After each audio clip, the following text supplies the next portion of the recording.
Hello, ladies and gentlemen, and welcome back to An Iron Plays.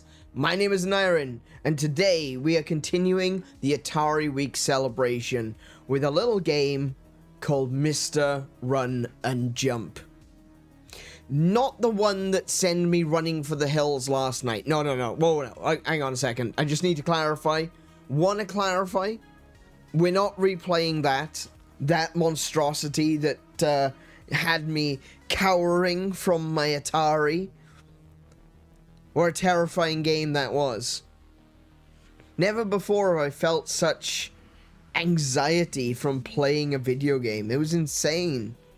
Genuinely. I imagine that there's folks out there that watched last night and thinking to themselves, man, he's really putting that on. He's really laying that on thick. I wish. That was the weirdest feeling I've ever had playing a video game. Genuinely. Kinda scary. But, yes. That was Mr. Run and Jump, created by Graphite Studio, if I remember correctly.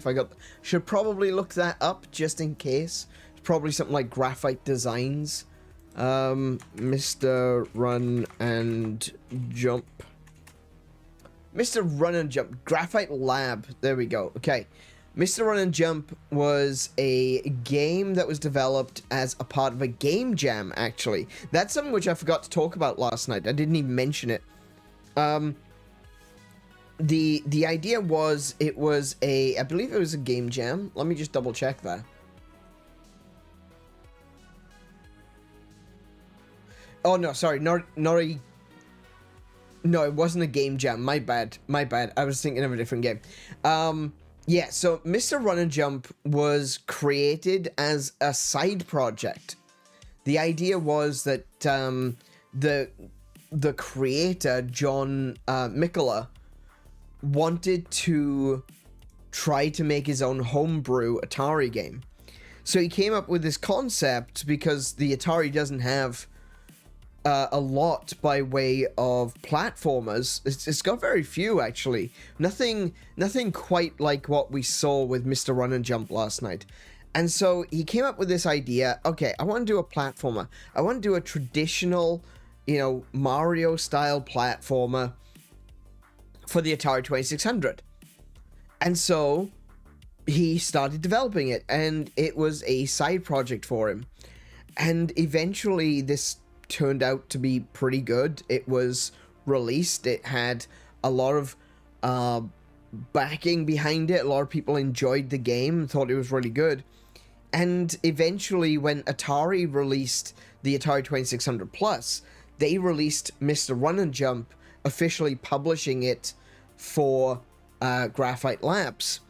Now, at the same time, they thought, well, why don't we make this game into a real game?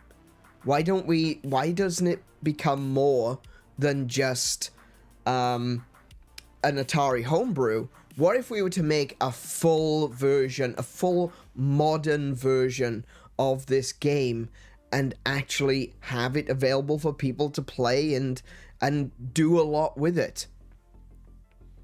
And that's what we're going to be playing tonight. Mr. Run and Jump.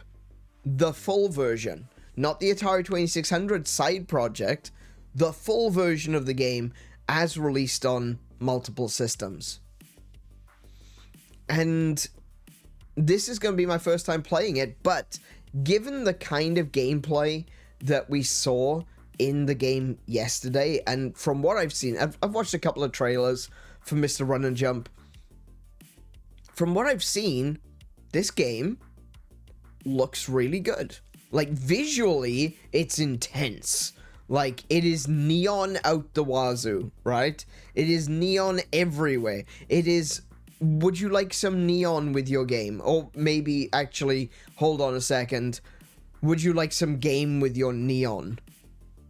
And, yes. Yes, I would. I would love to have some game with my neon. But, yeah. So that's what we're playing today. We're not playing the same Mr. Run and Jump as we played yesterday. We are playing the modern version. And this game looks like it's going to be pretty good. I don't know if it's necessarily going to be up there with the likes of like Celeste and Super Meat Boy. I can't make that judgment yet because I've not played it. But there's something about these really cool modern platformers that really kind of, you know, gets a lot of people's attention. It's very skill focused. You know? It's very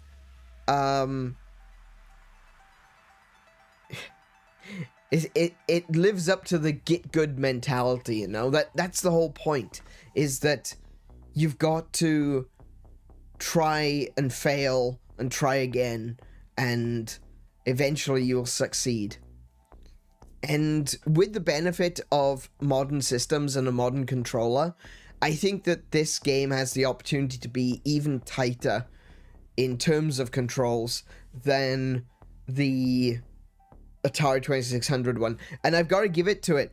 Even though I was having some difficulty, that game was super tight.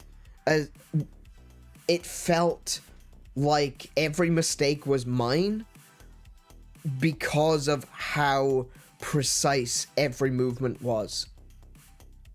And that's a good feeling. I don't like it when I play a game and I feel like the game has let me down. I hate playing a game and feeling like the game has actually done something wrong. Because it feels cheap. It feels like you've lost something and it wasn't your fault. Whether that be progress, whether that be rosaries, whether that just be time. You feel like you've lost something and it wasn't your fault. There was nothing you could do. It was random. It was absolute jank and you could not have prepared for it. I hate that in video games. That's the one thing that really, really annoys me more than anything, is when I feel like a game has robbed me. And thankfully, there aren't many games that feel that way. Silksong feels that way sometimes, but especially Sinner's Road. It doesn't feel janky, it just feels like brutally unfair in its area design, but still. Anyway, won't get into a rant about that one. Not tonight, anyway. Anyway, yeah. So that's what we're going to be doing. We're going to be playing Mr. Run Jump. We're going to give it a shot. You may have noticed that the title card for today's stream is labeled Mr. Run and Jump Episode 1. And that is because after we finished tonight, we won't have finished the game. I looked it up, and apparently this game has a gameplay time of around 5 hours. So that means we could be doing it in 2 streams. It might take 3 streams. Depends how difficult it gets later on, how many times you have to restart. But that's the plan. The plan right now is to actually play Mr. Run and Jump through to the end. I'm not going to do all, like, I think there's a bunch of secrets and stuff like that in the game. I'm not going to be doing all of that because I want you guys to experience this game for yourself. I want you guys to find all the secrets and 100% it and do stuff like that. And I don't want to take that away by showing you where literally everything is. So we're going to just play through the game. We're going to do each stage. I don't know if we'll necessarily do it, you know, we won't necessarily do it first time, and we're not looking for the best score, but that is what we'll be doing tonight, is just going through the game. Is it high score? I don't know. It might be high score, it might be speedrunning. Because that's what the Atari version... Technically, the Atari version the score is just literally how few seconds that you've it's taken you to get through the game. So I would assume that the score is just counting down, the same as the Atari version, or same as the 2600 version.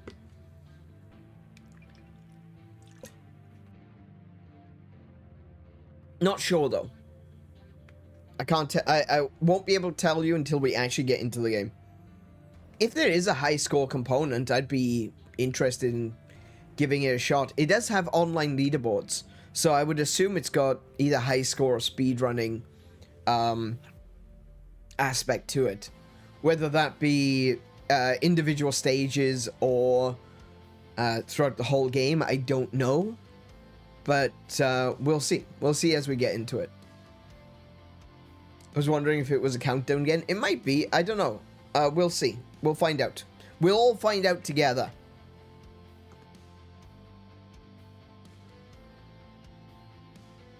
Sorry, just having a drink there. But, as always, before we jump on into the game, I want to welcome everyone. I want to say hi. How are you doing? What's been going on with you recently? And, yeah, let's have a little bit of a chat before we jump on into the game. We had a little bit of an oopsie poopsie doopsie when the stream started. Not really my fault, but something I probably should have checked ahead of time. We had a little issue with the router. I turned on my Xbox and I noticed that I wasn't connected to the internet. And Kiko was saying that she has also gotten kicked off of her laptop and off of her Xbox. And I'm like, oh, this isn't good. This isn't good. I did still have connection to the internet because my PC is connected via cable. But unfortunately, not the Xbox. And I needed to connect to the internet because I only downloaded Mr. Run and Jump last night while my Xbox was off, and it needed to get online to validate the install. So I couldn't play the game. I had to turn the router off. I was concerned that I was going to lose connection and maybe not get back on. I wasn't sure what was actually happening. It could have been anything. Like, at the end of the day, we just had another storm. We could have had something that shorted out something in the router, and maybe turning off my PC and turning it back on again, or disconnecting my PC and reconnecting it, maybe that will stop it from being able to connect. I was kind of concerned. I was not kind of concerned. I was really concerned. It was weird that the 2.4 gigahertz was still up, but 5 gigahertz had dropped for no reason.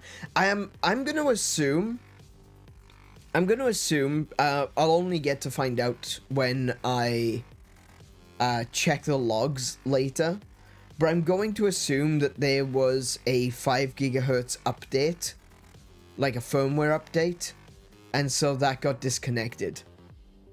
That's all I can assume, is that that the 5 gigahertz got disconnected specifically because there was an update for 5 gigahertz. And maybe the 5 gigahertz controller was disabled, and that's why I had to restart the router.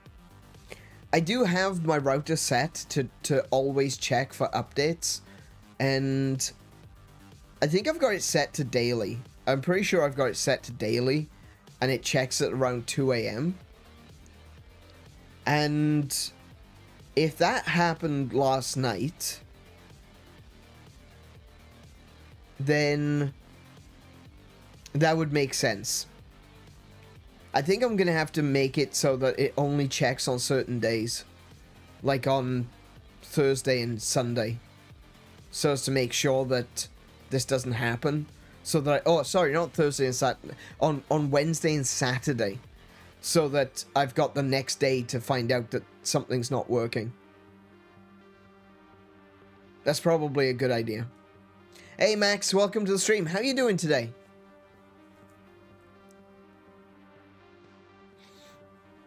But yeah, that's that happened. That happened, as they say in the modern movies. Yeah. Das ist ein tired.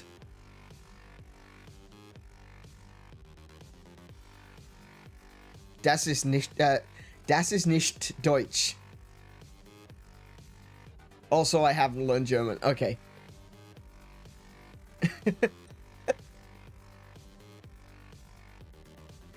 Do you know what? I've been talking about learning languages recently. I was actually, I was chatting, I was talking to my mother the other day. Every now and again we get, yeah. Every now and again I try to call my mother at least once a month. And we were talking about languages. And I was talking about how I would love to learn to speak Japanese because I want to go to Japan, you know.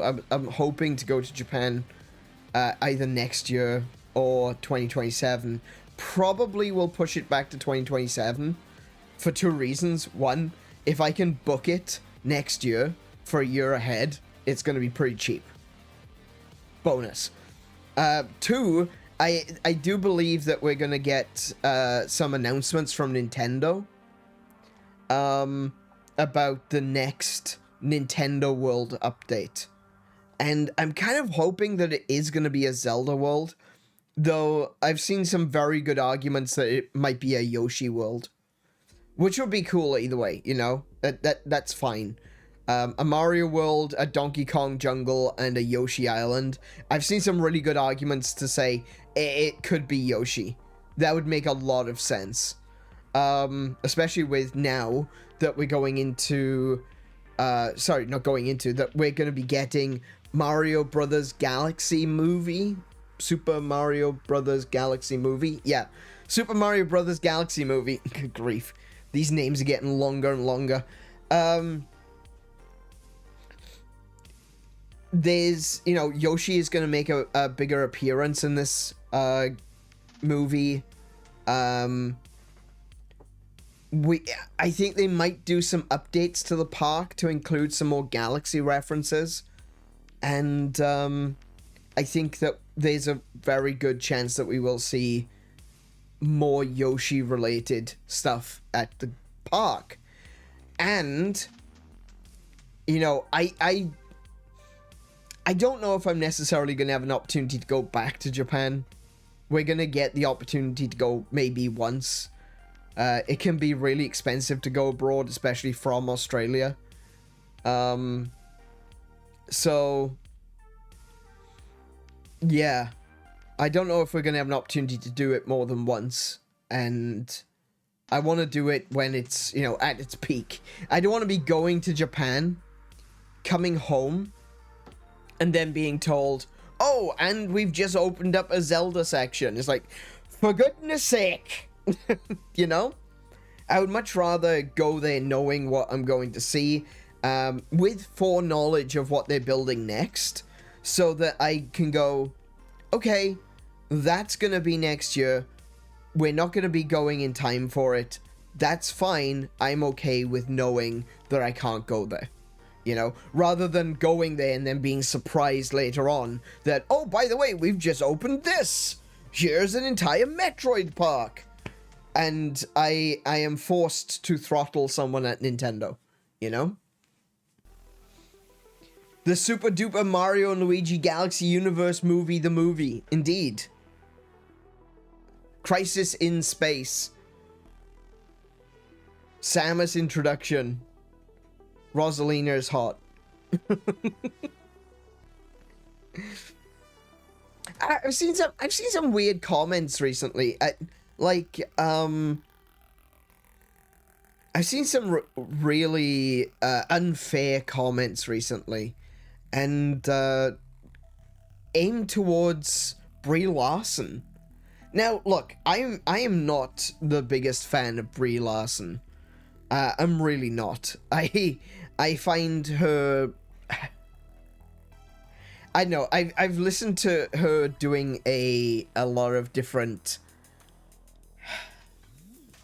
interviews and things, especially when people are talking about the Marvel stuff. And people asking her legitimate questions, she just, like, snaps at them and is like, what, is that a personal attack? It's like, no, it was a question about the character. It was a question about the character from the comic book, and we were asking why do you think it's a personal attack? But it was like, she takes everything personally. She takes everything as, like, being an insult to her. And I don't like that. I find that very, especially someone who's, a celebrity, someone who's always in the limelight, snapping at reporters and snapping at people asking questions about the character and about the movie and stuff like that. I don't think that's not a good way to be, I don't think that's a good way to be.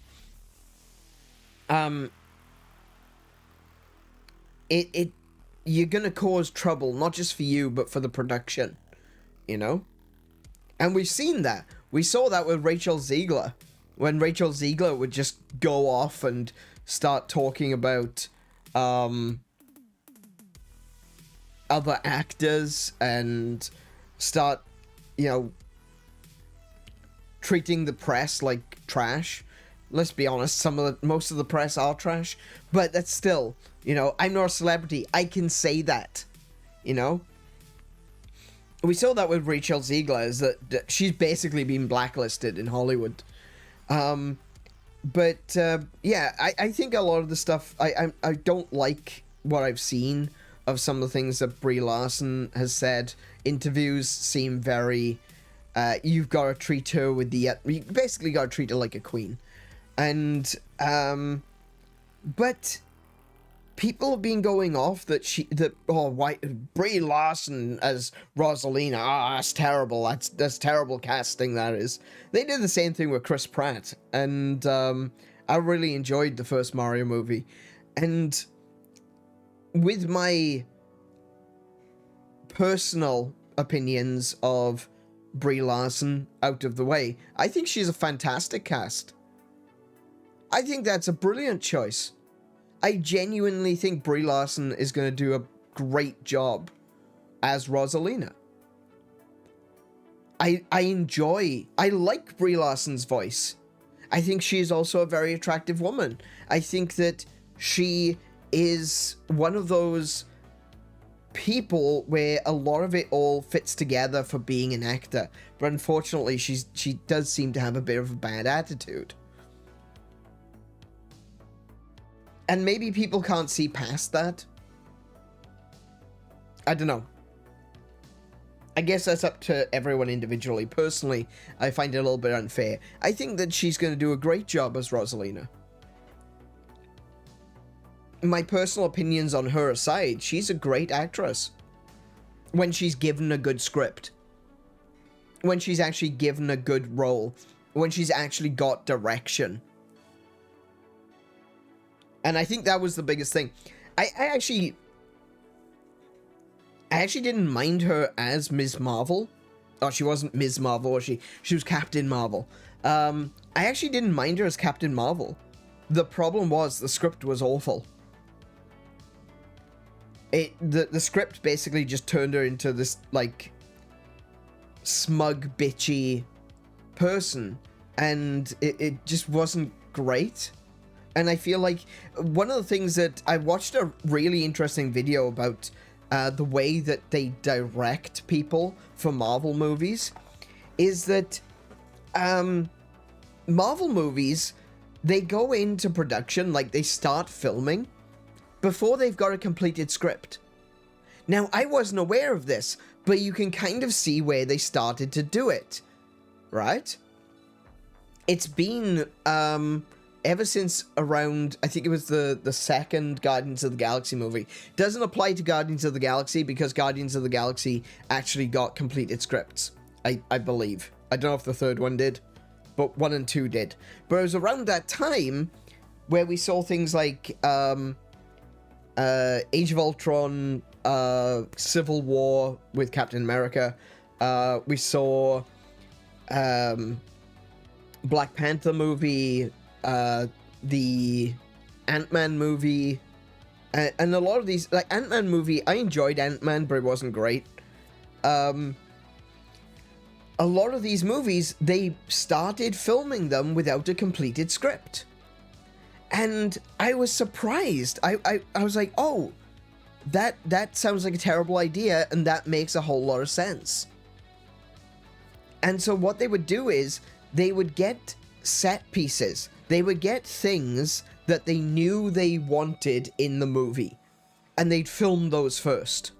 So if you had a character which had a really cool, interesting scene, and you're like, oh, wouldn't it be cool if Spider-Man did this, and then he did like a backflip off of this thing, and he catches Captain America's shield and stuff like that. They would film those sequences first,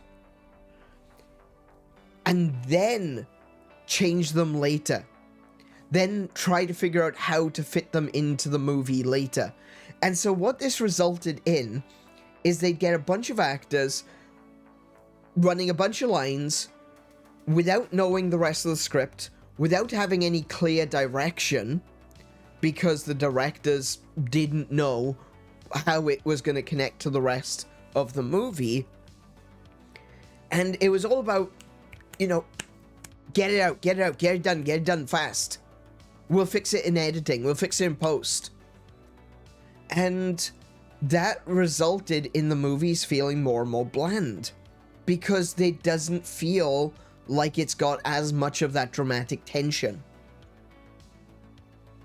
Because they basically, they make the movies like Lego, you know? They film different scenes that they think would be really cool and try to piece them together later.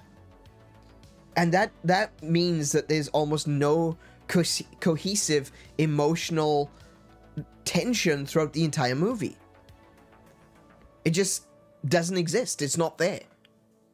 And when you see things like the Ant-Man movies, where 99% of the Ant-Man movie, like Quantumania, is CGI. So the actors don't even know what they're acting against. Some cases, they don't even know who they are talking to. And when I read this, I was watching a video that was talking about it, and they were showing the articles explaining how the Marvel method of creating movies, and I'm like, oh my goodness, this makes so much sense. And like, this was one of Captain Marvel was one of these movies that was filmed this way. And when you look at it, that is exactly what the Captain Marvel movie is. It's a series of look how cool I am, girl boss moments stitched together without like a real cohesive story. And that makes the character feel really bland. Like, she doesn't have a character. Captain Marvel doesn't change. She doesn't really grow. She doesn't improve. Her mentality doesn't change. Her attitude doesn't change. She doesn't go from feeling like a slave to feeling empowered. She goes from feeling like an angry slave to an angry woman who's no longer a slave. And it's like, oh okay, that's the movie, I guess. That's her character arc. But I've seen her in so many other movies where I think she's done really well. I think that she does a really good, that's not a sentence. I think that she did really well in Kong of Skull Island, for example. I thought that was a good movie. I thought her role in that was great. What was the other movie that I saw with her in? Oh, I watched it. I've only seen a few movies with her in, but like every time I feel like she's knocked it out of the park.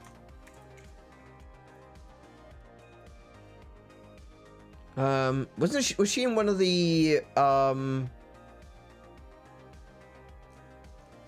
Oh yeah, she was in Scott Pilgrim. I forgot about that. I feel like she was in one of the Conjuring movies. I might be wrong about that. Where's the... She doesn't have a list of movies on her Wikipedia page? Bloody hell. IMDb. IMDb is the way.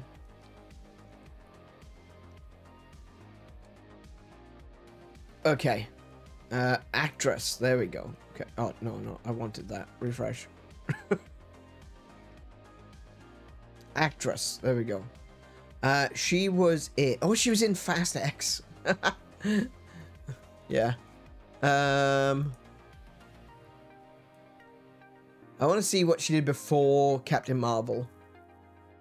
Oh, Unicorn Store. I haven't watched that one, but I've heard a few people say that it was really good.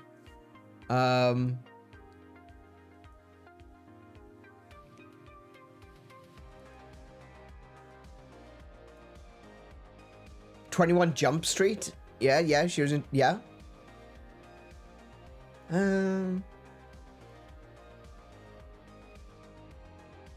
Scott Pilgrim. She was in Ghost Whisperer. I don't actually remember. Okay, interesting. She was in 13 going on 30. Huh. Okay, so I've seen a couple of these, like Ghost Whisperer. I actually don't remember her in Ghost Whisperer. I remember watching something recently, and I was like, oh my goodness, that's Brie Larson. I didn't realize that she was in this. I don't remember what it was. What have I watched? Trainwreck? No, she was a lead in that one. Oh, maybe it was actually Fast X, actually. And I'm like, oh, I didn't know she was in this. Okay. Maybe that's where it was. But yeah, I think that she's a fine actress. And I think she's going to do a lot of good with the voice acting as her role as Rosalina. I think it's really unfair to judge her just because of a personal opinion. And like, I hold very similar personal opinions. I personally think that she sometimes comes off as having an attitude problem. I'm not a big fan of that. But that doesn't mean that she can't do her job. When she's given a good script and good direction, she can work wonders with it. She's a good actress. And I think that that is more important than anyone's political opinions or anyone's social standpoints or anything like that. I think ultimately the whole point of acting is the person who can do the job. I mean, isn't that what we always talk about? Getting the right person for the job? I don't think it should be about, you know, politics or anything like that. We can have disagreements with people and still think that they're a good actor. And yeah, that's basically where I stand when it comes to Brie Larson anyway. I've seen a lot of unfair comments regarding her playing Rosalina. And I want her acting to speak for itself, you know? I want to see her doing the job. And you know what? If she screws up, hold her feet to the fire. Absolutely. If she doesn't care, if she half-asses the role, hold her feet to the fire. But I don't think she will. And the reason I don't think she will is because she's a Nintendo fan. She's talked about this. It isn't just because she's done the ads. Like, she's done a bunch of ads for, like, Animal Crossing and stuff like that. But more than that, she's talked about being a fan of Nintendo. So I think that she's going to try to do her best. And I think that's what you need. I think that's the thing with Chris Pratt as well. It's like everyone was saying Chris Pratt was wrong for the role because he wouldn't be able to do a Mario voice. I think he did a fine Mario voice. I think Mario sounded great in the movie. And the other thing about that is that Chris Pratt is a Nintendo fan. He is a Mario fan.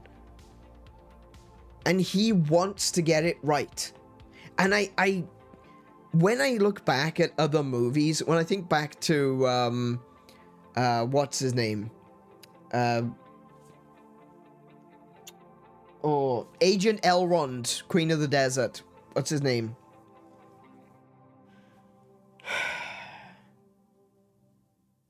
Yeah, I can't remember. He played Megatron in Transformers. And when he was asked about it in an interview, he was like, Hugo Weaving, that's right.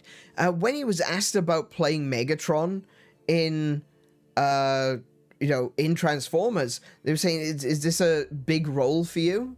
Is this something important for you? Is this something like in your background? Were you a fan of Transformers? He laughed at the interviewer.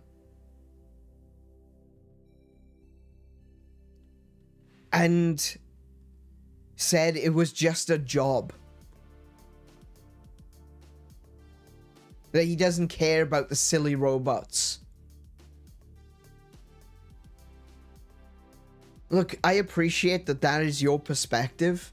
I get it. I understand. Not everyone is going to be a fan of everything. But if you publicize that, you're going to turn a huge audience against you. Your audience against you. At the end of the day, there are so many fans of Transformers. Transformers was huge. It informed a lot of people's childhoods. It was a big part of my childhood. Now, I'm not the biggest Transformers fan, but it was still a big part of my childhood. It was one of those cartoons that I would enjoy watching on Saturday mornings. Weaving turning around and saying, silly robot movie? No, it's just a job.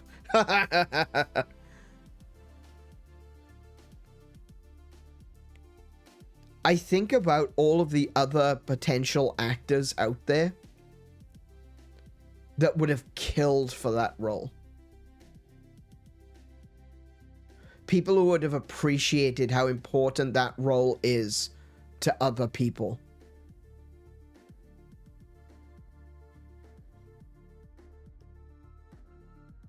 Now, it's very difficult to say whether or not Hugo Weaving did a good job as Megatron. And it's not because he didn't do a good job as Megatron. We'll never know because his voice was so distorted to become Megatron with the digitization of his voice, the growl and everything that was applied. There was a lot of post-processing effects to make him into Megatron. You really can't tell if Hugo Weaving has done a good job. And because he wasn't acting, he was just voice acting, a lot of the expressiveness of the character was done through CGI. And even then, those movies were very difficult to get around the expressiveness because they were all like little bits and pieces of machinery all attached together. It looked like a mess of machinery. And I think it worked, honestly. I know a lot of people have criticisms for the way that the Transformers looked, but I think it made sense. I think it looked right for a machine that is able to transform into another machine to be made up of so many little parts that they can easily fold away. You know? They weren't using if you're a fan of the cartoons, you would probably have heard the phrase internal subspace. An internal subspace is kind of the excuse that's being used for where their body parts go. Because you've got their arms, they've got their legs. When you open up Optimus Prime's chest, there's all machinery in there. You can see the machinery. And you've got the matrix of leadership and stuff like that. But of course, when he transforms into its robot mode, you see his arms go inside of his chest.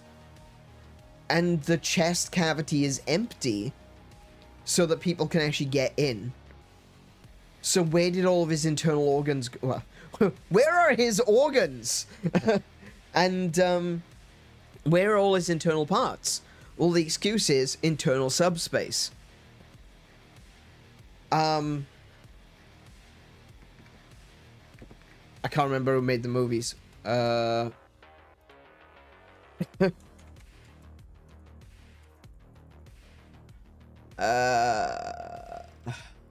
Michael Bay.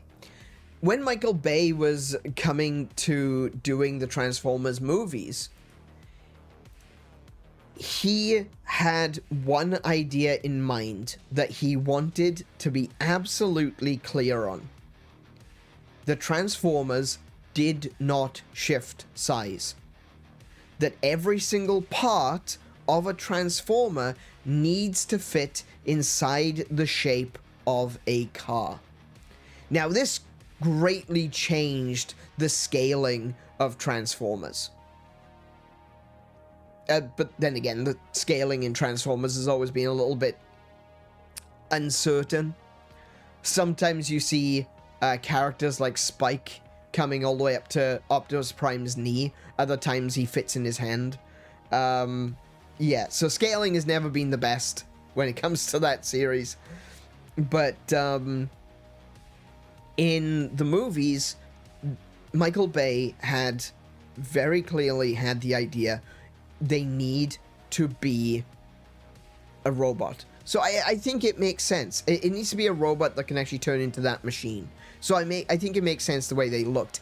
However, because of the way they looked, there was very little expression. It was very easy to lose track of different body parts as they were passing over each other. And so I think while it was the correct move, it was the wrong move, if you know what I mean. I hope you understand what I'm saying with that. It's like, on one hand, yes, this is how you make Transformers look real, but it doesn't make for good cinema. You know, it doesn't make a good movie. It's not easy to see the characters' designs when they're all made up of so many little parts that they basically camouflage themselves when they move their hand in front of their body. That's why the original Transformers looked so good. It's because they were big, blocky parts, and they were easy to tell which part is which. Even subsequent TV shows that were connected to the movies would still maintain that blocky appearance. And as a result, very little expression. We were reliant on the voice acting. Exactly. And when we were reliant on the voice acting, when you then throw a bunch of distortion effects and post-processing over the voice actors' lines, you can't really tell. So I'll give Hugo Weaving the benefit of the doubt and say that he did a good job. On the other hand, he didn't have to be a dick about it. You know? I think Hugo Weaving is definitely in the same sort of position for me as Brie Larson. Hugo Weaving has been great in everything that he's been in. And he's been in a lot of things. I think he is a really good actor, but he can be an asshole sometimes.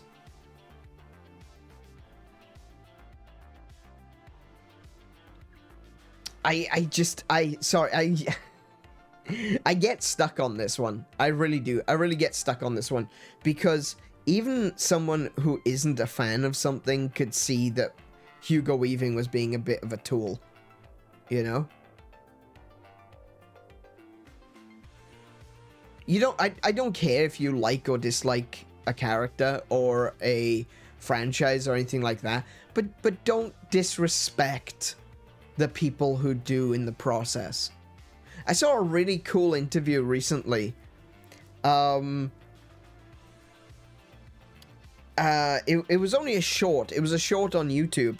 It was some reporter interviewing Cesar Romero on the set of the Adam West Batman movie when it was while it was being made. And Cesar Romero was all done up. He had his white makeup on. He had the green hair, and the interviewer asked, "Why is your hair green?" So clearly, you've not put any sort of research into it whatsoever, and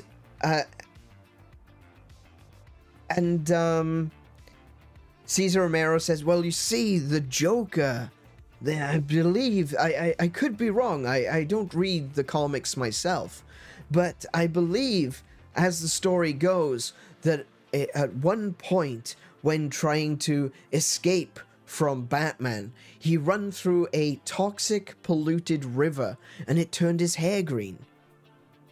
And that's why we've got the green hair." And, you know, that was it was close. It was almost right for how the Joker, one of the various origin stories for the Joker, why his skin was bleached white, why his hair turned green. And the interviewer was like, oh, how ridiculous. And the look on Cesar Romero's face,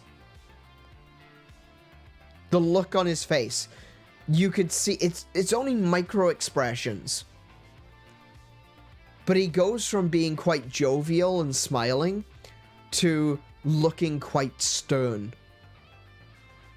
Like, you can't talk to the audience like that.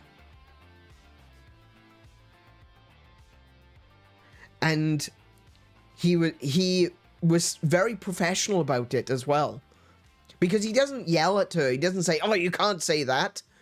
He goes, no, we have a lot of fun on this show. It's a really good show. It's something that I like doing. You know, he basically corrects her, corrects her line of thinking, saying, no, people enjoy it. This is a fun show to do. And I thought, man, that Cesar Romero was one of the greats. Like, he really was. He didn't have to do Batman. He was a classic cinema actor. He didn't need to do Batman. But he did. And he respected it. I don't think it should, I don't think you should expect anything less. Even if it is just a paycheck to you. You've got to respect the people that have given you this opportunity to have that job. I've seen the behind-the-scene clips of him doing the Megatron recordings, and yeah, he's putting his all into it. Still a jackass, though. All right, fair enough. Oh, actually, I've seen a couple of behind-the-scenes recordings of Hugo Weaving. Yeah, he's acting it in the booth. Like, when he's yelling at Optimus Prime, he's got his hands out, he's got his fist clenched, as though he's actually screaming at Optimus Prime. Yeah, actually, now that you mention it, 100%. He did do it, yeah. I'd completely forgotten about those behind-the-scenes clips. But yeah, Hugo Weaving puts his all into it. And that's the thing, is like, I think that there are some actors that they'll put their all into it regardless of the role. But I think people who respect the source and people who respect the franchise, people who respect the characters, I feel like they put more into it again. Or they care about it. They don't want to do it wrong. They will agonize over it more than someone who doesn't. Like, say for example, Hugo Weaving. If he does his role, he gives it his all and everything, and he goes home at the end of the day, he doesn't even think about it, he just goes to bed. I think Chris Pratt talked about this, where, yes, it was Chris Pratt. It was in one of the interviews, I'm pretty sure, at the end of the Blu-ray. Chris Pratt said that he would go back from doing his voiceover, doing his voice acting, and he would be worrying that he got it right. Now, I don't want Chris Pratt to worry, you know? I don't want any actor to do their part and then feel, oh man, did I do that right? Did I do that wrong? Having difficulty sleeping because I think maybe I could have done that a bit better. It's because they've got a passion for it. They love it. They want it to be right.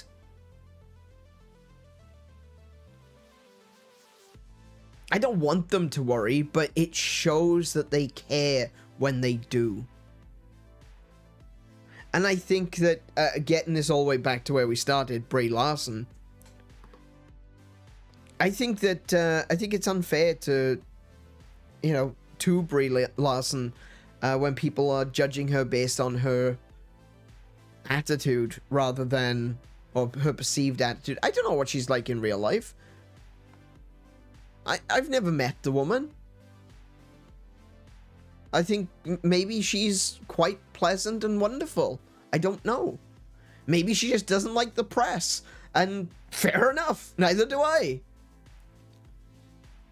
Maybe she just doesn't like being asked stupid questions from people that didn't do their research.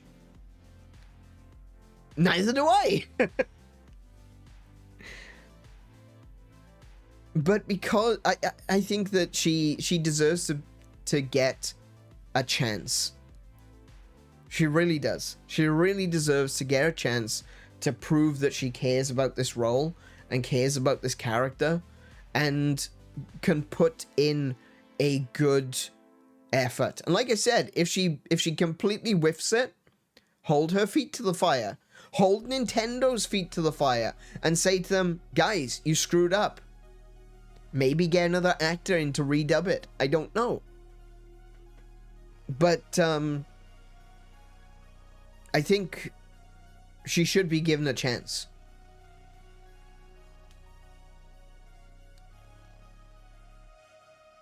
That's the thing. I will always give him credit for reading a role and becoming the character, even if he doesn't care about the content. I also think it's been long enough. Maybe some folks need to forgive the past. Oh, yeah, absolutely. Like, the only reason I bring up Hugo Weaving is because I think that's a good example. Like, I mean, the Cesar Romero interview was from, what, the 60s? No, 70s. So, you know, yeah, I think that actress, if she's even still alive, can be not actress, sorry, reporter, can be forgiven.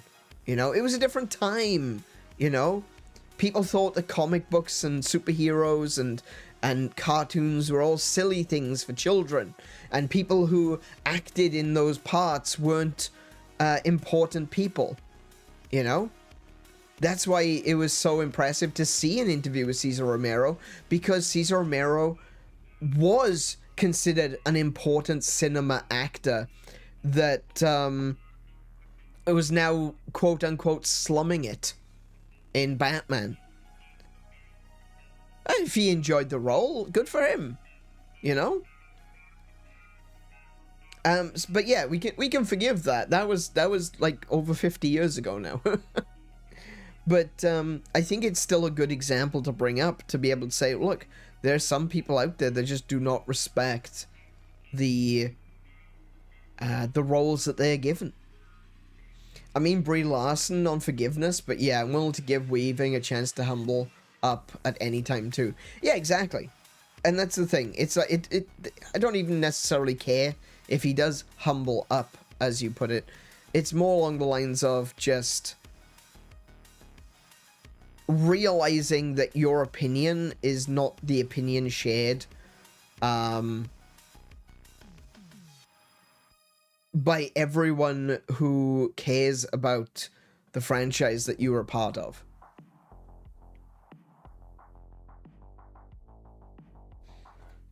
I just found that to be very, I guess the word is confronting. I wouldn't say offensive. It's not something that made me want to go and you know, I wasn't trying to boycott the movie or try to get Hugo Weaving fired or anything like that. But it was just disappointing to see someone who you would think understands the movie industry to say something, yeah, tactless. Thank you. That's exactly what I was going to say.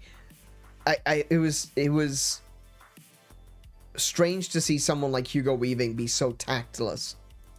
Very disappointing. And it was disappointing. Because, like I said, I liked Hugo Weaving. I think he did a good job as Elrond. I think he did a good job as Agent Smith. I think at the time, I'd watched Lord of the Rings and The Matrix. I hadn't seen Priscilla, Queen of the Desert. But I did eventually see Priscilla, Queen of the Desert. And he did a really good job. He looked like he was having a good time in a dress. What was the other one? There was another big one that Hugo Weaving was in as well. Hugo Weaving. I always call him Elrond, Queen of the Desert, but oh yeah, of course, he was in V for Vendetta. Yeah. Man, I thought he did a fantastic job in V for Vendetta. Oh yes, and of course, he was Red Skull. He was Red Skull as well. And I think he said something similar for Red Skull. Like, I think he said something similar, like he was dismissive of the fact that he was playing a comic book character. I was like, oh, for real, a comic book character. You know, I'm pretty sure he said something along those lines, but I would need to look that up to have any sort of certainty on that. But yeah, it's just one of those, it's an example that stands out to me because, like I said, you know, it's a lot of people love these characters, and when someone who is in the role of that character is disrespectful to the character, it almost feels like they don't deserve to be there. You know?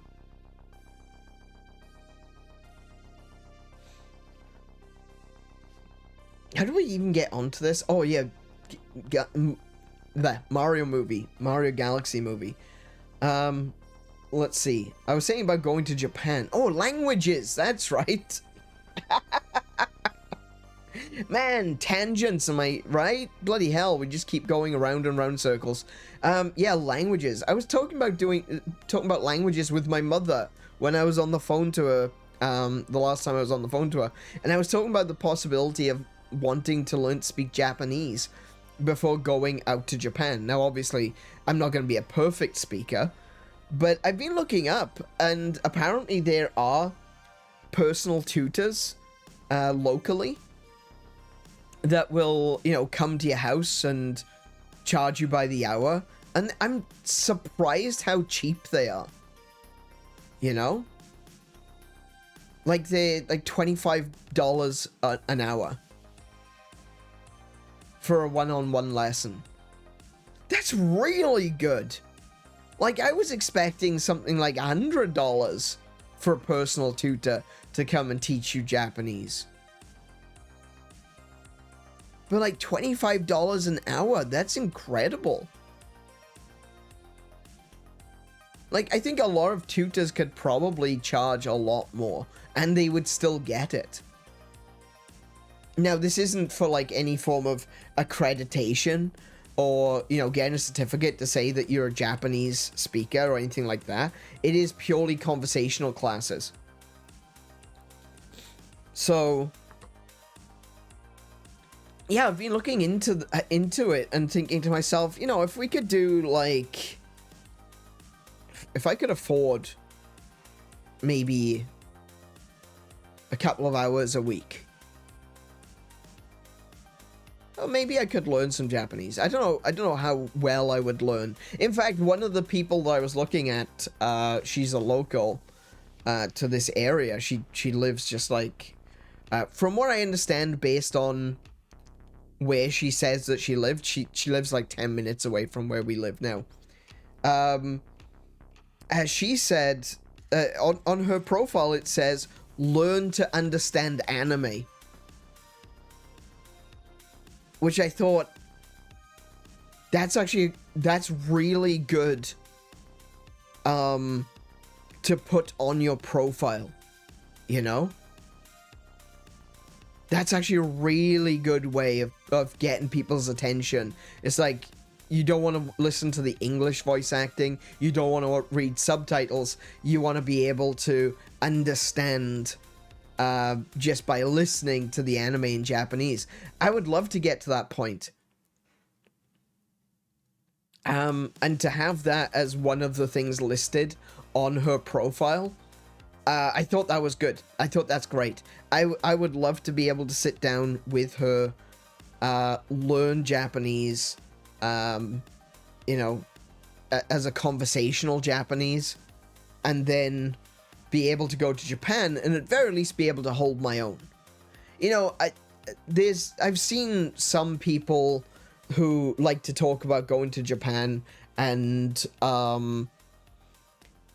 you know, they're usually foreigners that are in Japan, and they say like, oh, the Japanese people don't like it when you don't speak proper Japanese. And then I've watched a bunch of Japanese YouTubers, and they've been like, no, that's not true at all. If you come into Japan and you start talking Japanese and it's not very good, we'll accept that we'll respect that you've tried. That's important to us. But then there's, you know, a bunch of sensationalist YouTubers out there who will say that, you know, oh, it's disrespectful to try to speak Japanese in Japan if you don't know how to speak Japanese. Yeah, no, that's not true. That's not true. Understand the anime suggests understanding all the slang as well. That's actually a really good point. I hadn't even considered that, but you're right. I was thinking understanding anime meant that anime uses... What the heck was that?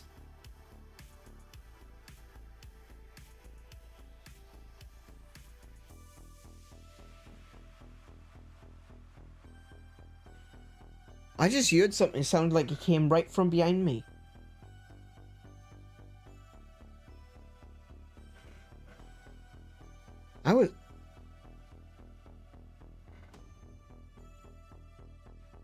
Oh. Did you hear a clang? No, it wasn't a clang. It was... like a... sort of sound. Like a cat hissing.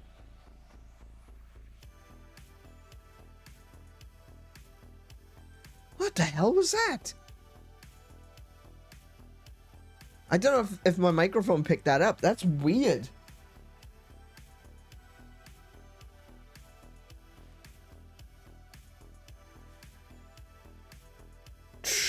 Okay. Anyway, sorry, I got distracted there. Yeah, I didn't even think of it like that. It's one of the things that,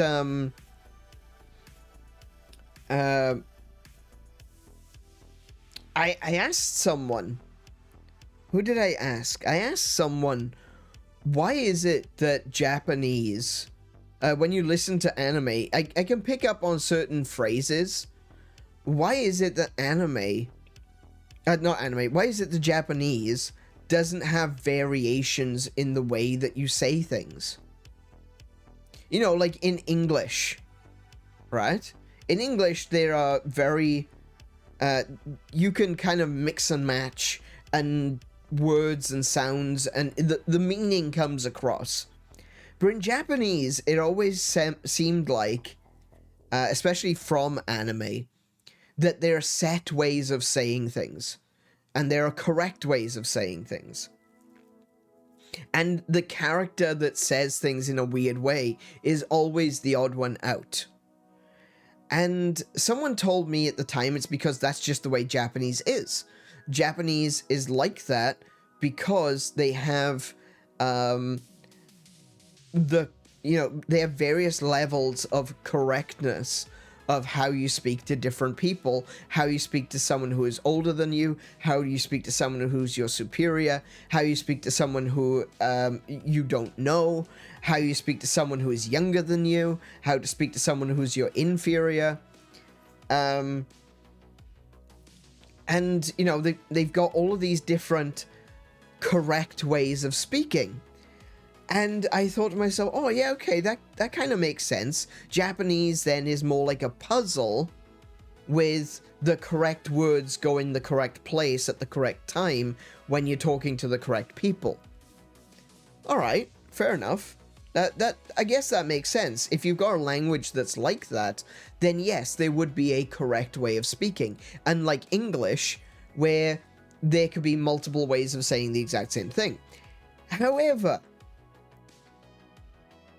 I watched a Japanese YouTuber who talks about this and saying that there is a common misconception in the West that Japanese is very strict in how you say specific things to, you know, and it's like, yes, there is that is true. There is a respectful way of talking. But the reason that every character says the same thing in anime is because that the Japanese that is being used in anime is a basic Japanese. It's a type of Japanese that is easy for everyone to understand. And I'm like, oh, that makes more sense. They do have various different ways of saying the same thing. And ranging from casual to super respectful, right? Like ridiculously. I've been watching a Rakugo comedian. He's actually Canadian, but he became a student of a Rakugo master, and his name is Katsura Sunshine. And he goes through this list of saying thank you from the most respectful way, or actually he starts in the middle. He starts at the standard arigato, you know? Everyone knows arigato, and that's kind of the middle ground. That is thank you. And then he goes through this list of words and phrases that go up and up and up to the most respectful things, which is like, I am terribly sorry that you have come to this place today, and I will never be able to repay the kindness that you have shown me. There are no words to describe how thankful I am. And like, it's ridiculous. Like, it goes way over the top. We're talking like, if you've got the absolute, you know, lowest rung of society talking directly to the emperor, you know, that kind of thing. And then he goes down the list the other way, and it's like arigato is standard, then it's like domo, which is yeah, thanks, you know, and then he goes through all these different things, gets to a word warui, which means bad, right? The word, one of the words for thankful as you're going down the list to least respectful is warui, which, like I said, means bad. And this comes from one of the other more respectful ways of saying thank you, which is, I feel bad that you've gone through this for me. So that, what you find is, as you get less and less respectful, you get more casual, the words become contractions and shortened versions. So like arigato, like domo arigato is like a respectful way of saying thank you very much. Arigato is thank you. Domo is thanks. And then you've got all of these other ones, and it gets to warui, which is like a contraction of, I'm sorry you've had to do that, thank you very much. You know? And you just say, "Warui, my bad," as thanks, to say thank you, you know? And he loses his mind when he gets to the absolute worst, least respectful, most casual way to say thank you in Japanese. Sankyu. And he just loses his mind. The English, saying it in English is considered the least respectful way to say thank you in Japan. I love that. I find that amusing. I like that. Yeah. It's a word that they've accepted that is a part of their vernacular, but is considered the least respectful way to say thank you.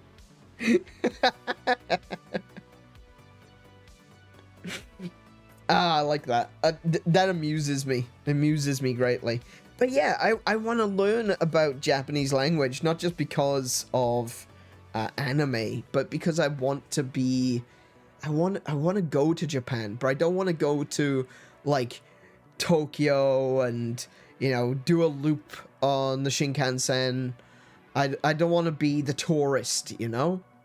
I don't want to be the tourist that goes there and go, "Oh, look, there's the Godzilla statue." I absolutely will be going to see the Godzilla statue. I don't want to be a tourist going, "Oh, look, there's Gundam Unicorn." I absolutely will be going to see the Gundam Unicorn statue.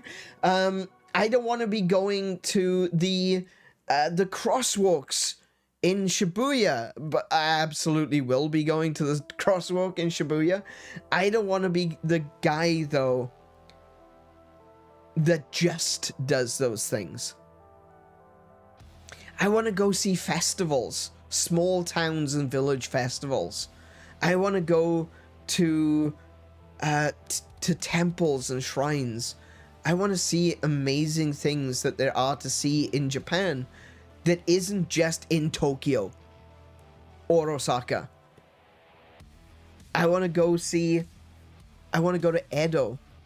I want to go to... I would love to go places like Shinshu, and I would like to go to see Hiroshima.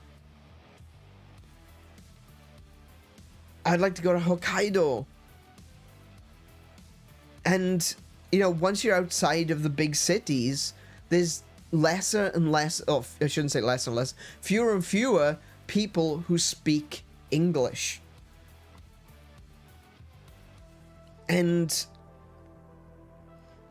I don't know, I guess I've always been of the opinion, when in Rome, you know? When in Rome, do as the Romans do. So, you know, basically, I guess, slaughter all of the locals, replace their religion with your own, and basically colonize. Huh, interesting.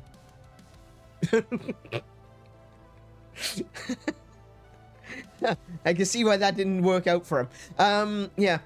But no, I would, if I was to go to Japan, I want to experience Japanese culture. Not just video games and anime and manga and, you know, all the stuff, and the movies and stuff like that's great. That stuff's great. That's stuff I want to see. But I would love to spend like 3 weeks to even a month in Japan, if I could. Doing the cool touristy things, going to see Nintendo Land, going to Shibuya, going to all of the retro gaming stores, going to the bookshops. I don't know if you know about this, but like the secondhand bookshops in Japan are insane. That's kind of touristy things, though, you know? I don't want that to be everything I do in Japan. Especially if I don't know if I'm going to be able to go again. If Japan ends up being a one-time deal for me, I want to see as much as I can. And a part of that is being able to understand the language. Being able to ask for the right food. being able to ask for the right directions, being able to ask what time's the bus coming, being able to ask, how do I get here? How do I go there? And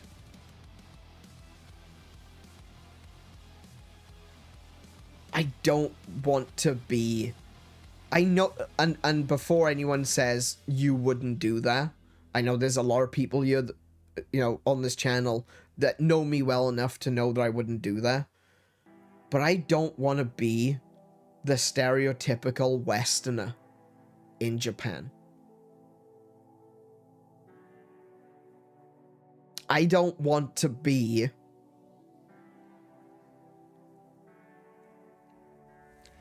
Logan Paul. I don't want to be Vitaly. I don't want to be... Was it Ice Poseidon? He was another one that was being a nuisance. I'm not sure. I don't recall. I don't want to be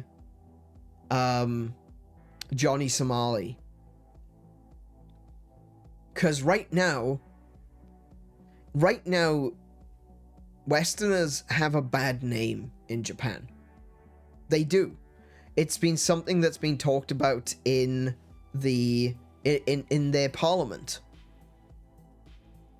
That they've been talking about the possibility of cracking down on how many tourists are allowed to enter the country each year. Like limiting how many tourism visas that they give out every year. It means that people who want to go to Japan will be put on a waiting list if they want to enter the country. And it's to make sure that they don't have more people like Johnny Somali and Logan Paul coming in and disrespecting the country. They will also be rejecting more tourism visas going forward if they are afraid that that person might be disrespectful in their country.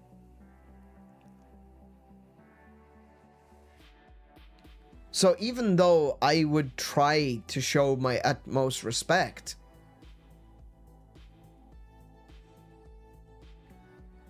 and this pulls it full circle to what I was saying about Chris Pratt. I don't want to be going to Japan, going out, going to have dinner, going to see something, going to a shop, going to a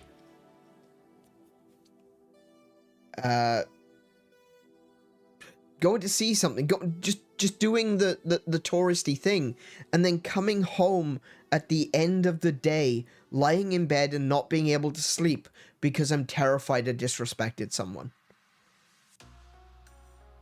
Because I'm terrified that I have said something that maybe offended someone in my ignorance.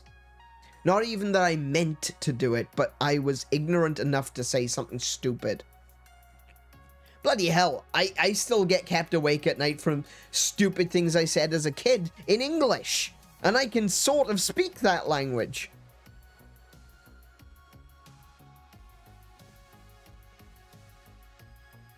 What with everything that's been going on in Japan recently, with Westerners, with Western tourists, with a lot of Westerners coming to Japan under the premise of being cultural ambassadors and things like that, and then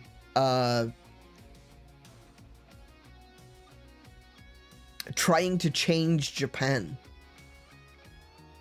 That's something that I've seen way too much of as well.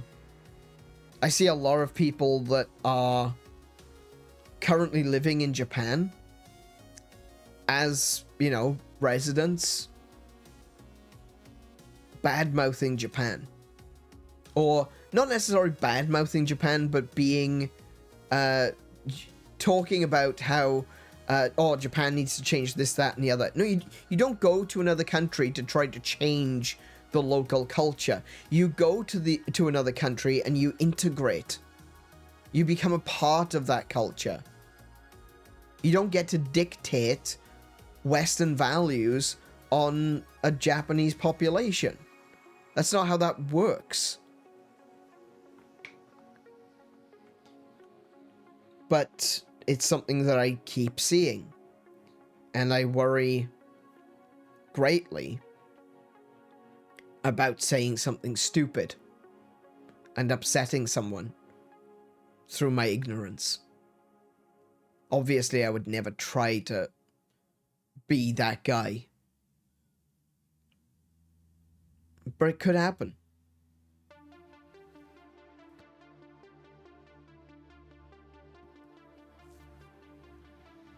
It could happen. And I would hate for me to be the face of, oh look, another disrespectful tourist. Because I've got so much love for Japanese culture. I don't talk about that enough on this channel, I don't think. I've got such a love for Japanese culture. When I think about the things that I want to see, the things that I care about, the things that I want to go to Japan for, I think I could do everything in Tokyo that I want to do in about 3 or 4 days. The rest of the time, I'd rather be touring the rest of the country.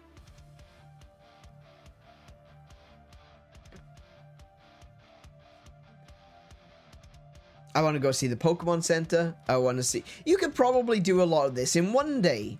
You know, go to the Godzilla statue. Go to the Gundam statue. Go to the Gundam store. To the big, you know, Gunpla Bandai store. Check out a bunch of the arcades. Unfortunately, all the Sega arcades shut down during COVID, so I can't go to those. That's something which I can't do. Go to the Pokemon Center. I don't know if I just mentioned that or not. Go check out some of the like the Nintendo stores. Go to see Nintendo HQ. Like that, obviously that's not in Tokyo, but I would like to go see the Nintendo Museum. I would like to go to Nintendo Land. I'm a big fan of Nintendo, and I think we could do that in like 3 or 4 days. Like everything I just mentioned. Maybe 2 days to do a loop of shopping, and then 1 day in Nintendo Land, and then 1 day in Nintendo Museum. You have to pre-book for Pokemon Cafe. Oh, cafes! See, that's another thing. Actually, that's true. That's another thing. I don't know if the Monster Hunter Cafe is still there, but I wouldn't mind going to the Monster Hunter Cafe. Pokemon Cafe, that's pretty cool. I know that Hololive often do collaborations with cafes, so they might have like a Hololive cafe. I would really like to align me going to Japan with a Hololive concert so that we could go to the concert. That'd be pretty cool.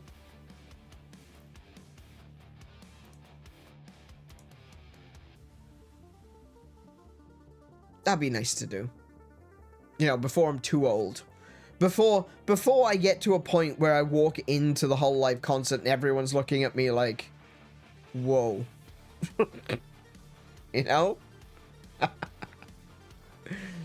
I've already got grey in my beard, and I notice more and more grey hairs every day.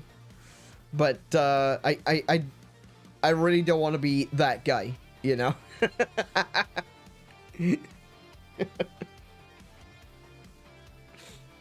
Yeah. But that would be fun. That would be fun to do.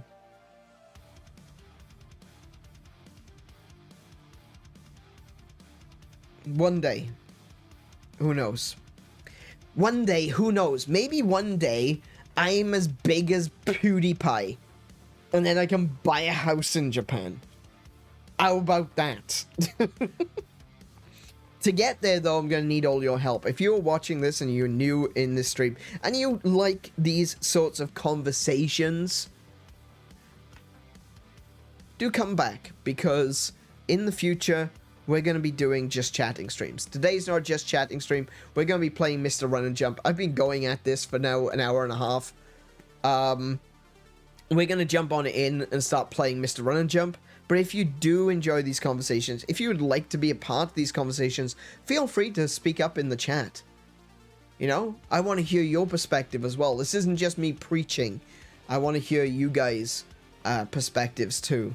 So feel free to say hi, because even saying hi really does help channels on YouTube. Because, no, I promised I wouldn't complain about that. Okay, just saying hi does actually help channels. Leaving a comment at the end, leaving a thumbs up if you're enjoying the conversation would really be helpful. And I would greatly appreciate it if you would do those things. Like, comment, subscribe if you want to hear more from me. Now, we're going to play Mr. Run and Jump, and I'm going to show you how much of a mook I really am.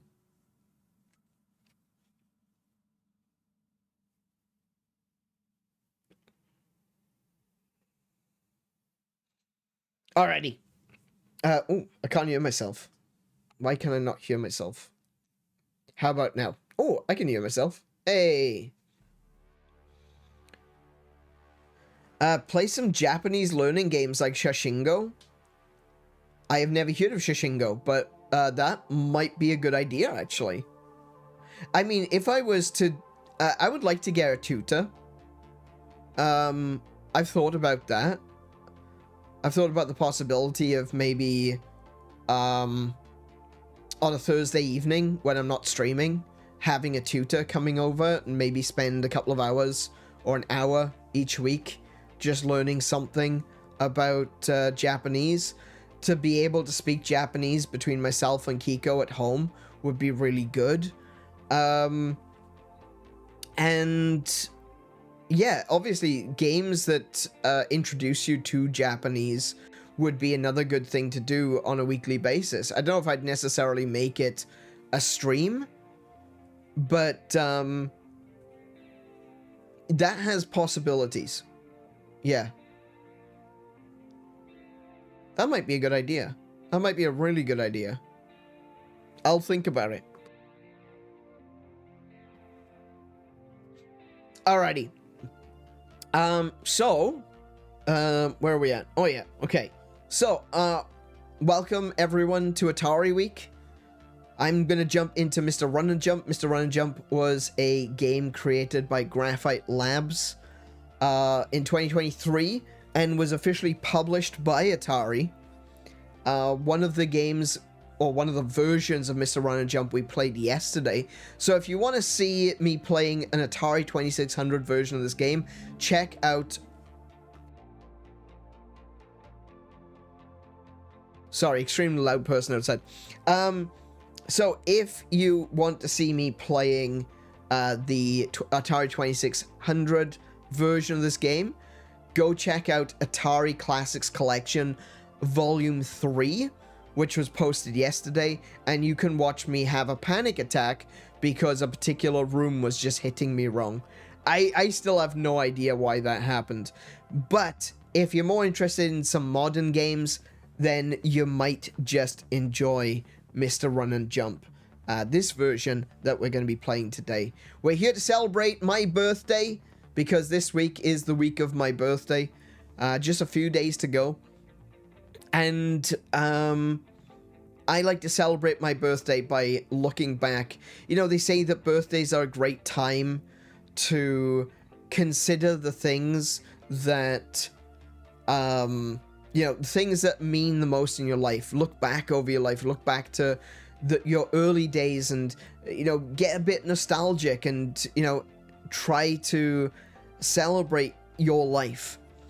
And when I look back through my life, I find that some of the most important things that have happened in my life have happened because of video games, or have happened due to video games, or are just playing certain video games. That's been some of the most important things that I have done, some of the things that I have some of the most fondest memories of. And my life as a gamer started with the Atari 2600. And so for my birthday, we do Atari Week on the channel. We celebrate Atari, we celebrate my birthday, and we dive into the world of Atari. Not just the Atari 2600, but things surrounding the Atari 2600 as well. Yesterday, like I said, we played some classic games. On Thursday, we're going to be playing some... classic games. Sorry, I had to think for a second then, because this week we're doing Monday to Friday instead of Saturday. So yeah, Thursday we're going to be playing some more classic games. Today we're playing Mr. Run and Jump, the modern version. And on Friday we're going to be playing Yars Recharged, which is a part of the Recharged series of Atari games, which is taking an older game and recharging it. And making it very, very neon, and very, very bright. And I have been enjoying the hell out of Yars Recharge. The original game was called Yars Revenge, by Howard Scott Warshaw. And Yars Recharge is a game that I want to get better at. I want to get good. I want to reach a high score that I think is... I think the score that I've got right now, I think I'm like 30 something in the world for Yars Recharge. I would love to be able to hit like top 10. If I could hit top 10, and maybe I don't even get any higher than that, I would still consider that respectable that I was in the top 10. I would call that a win. But that's something which I'm striving for. It's something that I'm pushing for. And we will be playing Yars Recharged on Friday. And unfortunately, that will be the end of... Oh, wait, no. On Wednesday as well, tomorrow, we're going to be looking at Atari 50, the Namco Collection. I do need to make a little disclaimer on this one. The DLC, the Namco Collection, is actually significantly cheaper than the other DLCs. And I did take a little look at it last night to figure out why that was, and it turns out that the Namco Collection is a little bit light on content. So don't expect the same thing that we had with the previous games or the previous DLCs. We will still go through it, but what I'm going to do, and I know this is probably like the worst way to do this, as we're going through, I'm also going to be referencing various Wikipedia articles, because there's a lot of really interesting history between Atari and Namco, which unfortunately this DLC will not be going into detail on. But don't worry, I will. Alrighty, let's jump on into... Uh-oh. Do I not have this set up? Maybe it's the Silk Song button. I'm gonna hope I hit the Silk Song button. It's gonna go to Mr. Run and Jump. Alrighty, let's jump into Mr. Run and Jump. That does not say Mr. Run and Jump. I bloody knew it. Alright. Mr. Run and... Oh, there's no comma in jump. There we go. Mr. Run and Jump for the Xbox Series X. Yeah, I'm playing it on Xbox, but this game is available on Xbox, PlayStation, Switch, and PC. And if you think that this screen looks neon and bright, just wait till you see the actual game. Let's have a look at the settings. I do like to have a look at settings first. Ooh, this looks like it's gonna be a little bit loud. So let me just pull the volume down. Actually, I'll tell you what. I'll pull down the sound to about 85 of the sound effects. And the music I'm gonna pull down to 80. So it doesn't blow our ears off. Do we want visual bloom? Of course we want visual bloom. I want this to be a video game LASIK experience. Language, English, controller, vibration on. Time trial ghosts on. So it does have speed running.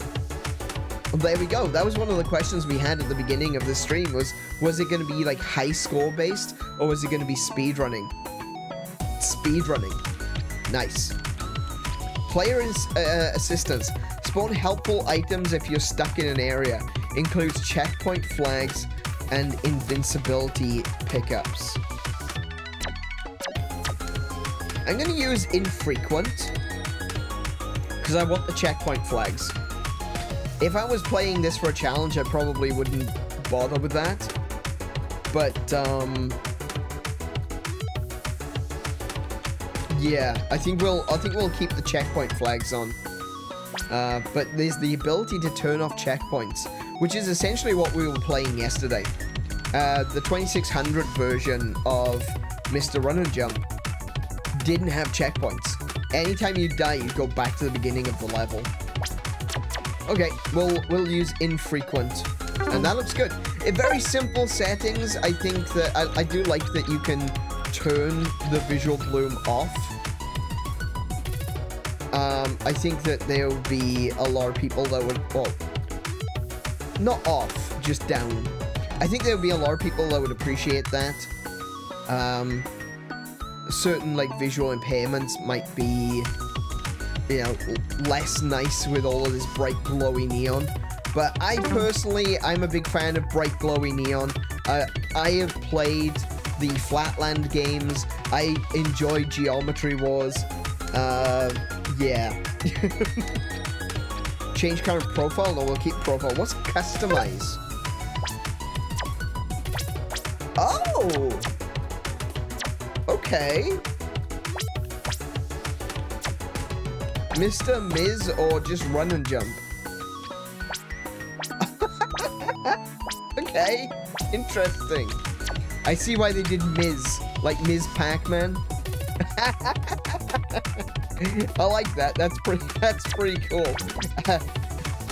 But the top hat, it's like Dapper Pac-Man, Dapper Run and Jump. Okay, we'll stick with Mr. Run and Jump, and we will jump on in. May even do some running to a new game. Play the Miz. What? Oh no! Ah! Flashbacks! Ah!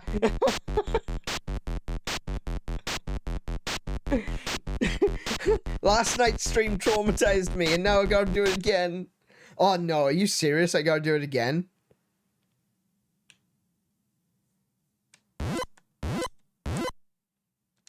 Oh, wait, that's different.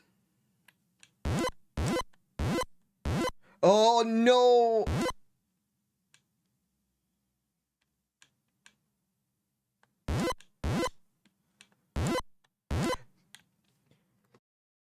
Notice how it's not flickering.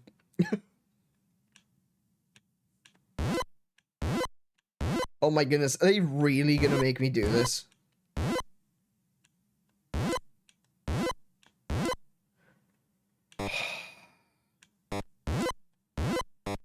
I gotta be honest, it is significantly easier when I'm using a D-pad and when I'm using just a controller. Though this level is definitely longer. Well, that's different. Oh. Oh.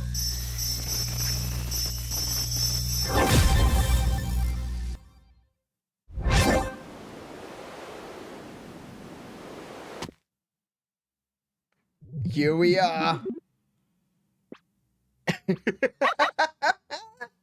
What a great intro.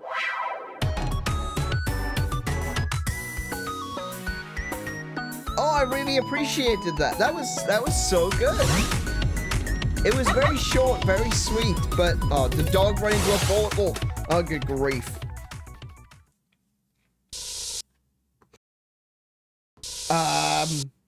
Oh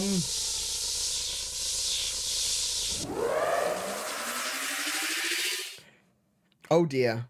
Oh, there appears to be a tear in reality. Did the dog do this? Oh, there he is. Oh, it's an eyeball. There's a ghostly eyeball watching me. Oh. Okay. Oh, that's what's happening. Oh, I've got wall grabbing. Oh.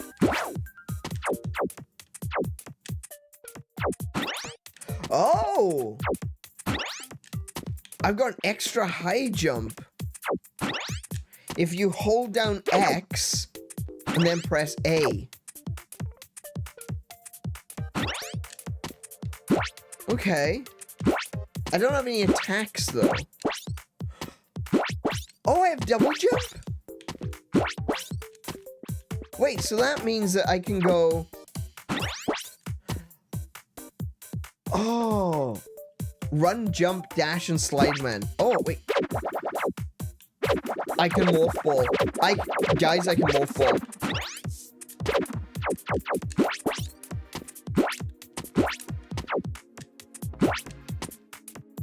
So if I press X, I get the icons in the top left of the screen. You can't really see it because it's behind the chat, but is there an actual... Okay, so there's no... Okay, so all of the buttons, basically all of the buttons, except for A and B, do the crouch thing for the extra high jump. Okay, alright, interesting. Controls, I can use the D-pad. I much prefer using a D-pad when it comes to playing side-scrolling platformers rather than using the stick. I find it's more accurate. I want to go in one direction. I don't want to, you know, accidentally go slightly catawampus with my stick and then end up not jumping as far. Alright, so let's talk to this giant eyeball, shall we? Oh, did Leap just run by? It was hard. Oh, this is me talking, sorry. Oh no, that's him talking. Mr. Watch and Learn. Oh, did Leap just run by? It's hard to tell since the transformation. I'm not sure what happened to our world, but everything seems to be much more glowy. That pooch is always up to something. It looked like he had something to show you. You'd better run after him. Okay.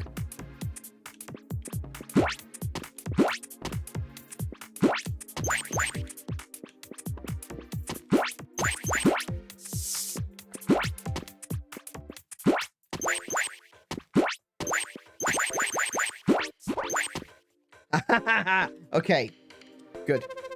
Sorry, where are my manners? My name is Mr. Watch and Learn. I don't believe we've met before. I mostly watch. Sometimes I learn. I also teach. For example, these blue shards are pieces of a power orb. It shattered during the transformation. But if you collect all the pieces, I'm sure we can put it back together. I wonder what we'll learn if we repair one.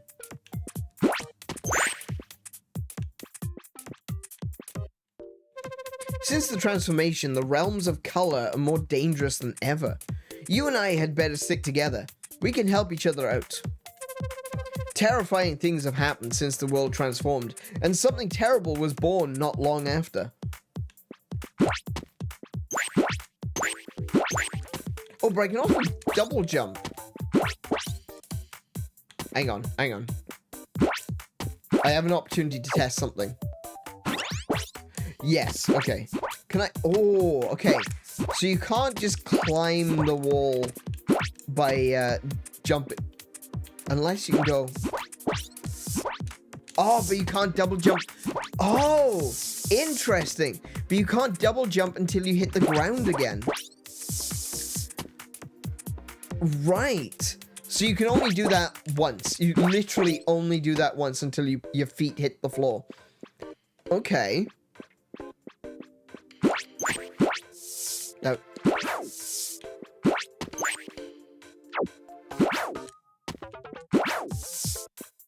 See, that flower to me tells me there's a secret hiding behind there. And so, okay, so you've got one button. Hang on. You got this button, which is X. I'm holding down X, and then I can do an extra high jump if I press jump while holding X. But if I press X while I'm in mid-air, I do a little dash.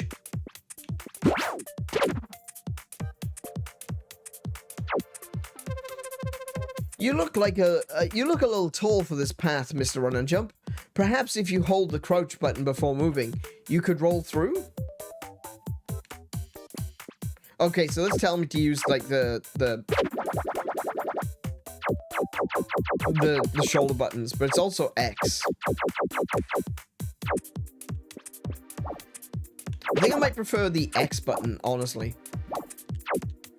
Oh dear, it seems we found a skullkin.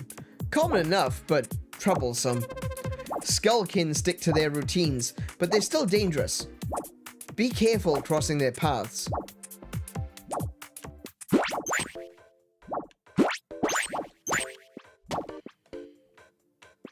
Ooh, hello.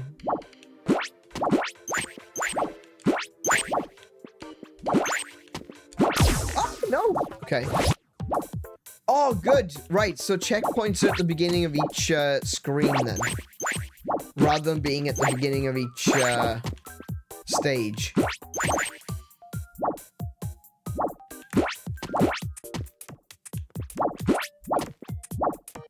He's moving a bit quicker, isn't he? Wait, what's that up there? Look at all that red light. Maybe that's a portal out or something.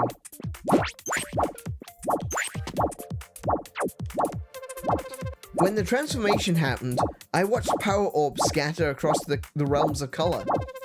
One made its way into that glowing room up there, but it looks very challenging to get to.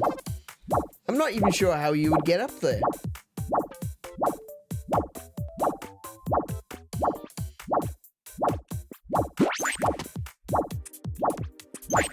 I guess...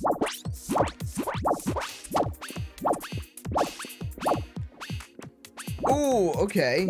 Right. That's interesting, isn't it?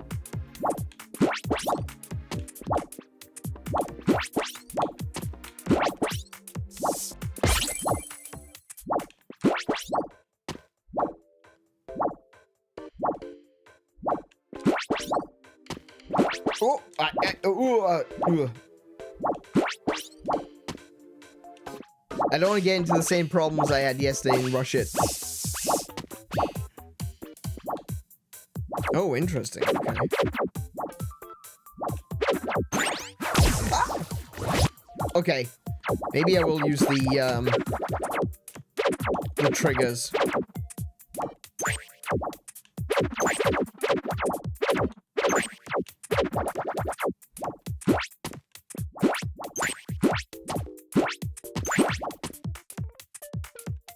Okay. It looks like we'll have to climb from here. If you jump against the wall, you'll cling to it and begin sliding down its surface. If you press the jump button while sliding, you'll propel yourself up and away from the wall. Perhaps we should call this move a wall jump?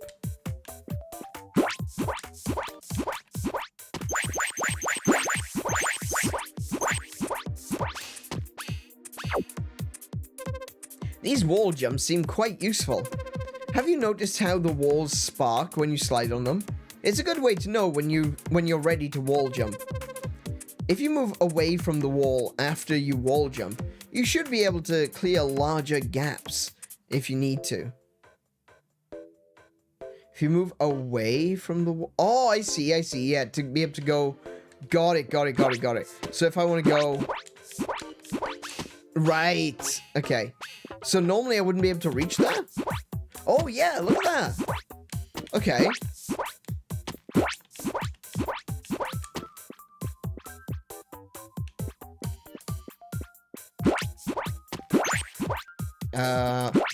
Oh, no. I could go... Opposite. Oh, I can't. Okay, that'll do. Oh, okay.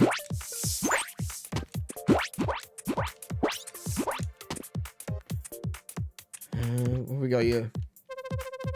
The air in the realm seems thicker after the transformation. Why do I believe you can even jump in mid-air? Why don't we call this a double jump? Double jumps take a lot of energy to perform. Using this move will dim your body's natural glow. You'll need to land on solid ground to recover your strength. Okay. Oh, there's another one of them orbs. There's one of them fangled orbs. Ooh, oh, okay. All right. I think I got this.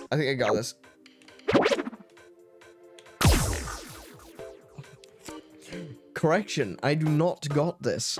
I do not got this.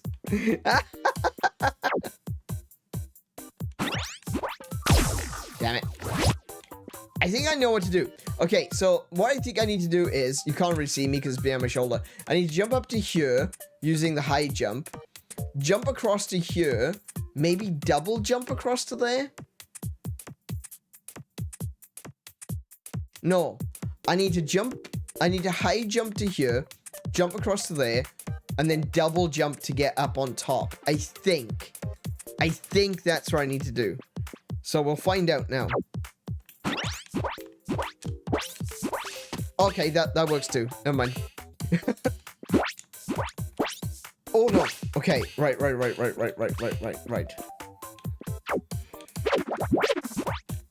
Oh, that's actually... There we go.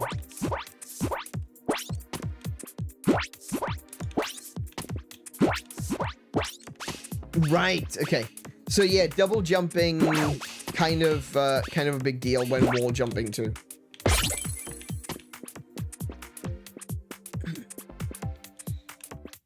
Okay, so I go up like that. Oh, heck. Oh, that's a mean one, Mr. Grinch.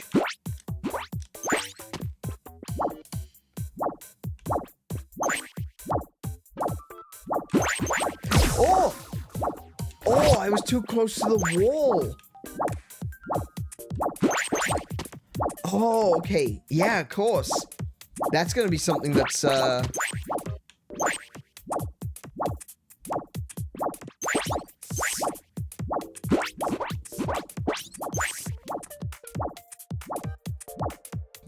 Okay, this is already, like, we're talking about the first stage of this game, and we're already talking some, I wouldn't say particularly advanced skills, but we're already needing to combine a lot of these abilities together just to be able to get around.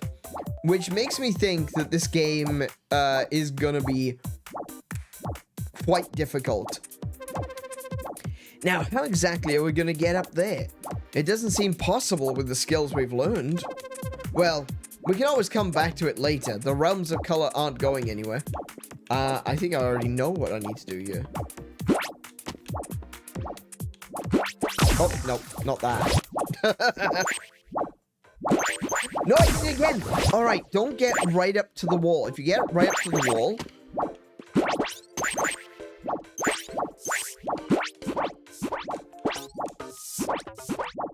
Oh. Okay, we'll do it like that then. So, what I think I need to do here is... I think I need more than just a regular jump, but that seems too high. Okay.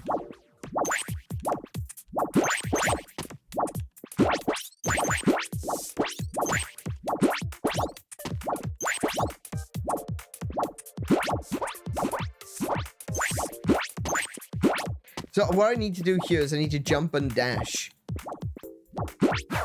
Oh, okay. So yeah, just a regular jump and a dash. Okay, cool.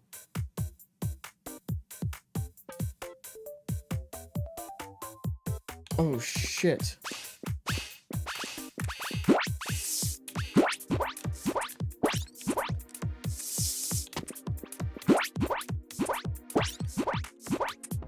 Whoa! Oh no! Overshot. I overshot. Hold on. Okay.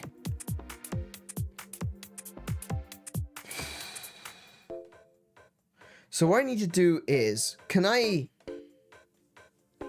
Maybe I can dash in mid-air? And still grab the wall? Oh, yeah, cool. Nice.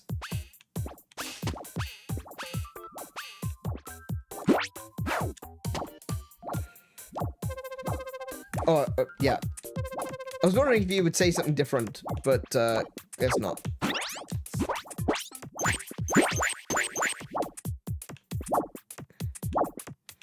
Okay, so this guy is moving a little bit slower. I need to go underneath him. Nice. Oh, no. No. Okay. I missed. There we go.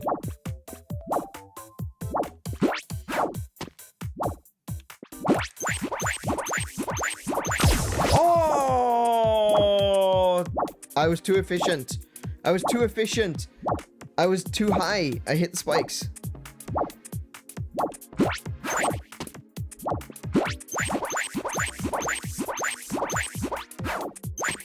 Nice.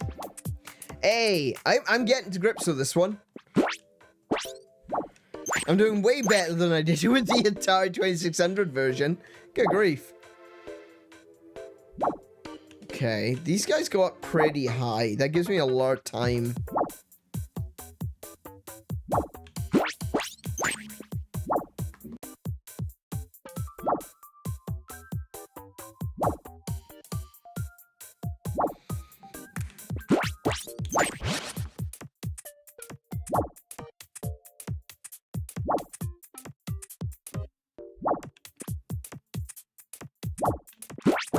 There we go. Sorry, just had to clear the sound from outside. Level complete. Challenge orbs, 3 out of 3. Shattered orbs, I got 1. I assume then that means I got all of the shards. Time trial unlocked. Okay, continue.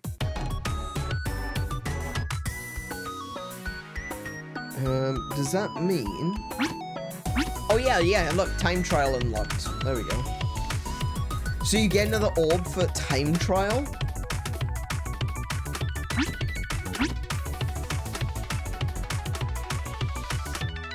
Now, I'm not aiming to 100% this game on stream. Like I said, if this game is something that looks interesting to you, and you want to give it a shot, I want you to go find all the secrets and extras and stuff like that for yourselves. I don't want to go through it all and show you exactly where everything is. Oh, and that even shows me then my best times. I know you can't see it's behind the chat, but, yeah. Oh, yeah, I didn't take any notice of we still had a countdown after the shift to the glory world. There wasn't a countdown. At the very least, I didn't see one. But I assume that if we go back in here...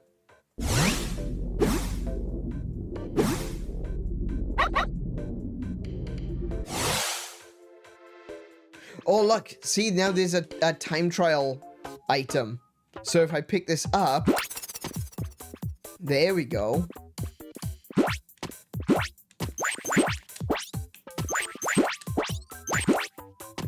I don't know if I need to collect everything for the time trial, or if I just need to get to the end.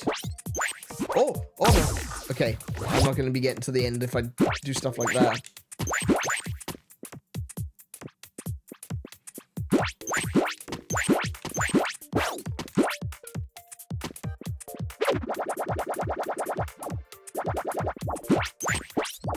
Oh.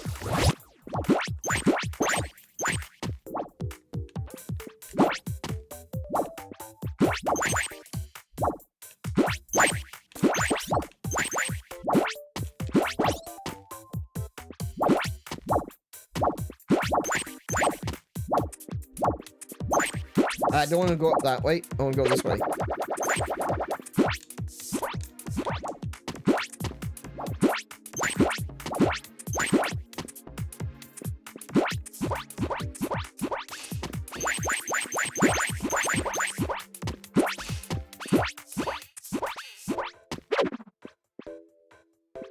So there's no actual, like, run button. There's no, like, sprint or anything.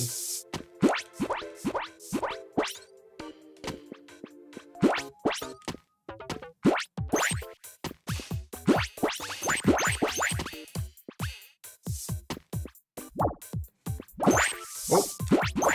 Oh, damn it. Did that again.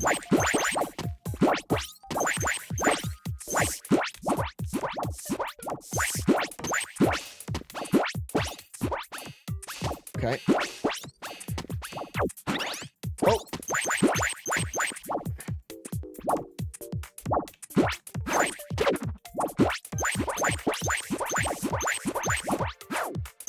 Oh no, I almost shot.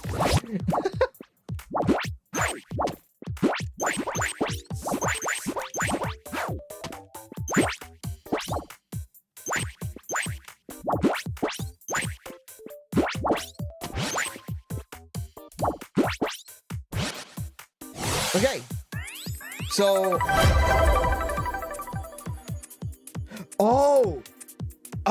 so they are counting whether or not you get all of the extras along the way. Right, okay. And, wow. That score.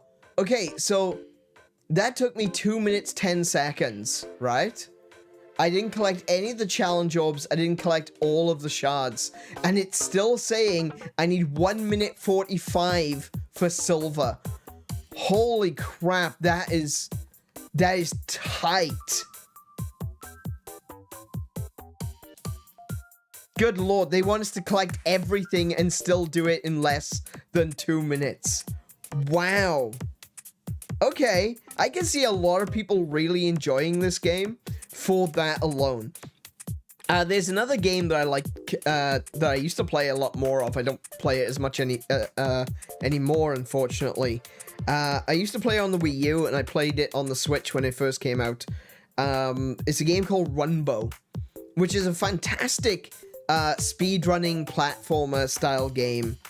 And I really love the hell out of that game. It's really fun. It's very simple. It doesn't have, like, really complex movements. It's got running and punching.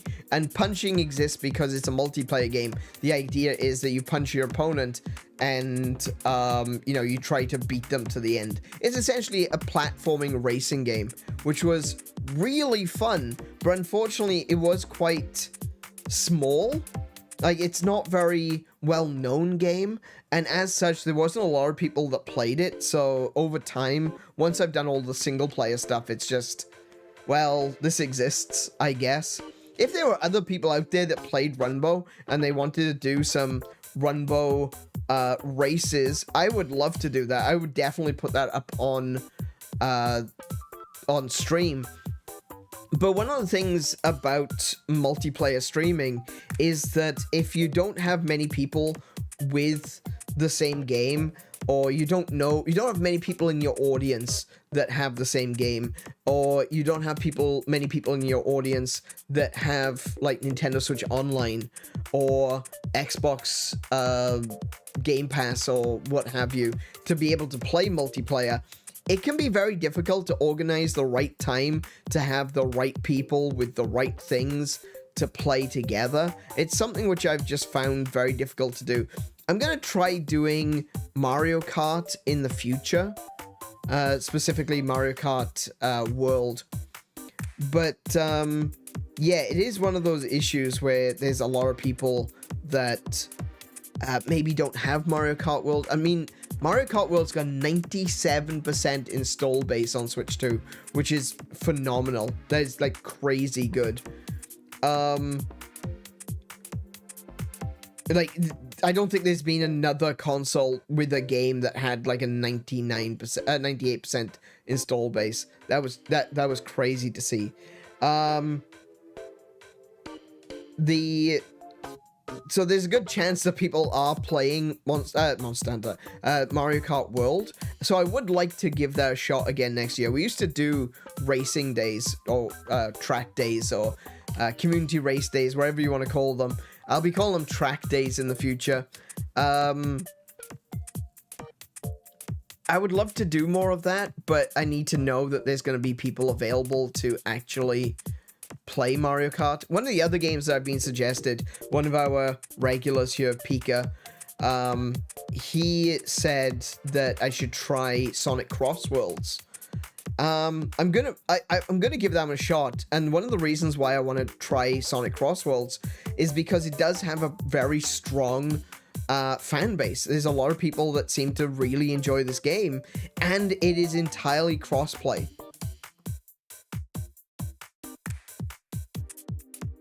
So people who are playing it on Xbox, people who are playing it on PC, people who are playing it on Switch and PlayStation, they can all play together. There's no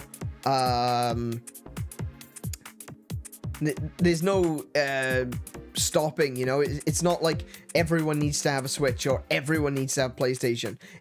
Because it's cross-platform, there's a higher likelihood that people are going to play together. And I would like to give that one a shot too. I don't know if I'm necessarily going to do it straight away. I would like to, like I said, I would like to get back to playing Mario Kart. But if we do play some other games as well, I have been considering playing Sonic. And I'd like to do other racing things as well. That's the thing. I'd love to do other racing games like Runbow, but some of those games are pretty niche. And unless you've got a big enough following to foster a community in those particular games, then it's difficult to do it. It's difficult to be able to say with certainty, I am going to do a racing game this day, and I hope everyone turns up, you know? Now, hang on a second. You see they've got arrows here?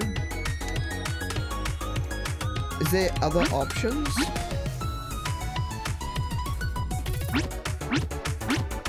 No. Okay. Interesting. Those arrows look like they are, you know, allows you to change from enter to something else, but that doesn't appear to be a thing. Okay.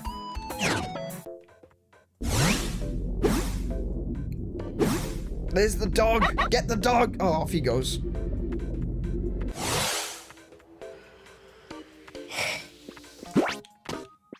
Hi. And there goes Leap again. Off to find trouble in places unknown. What are we floating around here for? Follow him!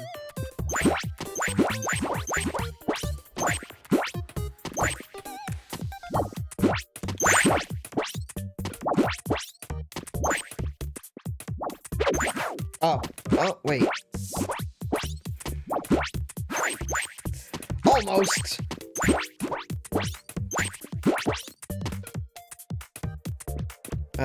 Oh yeah, so this is gonna be the... Oh, and then double jump at the top. Okay, hang on, let's talk to Watch and Learn. Now this is a bit of a pickle, Mr. Run and Jump. You can't wall jump here, but high jump might do the trick. Simply hold the crouch button, then press the jump button. It's an excellent way to gain height in tight spaces. Double jump at the top of your high jump and you'll get even higher. Wouldn't want to hit those spikes now, would we? No, we wouldn't. And I certainly didn't already do that.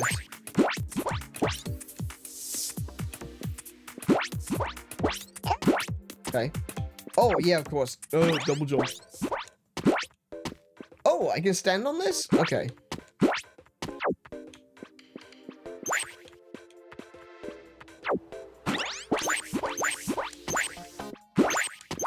Oh, hello.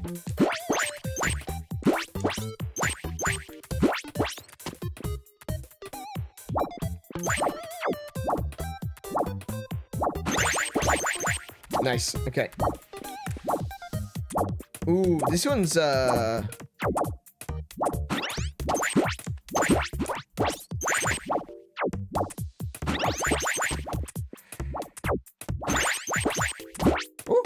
Thought I wasn't going to make that. Alright. Looks like another power orb shattered in this area as well. Collect all the shards and we'll piece it back together.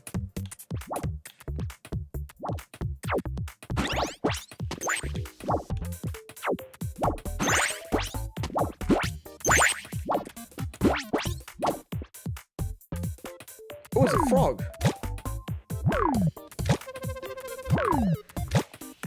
Oh, a bullfrog. Slimy little things. They're cute in their own way, but they never watch where they're jumping. Keep an eye out for those slime puddles they leave behind. It's the only way to tell where they'll land. Okay, if I stand in the slime puddle, will something happen to me? No. Okay, cool.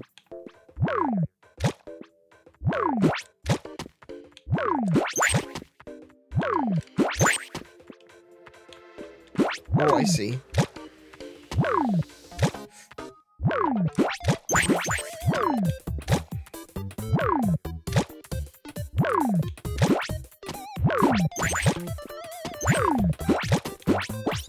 Oh, I can't reach that one. Okay.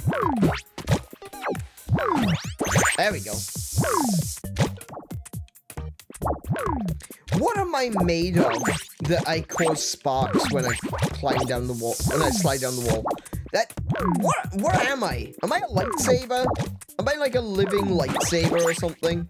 And that's the reason why I spark when I touch walls. Oh, hang on.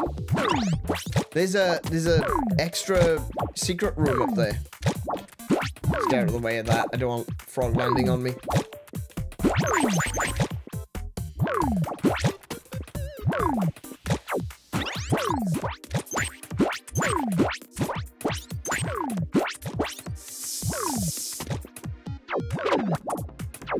Alright, what we got? I'm made of light now? Yeah, it does appear that I'm made of light, so I guess I am sort of lightsabery. Oh. Oh. How do I... Not like that.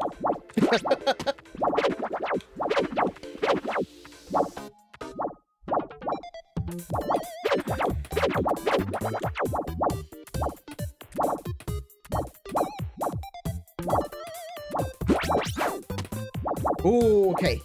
Okay.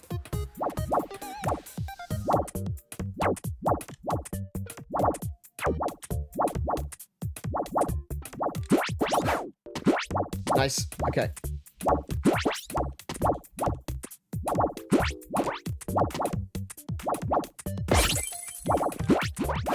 Ah, no! Okay. Damn it. I got all the way up.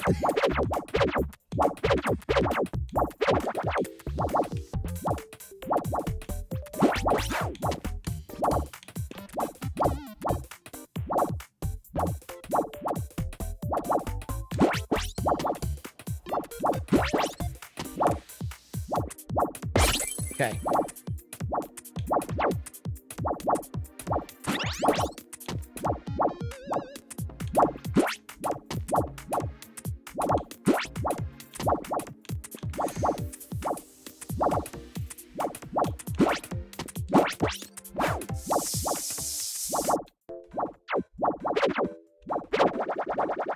There we go. Yeah, I like the, I am a fan of the different movement options that you've got, in this game. They're pretty cool. Okay. Of course, you have to not be a mook when doing it. That...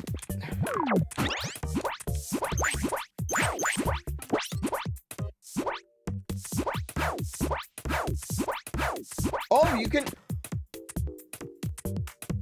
Oh, you can actually cheese it with the dash. You can actually cheese the wall jump with the dash. Okay, interesting. That's a lot of spikes, Mr. Run and Jump. Perhaps a long jump will clear them. Oh. Oh, I didn't even find that one yet. Okay. Press the jump button while rolling to perform a long jump. You can span great distances that way. Be sure to keep moving during the long jump, otherwise you may find yourself face first in those spikes. Okay. Nice. Okay. That's useful.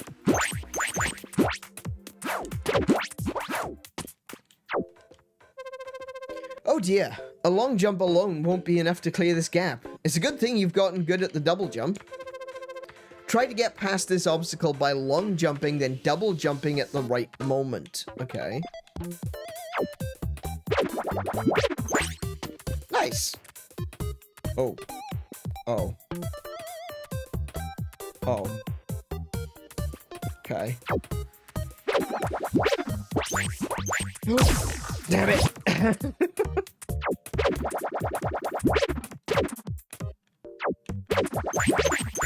Oh, wow, that takes me all the way across. Right, I shouldn't have let go with the, okay.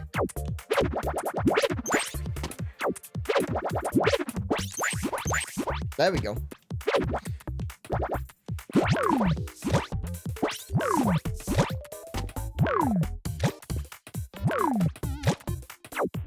Oh, I can see what I need to do. Oh, no, okay.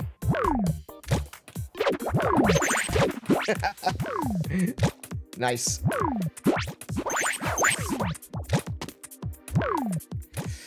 Okay. Ooh, this doesn't give me a lot of... Okay.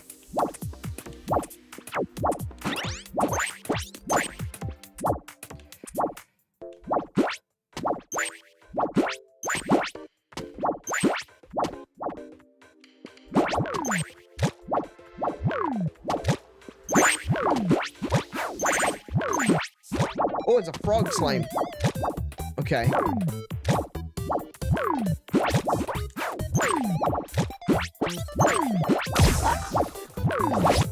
Need to time that jump a bit better.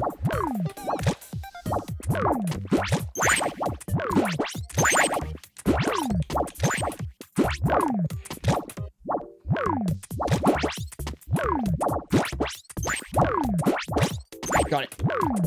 Ooh, now, hold on. Can I get all the way over there?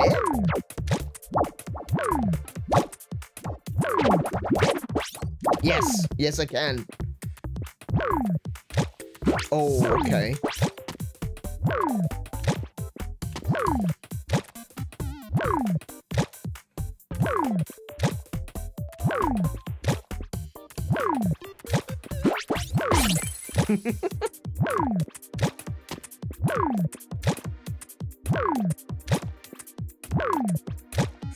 There we go. Oh, wait. Now I need to get back. Nice. Okay. I can get back.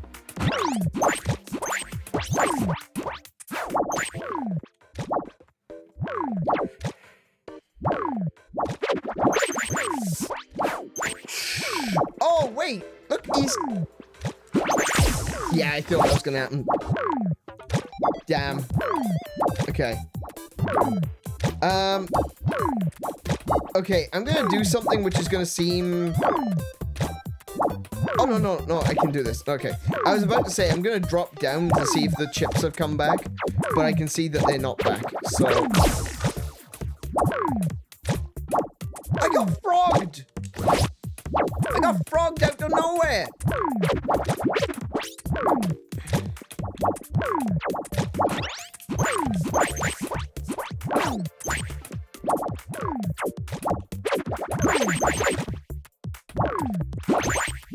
Oh, near did the wall jump. Oh, my goodness, twice in a row did the wall jump. Shit. Okay. No, wait, don't get frogged. Oh, goodness, that frog. No! Too far!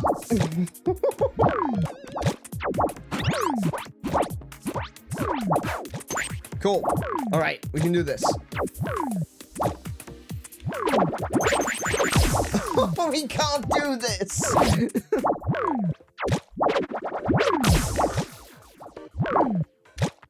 Okay. Note to self, stop rushing, don't get frogged again.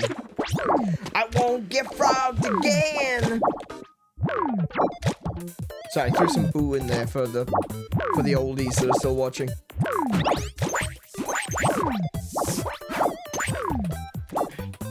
I think for that top chip, you just need to jump over the skull from underneath. Yeah, you might be right, actually. No, I got it.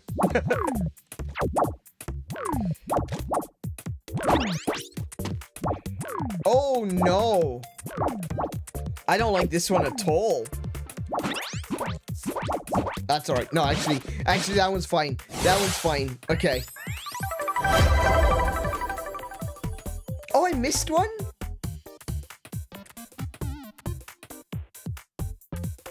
I missed one. Where was the other challenge orb?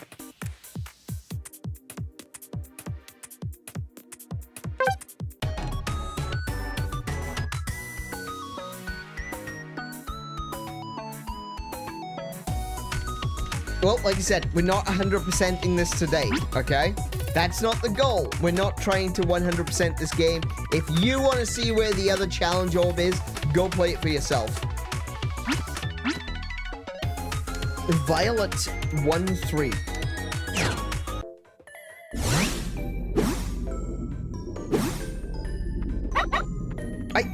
Dog! Damn it, dog. Hi. I think we may be nearing the end of the Violet realm. Hopefully we'll be able to catch up with Loop soon. Yeah, you say that.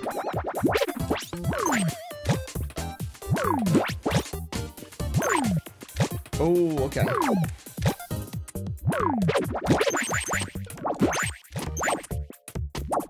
Ooh, I don't like that. Yeah, see, I told you I didn't like it.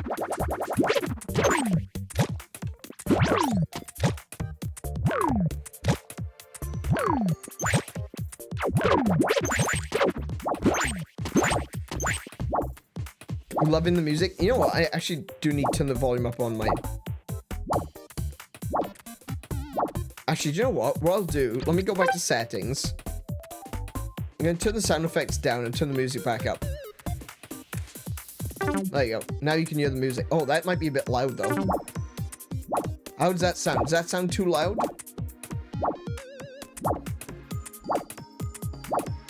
It looks like it's hitting the... It's peaking for me, so... I need to pull that down.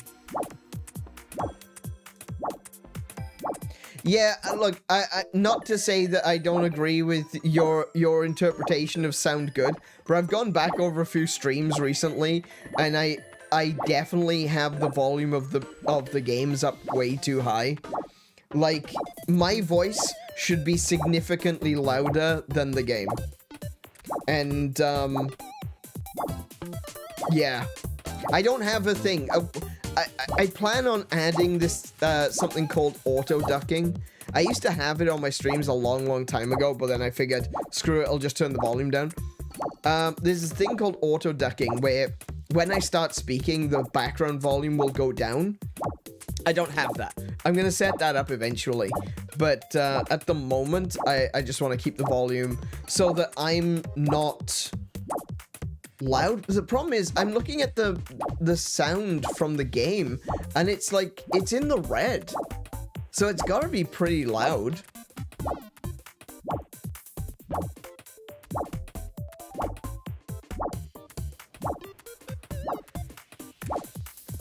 Yeah, I can't really tell myself because obviously I can't watch myself. I have to watch myself playing the game, but in order to have sound in the stream to be able to hear it, it's, I need to have sound on, which means I can hear the sound. You see where the problem is? I can't hear myself watching the stream back while the game is actually playing. Damn it. Okay.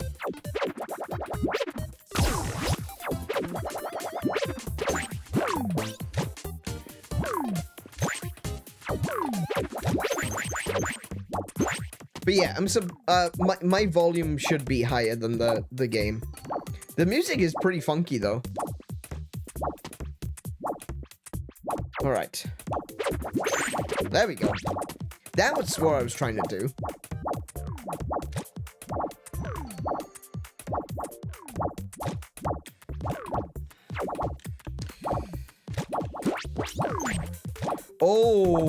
Oh, that's an interesting one.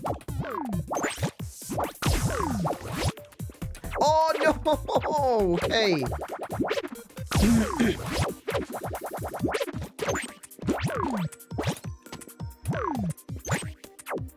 So this room is significantly larger than the other rooms that we've encountered so far.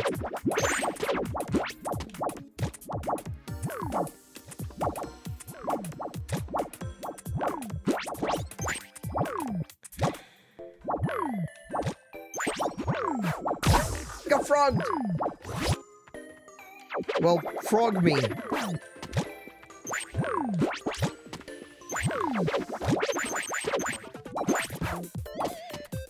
The movement in this game feels really good. This is exactly what I was talking about at the beginning, about the idea of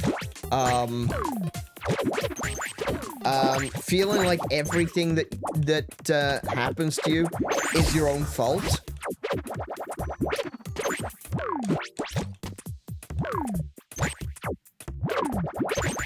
The control is just so smooth, and your options for movement are really really good. You got a lot of variety in how you want to traverse this area.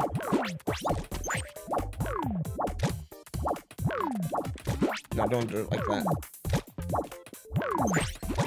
Woo! There we go.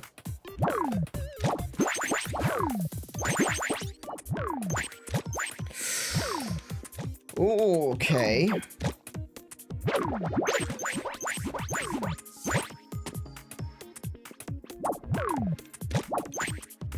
Okay, what? Oh!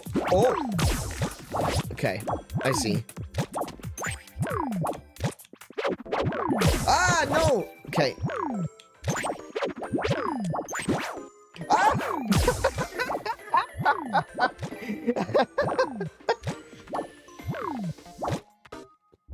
I couldn't decide where to go, so I decided to crash into the skull.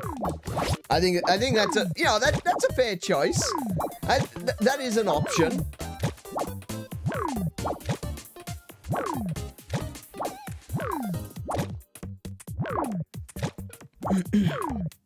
All right.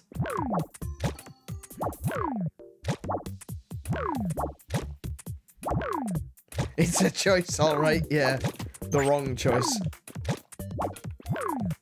Can I stand here? Yes, I can. Just about, but I can. And I can stand down here too.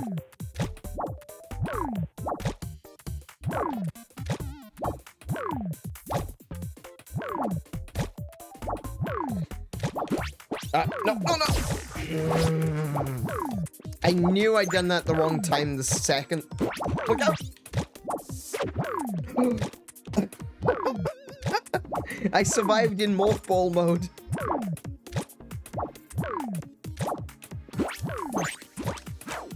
Damn it. I did it again. Oh, damn it.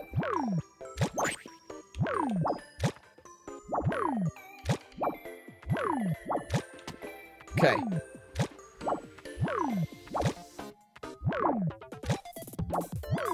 How do I get the one on the side?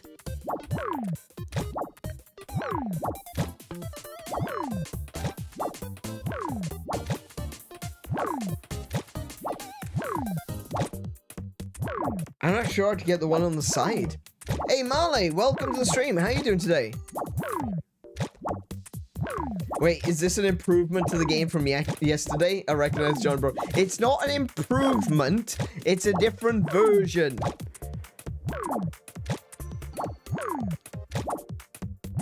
Maybe I do like a...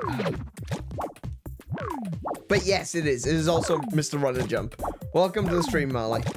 Yeah, I don't know. I don't know how to get across there.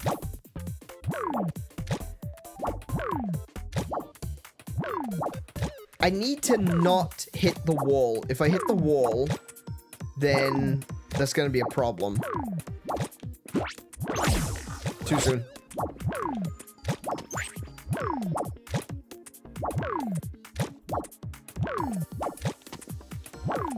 If I hit the wall, though, I'm going to do a wall slide, and I don't want to do a wall slide.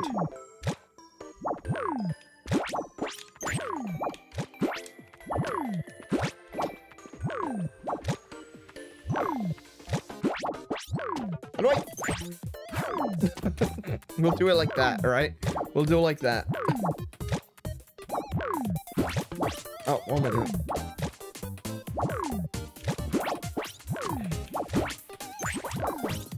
Oh, I did it! Nice. Oh, no! I didn't know where to go. I didn't know what to aim for. Hey, Joseph, welcome to the stream. How are you doing tonight? Have you tried running and or jumping? I've tried both. I'm having difficulty with both.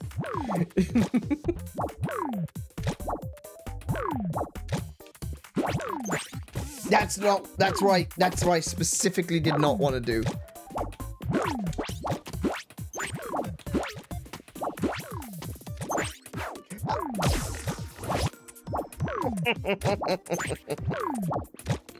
Okay. Alright, game. Alright, game.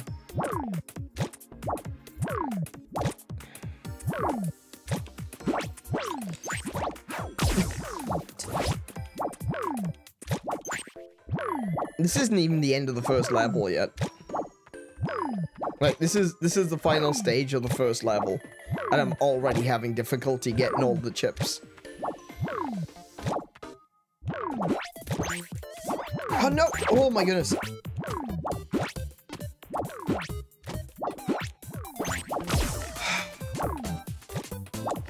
Alright. I did it again. Oh my goodness. Wait, no, I'm not gonna take that. See, there's a star that's appeared above my head. That's like an invulnerability to get me through this stage. I'm not gonna take the invulnerabilities, I just want to figure out the puzzle. If it takes me a few goes, it's gonna take me a few goes.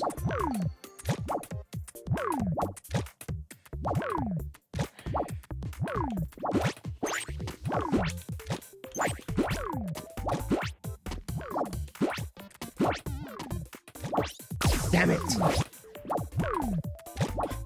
Yeah, I'm having difficulty getting the ones on the sides of the blocks. That's the biggest issue, is like I don't have anywhere to like jump to.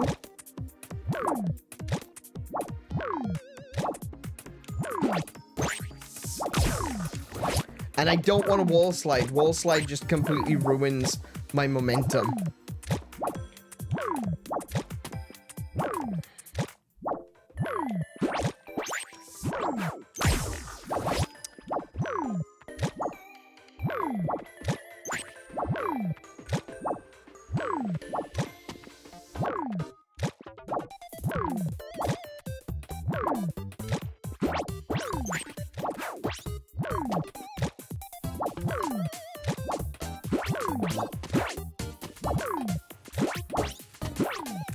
Come on, I can't hit the bloody chip now.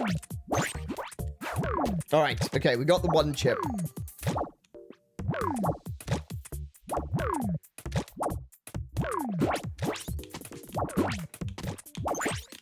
Whoa! If I only hadn't double jumped there, oh my goodness. I panic mashed. I panic mashed that one. No, no! No, I don't want it. I don't want it. I don't want it. Go away. Okay. Alright. This time we got it, okay? This is the one.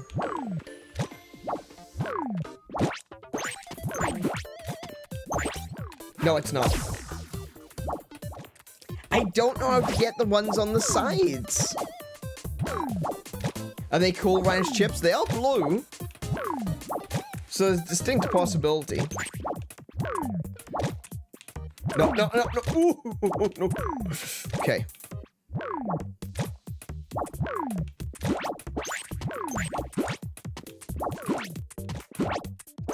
Okay.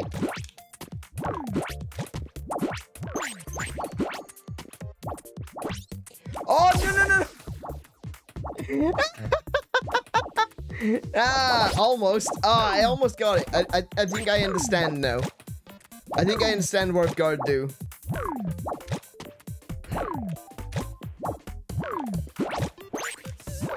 No, I immediately cock it up.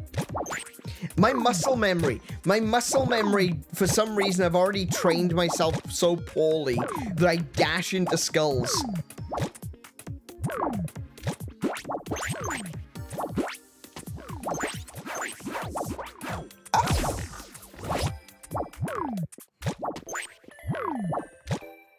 I'm getting there. I'm getting there. I'm understanding. I'm learning little by little, and that's fine. You know, it might take me a few tries, but the point is that I get there in the end. You know, everything is a learning process, and I'm not feeling the intense anxiety that I did yesterday.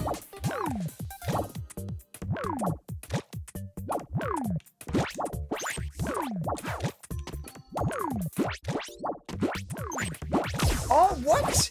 Why did he only do a little hop? Wait, I don't know why he did that. Did I do something differently? He only did like a little jump. He didn't go over the skull.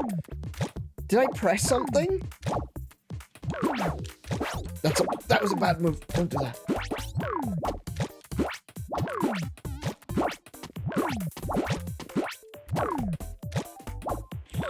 I thought maybe I'd pressed something which caused him to jump lower, but I can't seem to figure out. Okay.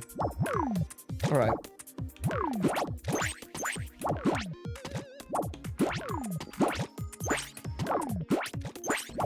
Oh no! Didn't jump in time. Okay. No, don't follow him. Don't follow the frog. Don't follow the frog. There's a lesson for everyone out there. Don't follow the frog.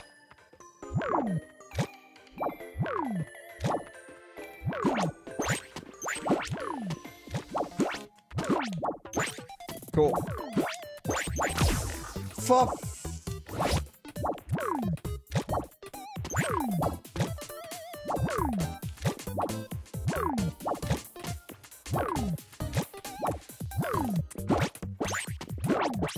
Oof.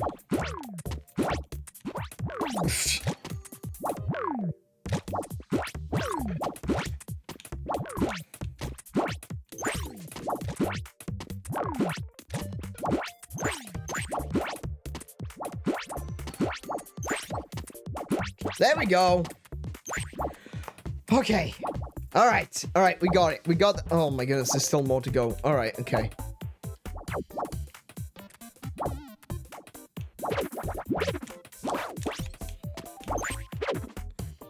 Cool. This looks a bit tricky. It seems we'll need an equally tricky solution. A dive will do. Oh yeah, that's what I'm going to be doing. Press the crouch button in mid-air to perform a dive. Doing so will briefly propel you forward. Very useful for tight gaps like this one. You won't be able to dive again straight away. Wait, so they were expecting me to do that last section without diving at all? Alright. You won't be able to dive again straight away, but if you double jump, you'll be able to dive one more time before you need to touch the ground. Okay. So if I go...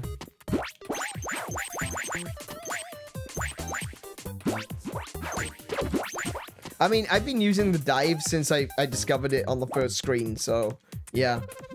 Regular wall jumps won't work here. The gap is simply too wide. Perhaps try diving. Begin with a wall jump and then dive to the opposite wall. Once you touch it, you'll be able to wall jump and dive again in the opposite direction. Do this over and over until you reach the top. Yeah, see, I figured out that you could dive. You could reset your dive by going up the wall because you can cheese it. But be quick about it or you'll slide right back down to the bottom.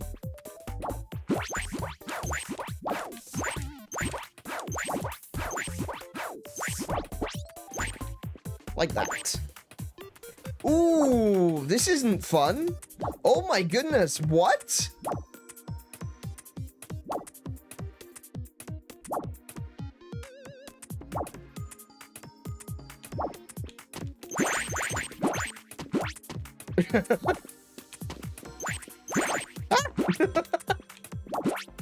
Cool. You'll need to chain a few moves together to reach that ledge. Or a tricky jump.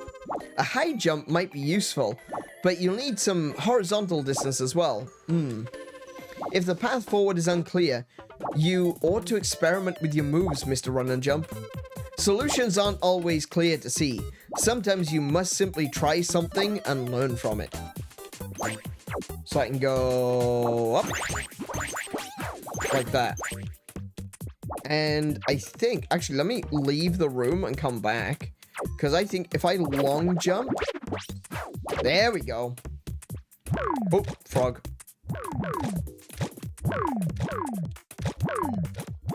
Oh, that's interesting. How do I get up there then?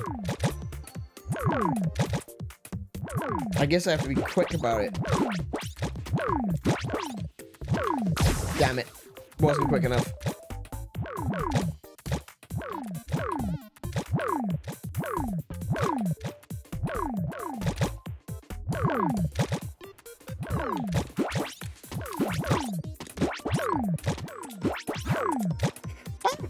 Okay. Oh no! That frog caught up to me. Damn it. Okay.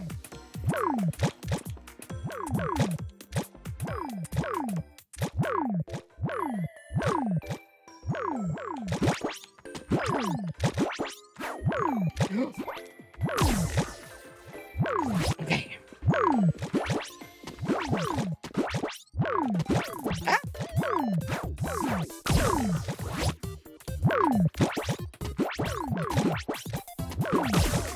Right.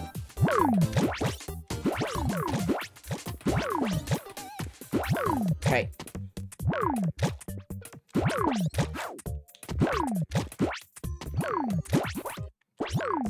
Oh! I shouldn't have survived that. Hi, frog. Hi, frog. Hi, frog.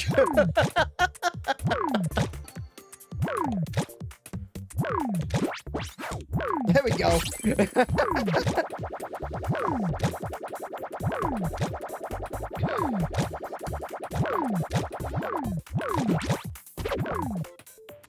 Nice. Oh my goodness. This is, so far, I am loving the hell out of this game. I love all the movement options. They're so good. Yeah.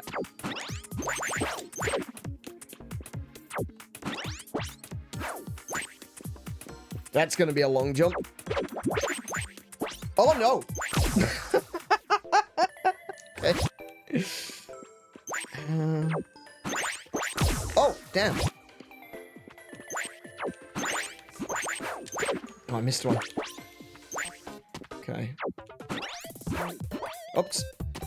Oh, that's one way of doing it. I didn't even think of that. All right.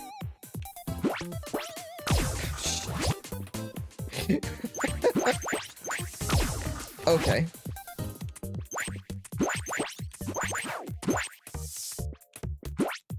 You know what? I'm going to collect that. I'm going to leave the room and I'm going to come back. I can reset the room. Brilliant. Oh, wait. Oh. Damn. There we go. All right. So then, this is going to be a long jump and a hop. There we go. And this one's going to be a drop a double jump, and then a dive. Nice. Oh, less nice. Oh no, it's not too bad. That's fine. I overshot! Oh, okay. Right, fair enough.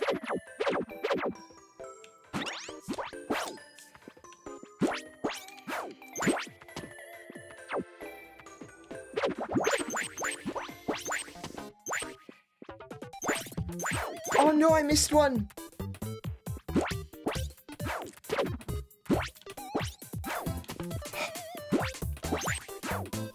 Oh, that was close. Right, okay.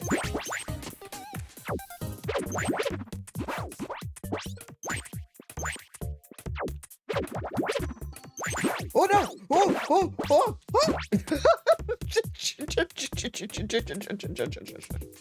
Okay. We good, all right?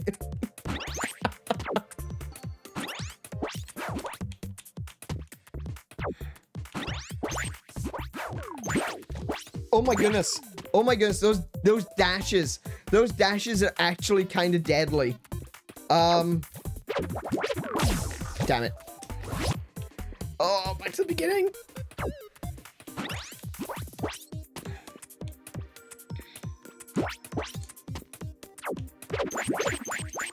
Oh no. It's you. The fact that sometimes you can do something wrong and look at the game and be like, there's 3 seconds before I'm going to die, but I already know it's gonna happen.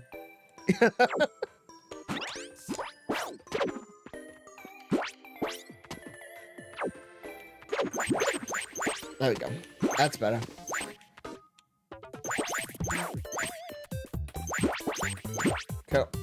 Cool. Next. Right. I'm not gonna do a long jump on that one because I don't need to. This one's gonna be a... There we go. No. Okay. I will have to do a dive on that one. Okay.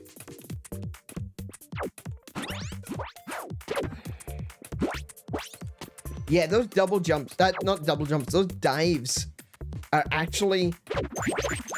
Oh, I missed. Okay. Oh, I did... Okay, that's fine. That's fine, I missed one. That was a pain in the ass to get anyway.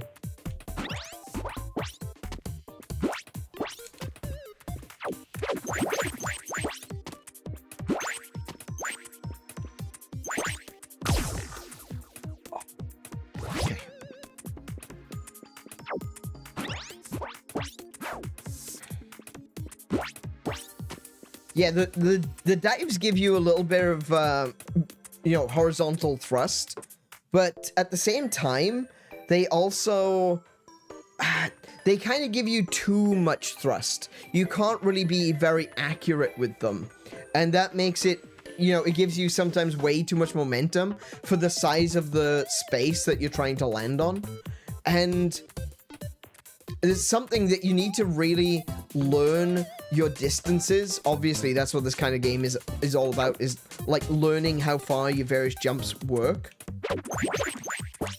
so that you don't overshoot. But you also need to not overly rely on certain things, because if you get too used to a particular move, you will overuse it like that, because it'll become muscle memory, and you don't want to do that.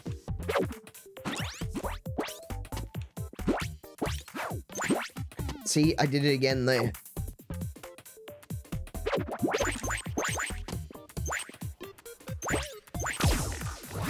If I miss one of those, I'm just allowing myself to hit the spikes at this point, because it's just too much of a hassle to try and get it back.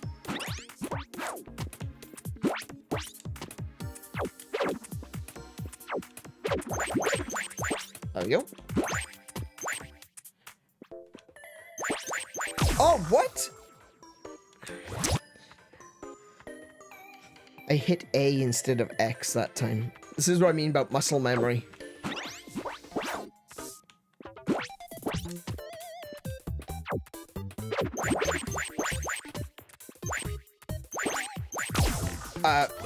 Okay.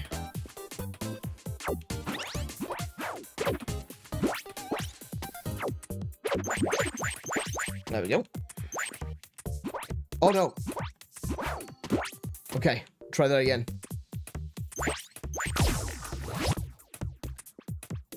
Oh.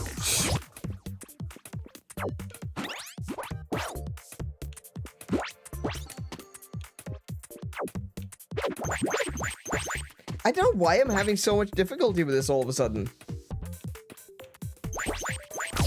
Why? Yeah, I don't know why I'm having so much difficulty with this all of a sudden. I didn't have any issues before. Oh, shh. There we go. Right.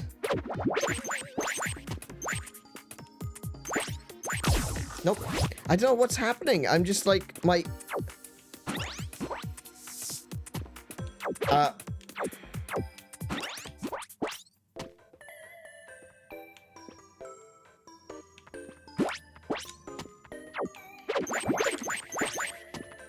Okay.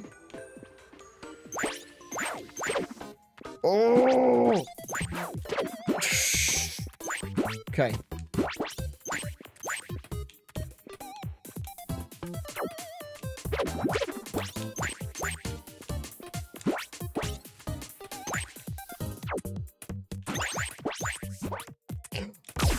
Oh no, that was a stupid, that was a stupid mistake.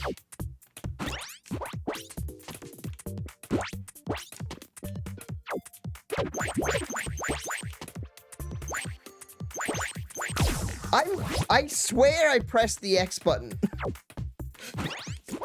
Game, listen to me when I press the buttons. It's definitely not the game because it's listening to me literally every other time than when I collect that. Yeah, I genuinely don't know why. Like, my thumb just isn't getting to the X button in time. I don't even understand why. I'm not reaching the button. There we go.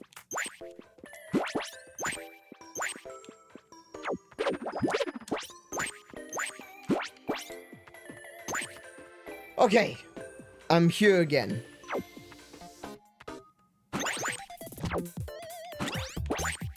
Yeah, okay, so I can't just, how am I gonna get the extra height on that?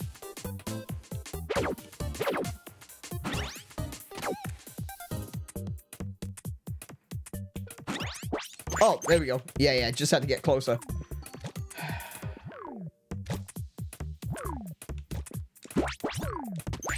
Nice. Oh, now we got frogs? Now there's frogs in the mix? Good lord.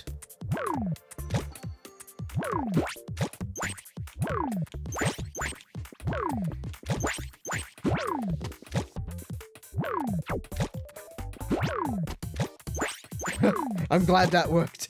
I am so glad that worked. Hang on a minute, that looks dubious. Hang on a second, this looks...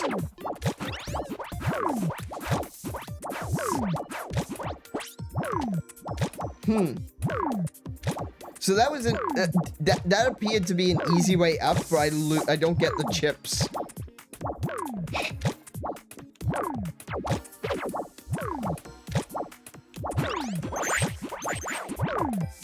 No! Okay.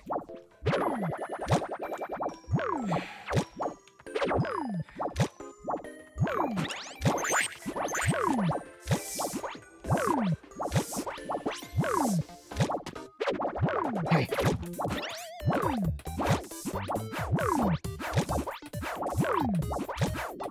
All right.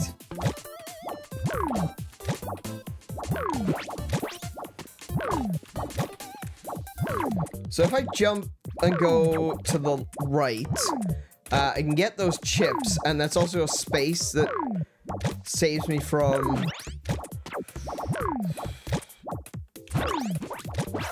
There we go.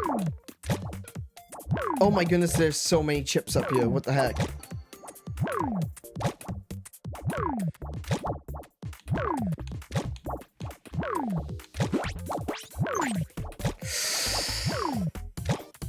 Right between the frogs.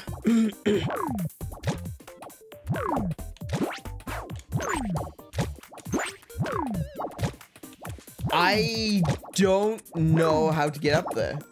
I guess I gotta go up through the middle and drop back down. That's gonna be a pain.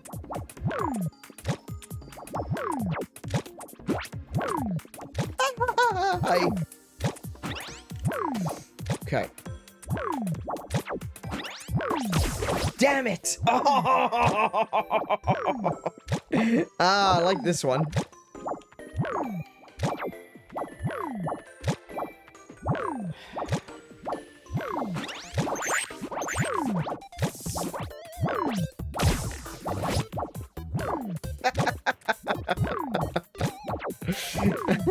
Okay, so this part for me is awkward because it's another one of those timing challenges.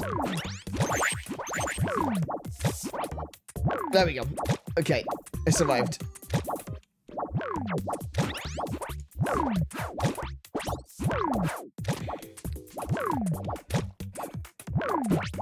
No! Oh, no, no, no, no, no, no! That was so bad! I pressed jump instead of X, and then I immediately was like, no, I need to press X, not jump, and then I hit the X button in midair. I got stupid hands!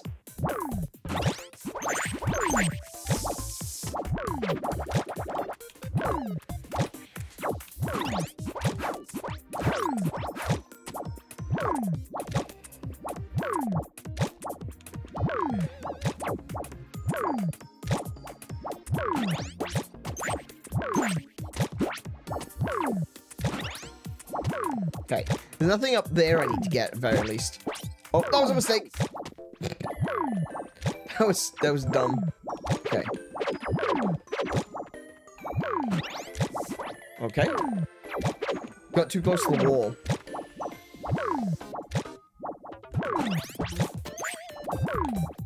Okay.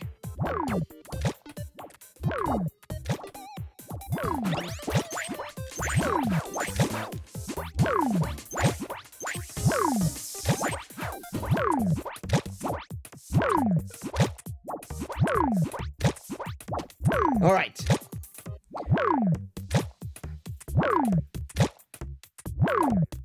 Now, okay. So to get these chips, I've got to go down. Actually, do you know what? We'll do this first. Oh, heck. Okay.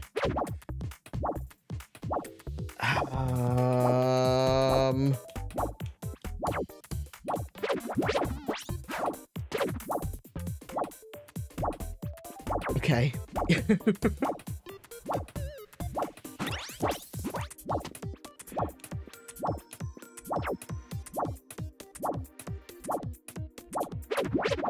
Oh, so close. Okay. Nice.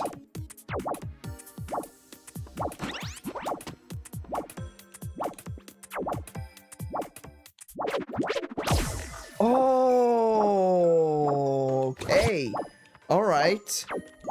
Oh, that's awkward. That's a really awkward move right there. Can I go off a long jump into a dive without jumping again? I don't think I can. Oops.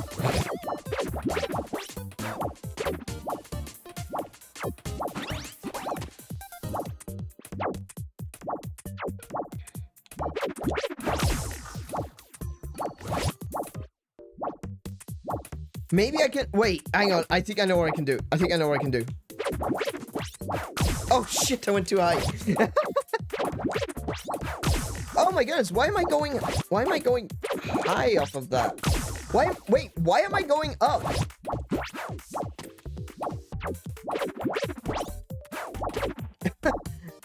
That was giving me a lot more elevation than I believed it should have for that moment. Okay. What I want to do is I want to jump across. Okay, so here's my plan. I need to do a long jump across, get to here, tap the jump button to go straight up, and then dive over the top of the skull. I think that's how I do it. Oh, I just do that. Okay, that works too. Sick. Right. And now I've left the screen and come back. It means I can drop down here. Oh! Nice. And collect all of those.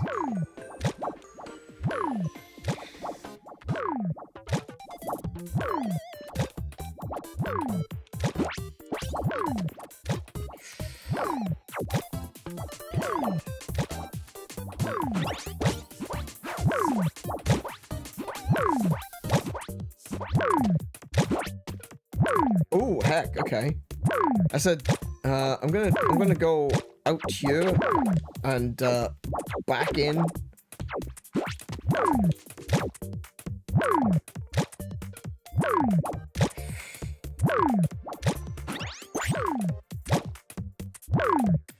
Ooh, that one's... Oh, yeah, you can just about reach that.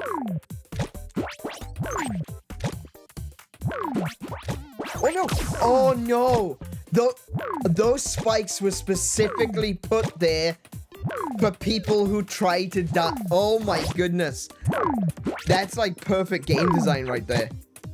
It's cruel as all get out, but that's game design. They knew what people's response would be. Damn it.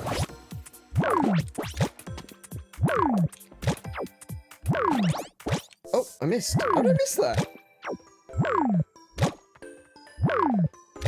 They knew. Yeah, they knew.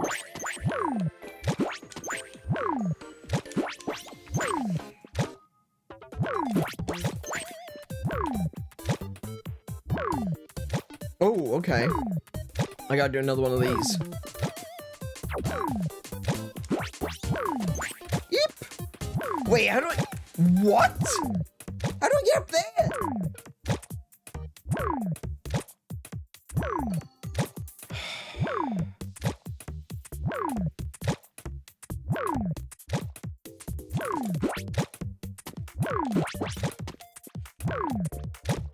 Okay. There we go. Okay, that's not too bad. That's not as bad as I thought it was gonna... Oh my goodness. The foreground elements are blocking the spikes here. Like, I know there's spikes all the way across, but bloody hell.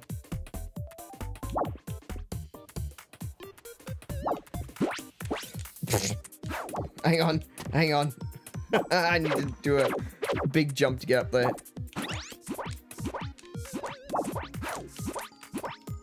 Okay. Oh, heck. So to collect the orb, I need to drop down the spike well.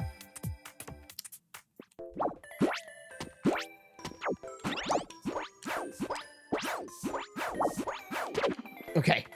That's not so bad. I can do the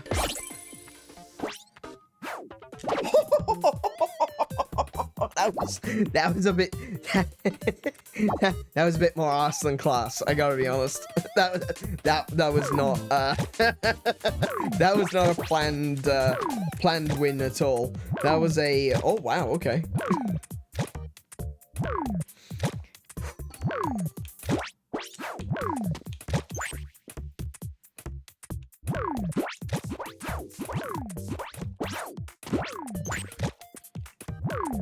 Oh my goodness, I hate that. I'm sorry, what? I gotta get all those chips?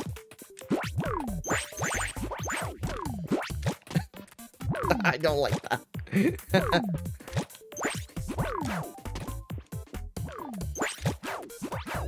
Woo! Okay.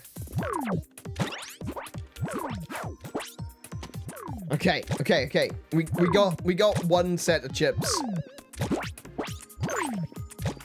Oh my goodness, there's 3 sets in this one, and it's even further apart. Oh no. Oh, no. Okay. Oh, no, I couldn't do it.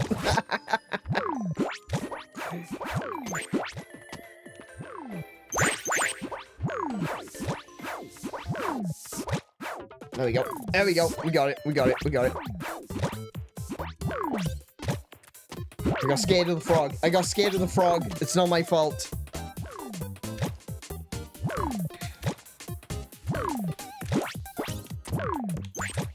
Okay.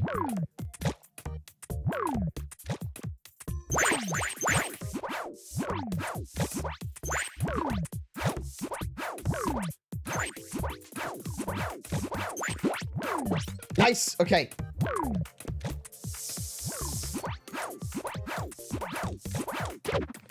Cool.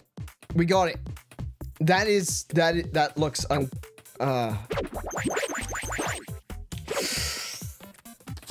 Talk about a leap of faith. Holy crap. I didn't mean to press the X button there. Oh, I don't like the look of... I think I know what I need to do, and I hate this... Oh, no. I think I need to long jump to here, jump up, and then dive that way. Oh, no. That one looks...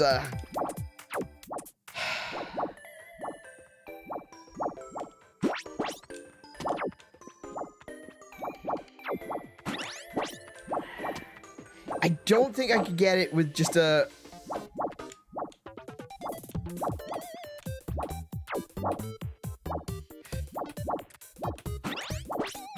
Oh no, you can do it like that. Alright, cool. That works too.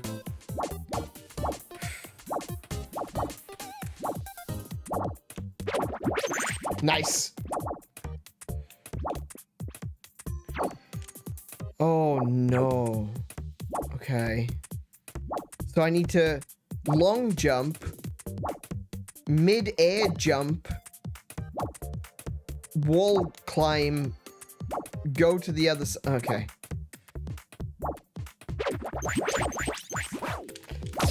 Okay. Can I duck under? No, I can't. No, I can't. I'm like, can I duck under you? No.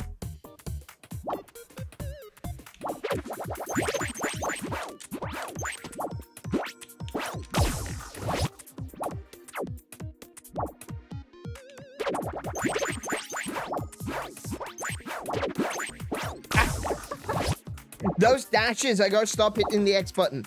I gotta stop doing the dashing. No, that was wrong timing.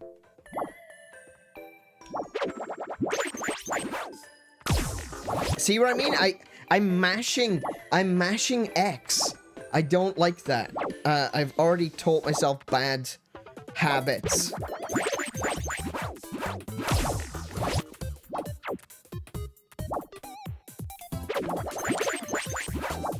See, I wasn't trying to dash then. I didn't want to dash, I wanted to jump, but I've taught myself a bad habit already. Okay, let's do it at the correct time.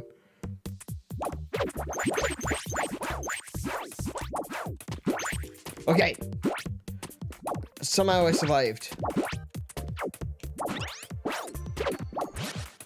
See, what I'm doing... Okay, let me explain to you what I'm doing and why that took me 45 minutes. Holy shit. Okay. What I'm doing is because I'm using X and A, X for the dash, A for the jump, it makes it so much easier to do some of the maneuvers. Like if you're doing the long jump, you just hold X and then you slide your thumb down to A. But it gets you in a bad habit of using your thumb across two buttons. And when you hold your thumb so that the tip of your thumb is on X and the base of your thumb is on A, it is so easy to get into a bad habit of hitting both buttons at the same time. So when I'm trying to jump, I'm also hitting the X button. And so I'm doing a jump into an immediate dash. And that's obviously not what I want to do. Player assistance. Hey, Mr. Run and Jump, have you seen any of these items around? Maybe. These items can appear after you respawn several times in an area. They're very helpful, especially if you're feeling a little stuck. So, look, I get it. The star is really useful, actually, if you want to take a look at the area. I personally wouldn't use it to... I wouldn't use it to progress. And something I noticed as well when I accidentally picked it up was that you can't collect the chips while you're invincible. So that's a really good compromise, I think. I think the star is useful, however, because it makes you invulnerable to spikes. And it allows you to take a look at a room before trying it. So you can keep trying the same maneuvers in a particular spot. If you're having particular trouble in one certain section, it means you can quickly get back to that spot and just keep trying over and over and over again.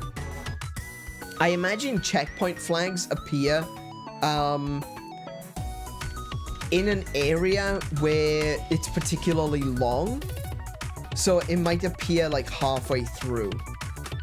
I might use checkpoint flags. I probably wouldn't use the invulnerability stars for actually trying to progress the game, though. How often would you like these assistance items to appear? Oh, okay, hang on, I just realized something. So when we were looking at the settings when we first came into the game, I was looking at it from perspective of checkpoints would be an item that you collect. But checkpoints appear at the beginning of every room.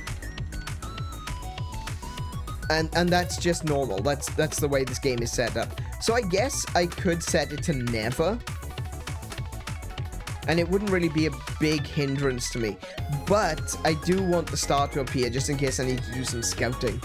So we'll keep it on infrequently. We'll keep it on infrequently for now. If I'm having particular issues... No, whoa. Wait. That wasn't even the final stage. This is the final stage. Oh, good lord. Okay. I did get all of the orbs in that one though, so that's pretty cool. Violet won the Void. I'm guessing this is a boss room? Whoa, whoa. Oh, what? It's coming. The Void. Run and don't stop. Oh, I see. Oh, I understand.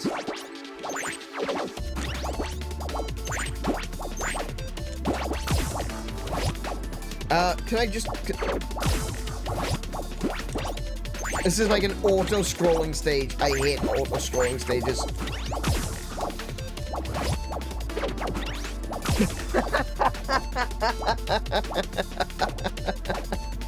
That didn't go well for me.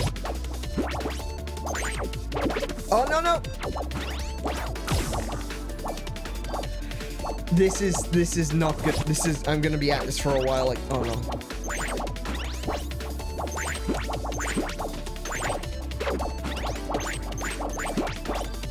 Oh yeah, like, that's gonna happen, okay.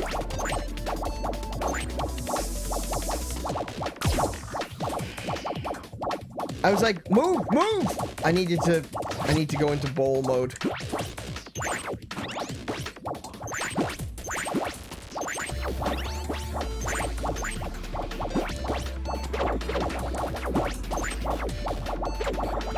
Oh no!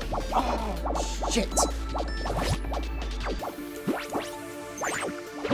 Oh, come on!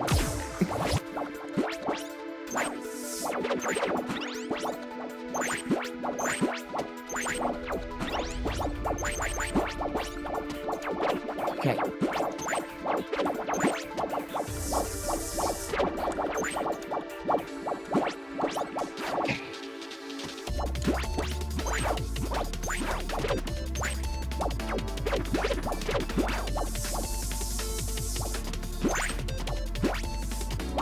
For real? Oh, wow. Yeah, okay. No. I haven't even started yet.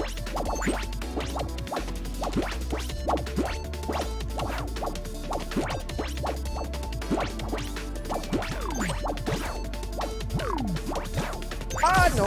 Okay.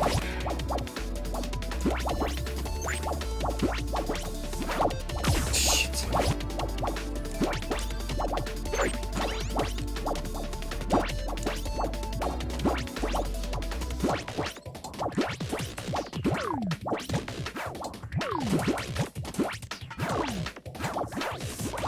There we go. Okay. Okay. Oh, it's coming from both. Nope. Don't even bother. Just go. There were spikes there. Oh my goodness, there were spikes right there. Okay. Ah, the frog. That frog gets in my way. Okay. Oh, no.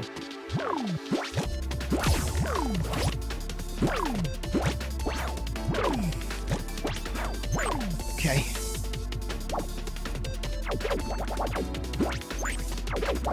Yep. Oh my gosh, climb the stairs!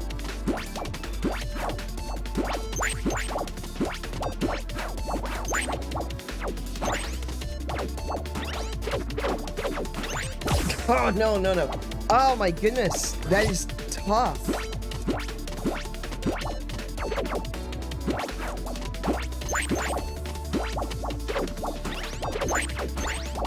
Oh no.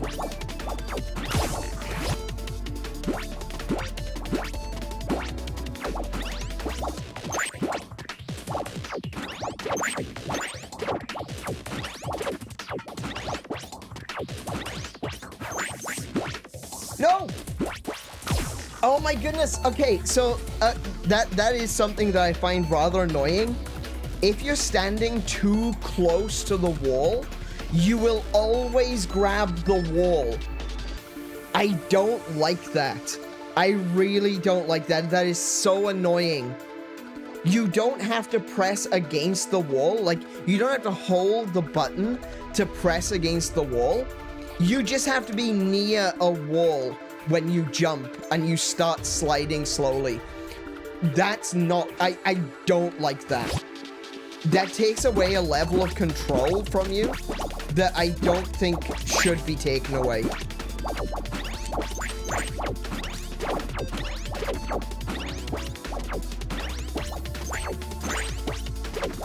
Okay. Oh my goodness.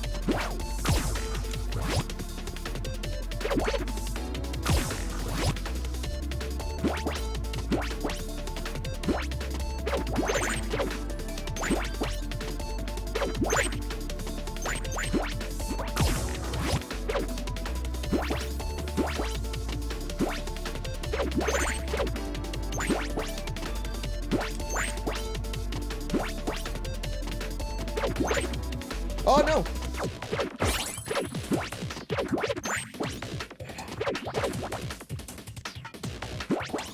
I made it. Oh no. I got the crystal. You can't kill me.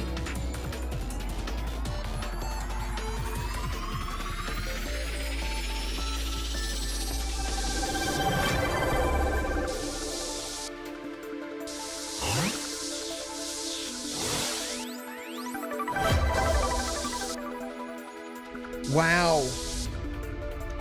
Wow. I got more than half of the shattered orb. Holy crap. That's going to take a lot of trial and error. That's going to take the good kind of trial and error. I think this is the good kind of trial and error. It's not something that you can't see ahead of time. It's something that you've got to react quickly to. And I think someone with better reactions than me could have done that first try. No problem. But yeah, that was really good. That was really fun. It was scary. And I will maintain, though, I don't like the fact that you just have to be standing next to a wall to do a wall slide. I feel like that's something that you need to have active control over. That if you're going to be including something like a wall slide, then it needs to be that you are holding against the wall in order to slide. Maybe it's just because I prefer the way it works in games like Super Metroid. I'm pretty sure it's Super Metroid and Mega Man X, that you actually have to actively hold against the wall. But that's just me, that's my opinion. Other people might disagree. Yeah. I think for a lot of games like this, it's finding the game that suits you as well. You know, the game that fits the way that you prefer to control games like this. Because if you get something that is, you know, back-asswards to what you usually play, then it takes a lot longer for you to break that mindset and get into the mindset of playing in a different way. All right. New hat unlocked. Oh my goodness, a backwards baseball hat? Hell yeah. How do I change my hat?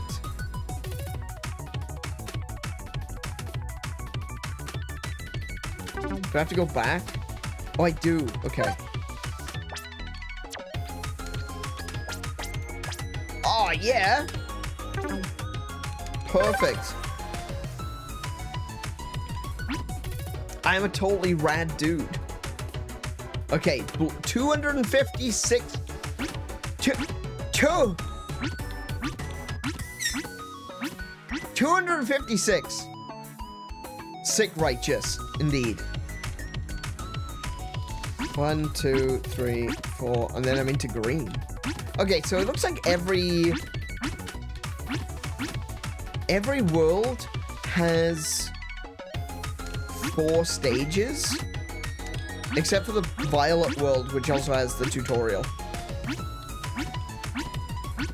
Oh, this is interesting though, because you can actually like see what's ahead. You can't go into the stages, so you can literally see like how long is this game. So 6 worlds, 4 stages each. And I have no doubt that they're going to be increasing in difficulty by magnitudes. I could be at this for a while. That's fine. I'm actually enjoying this game. And I love the art. I mean, it's super glowy. Oh, I'm blue now.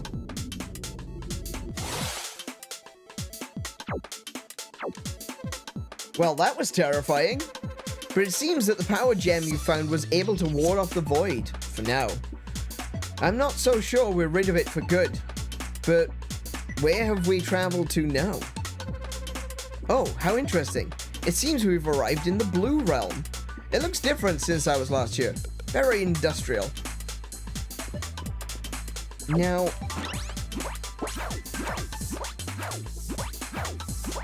Okay, that's not a thing. I thought maybe that was a thing.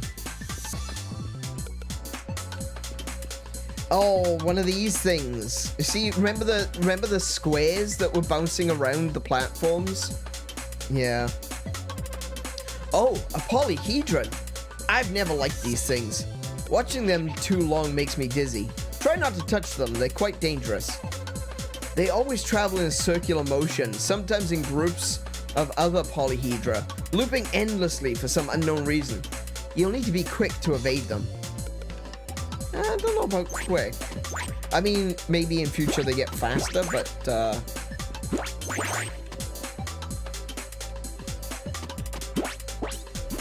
see what I mean? I just wanted to jump.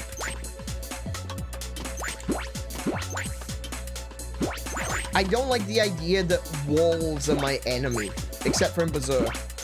I'm fine with walls being my enemy in Berserk.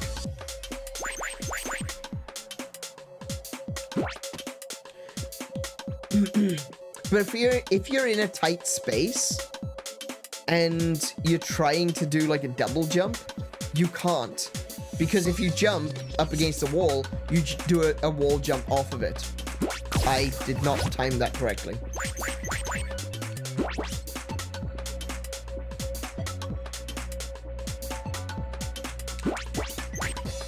Nice.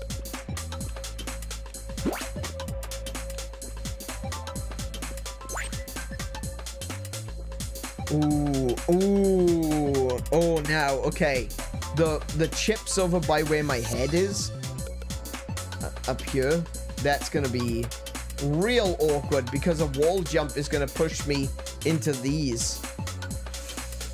Oosh, okay.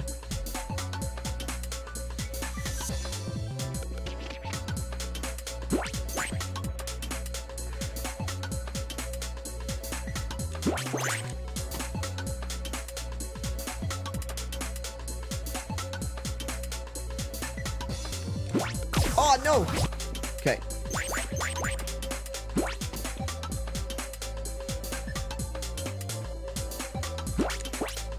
Damn it.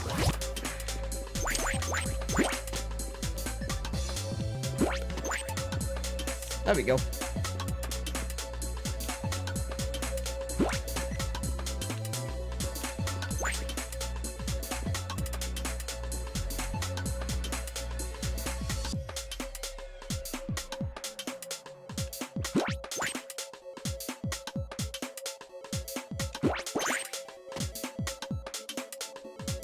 Ooh, okay.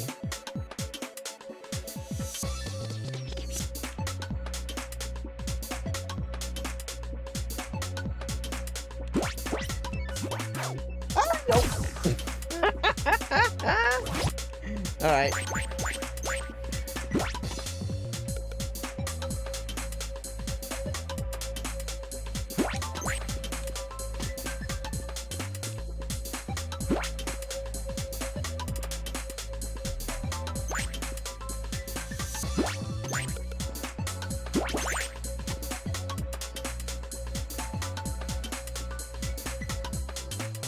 Interesting. I just realized something. My character doesn't change from pink to blue anymore when he jumps.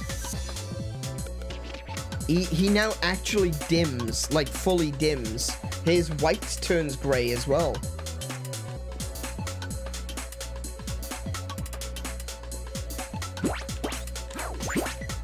Okay. Now, I don't know how I'm going to get those ones down the right-hand side.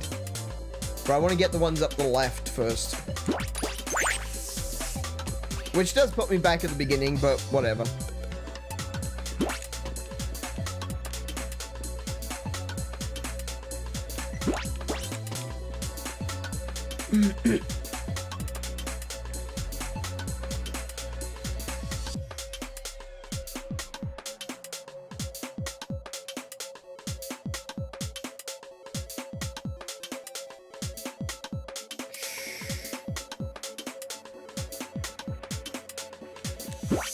Oh, what? Oh, no, I jumped. I didn't mean to jump. I was thinking to myself, I need to jump down there. But I don't want to, obviously I didn't want to hit the jump button to jump downwards. I just need to walk off the edge. But in my head, I said I need to jump down there. And then I followed through with it. That was so stupid. It's weird how you can, like, reprogram yourself. Like, you know what you need to do. You know exactly what the button is that you want to press. But you press the wrong button because you're using the wrong word in your head. Wild. Does that happen to anyone else? Or am I just completely mentally infirm?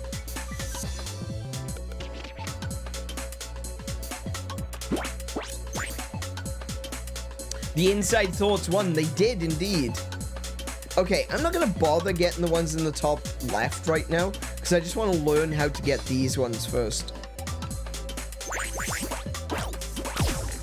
Yeah, that's, actually, do you know what? I'm not going to bother getting any of these. I just want to get to this so I can practice this one section.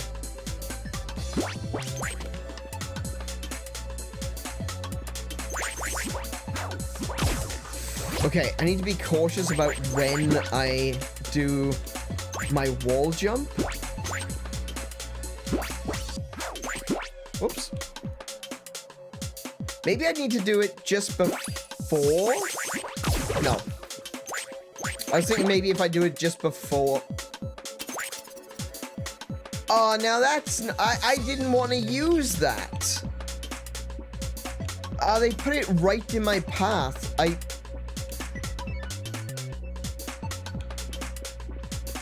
Okay. Well, at least they're not, like, stopping me from collecting chips or something. I just wanted to practice, that's all.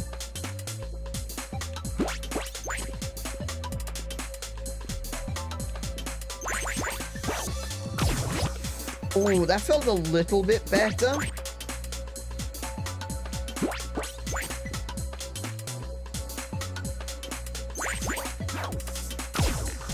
No, that's not working for me.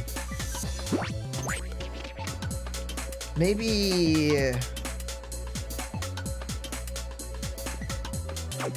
hang on.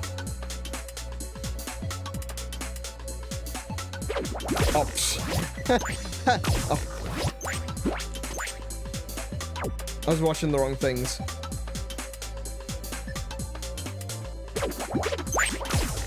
Yeah, nah. I thought maybe that would be it. Hang on. Let's try again. Let's try that again. Damn. Watching the wrong thing again. Oh, actually, you know what? I'll use this. Yeah. See, you can't collect the chips now. Actually, this doesn't really help me at all. Let's get rid of that. Oh, damn it. Oh my goodness. What is wrong with me? Oh my goodness. Something has changed. I keep making silly mistakes.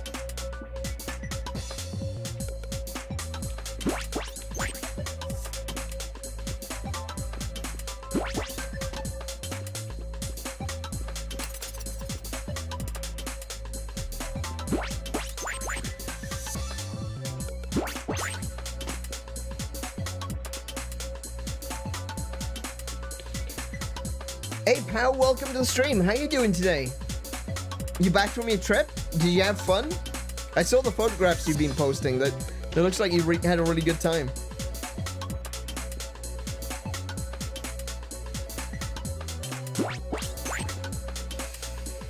How do I get those?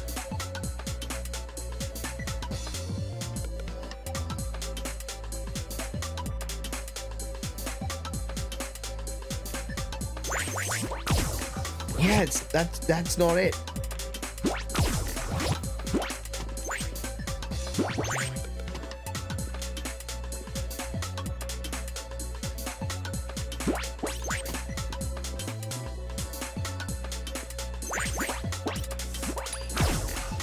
Okay, hang on. I almost got it then. I feel like I almost got it that time.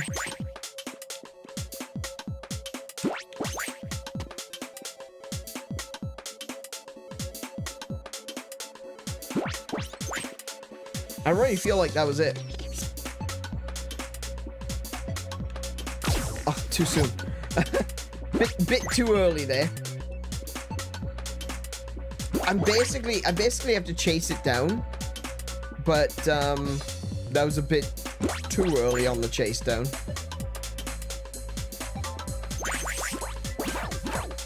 Oh! Okay.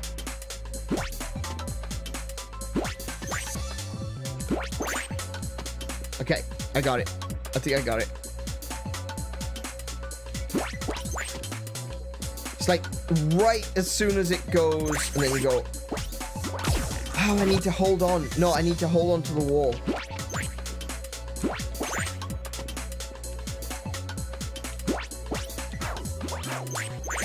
That's not how you do it. Don't do it like that. That was wrong. Okay?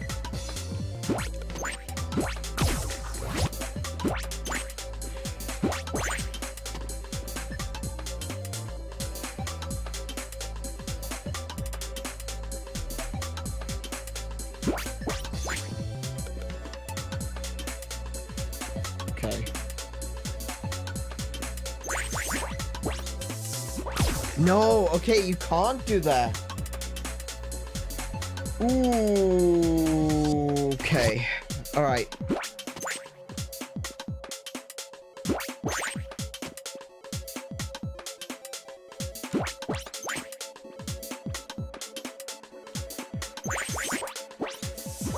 Yeah, okay, I don't know what to do there. I really don't know how to get those without crashing into the things.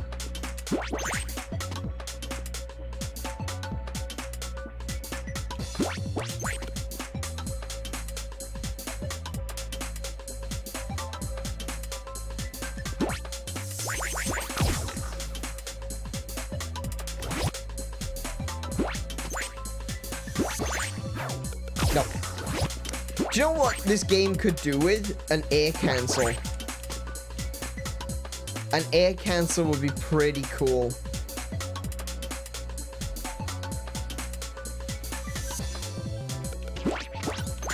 Just something to delay your fall would be nice.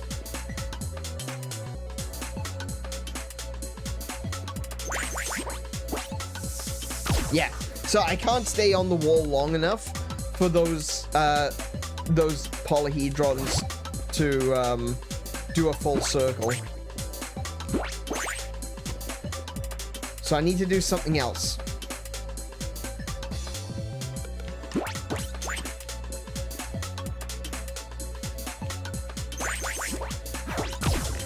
Ooh.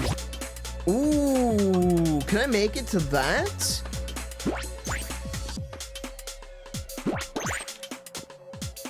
Hang on, I might be able to make it to the first step.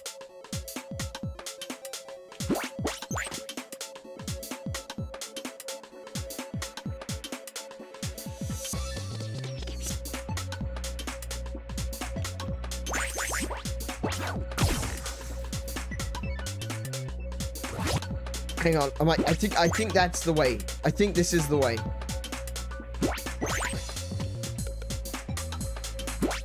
I think we got it. I think I've got it.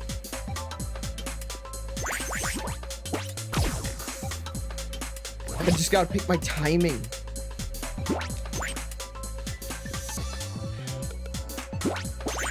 Better pick my timing.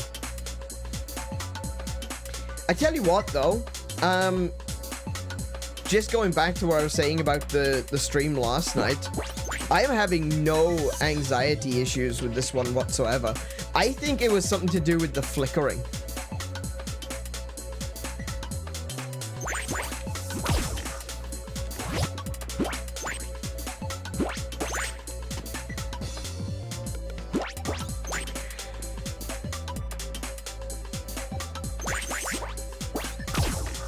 I think it was the flickering that did it. It could have been the noise as well, but because it was a very repetitive,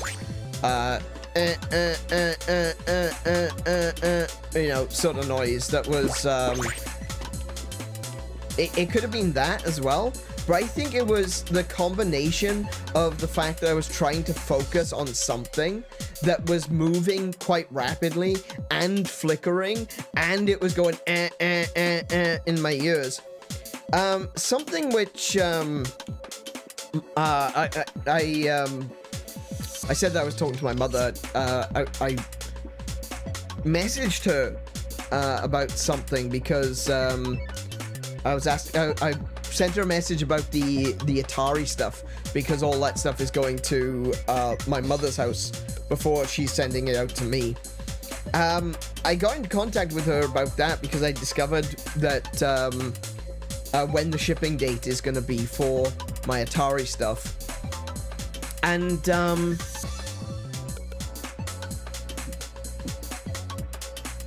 when I was talking to her, I just mentioned that you know, I had a really rough night because I had a bit of an anxiety attack.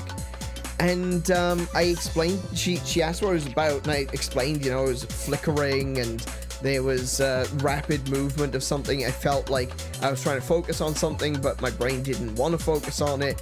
And I was feeling very, like, sick in my stomach. I was getting nervous and had a bit of an anxiety attack. And she said, don't forget your sister has been diagnosed with epilepsy. And I'm like, oh. Now, I don't think I've got epilepsy. If I had epilepsy, look at what I'm playing. Right? I would have had an epileptic seizure a long time ago. I watch videos with lots of flashing lights. I watch movies with flashing lights. I have been in many places that have strobe lights. I don't think I've got epilepsy, but that's an interesting thought. It's an interesting thing. Unfortunately, my mother has put something in my brain now, and I'm terrified of flashing lights.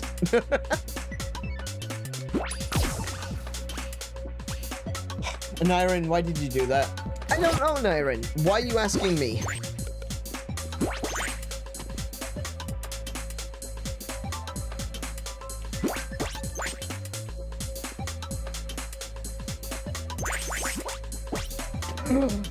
That's the one. That's how I do it. Now I have to survive.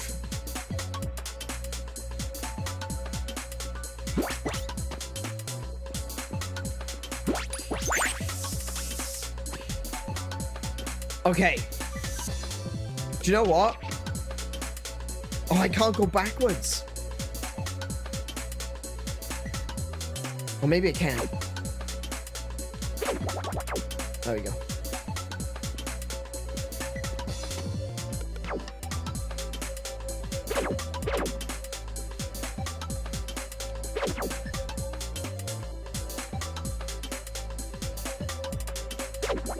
Cool. All right. There you go. I saved my progress. Cool. Oh, look, a checkpoint appeared there too. All right. All right. We good. It took me way longer. It took me way longer than it should have to get there. There we go. Hey. I'm not finished with the chips. Give me those chips. Okay, don't double jump. Don't walk into them.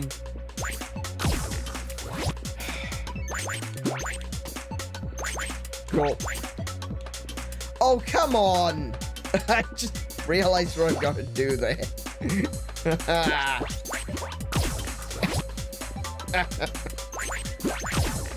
Oh. Okay.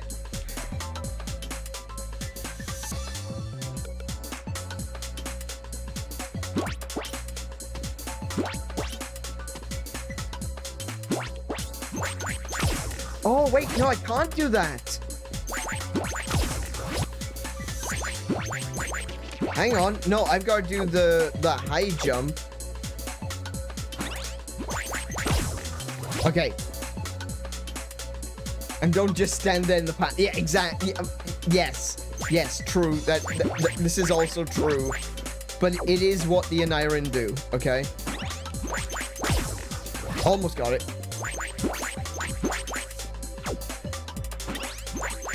There we go. See, it's easy when you know how. Isn't that always the same?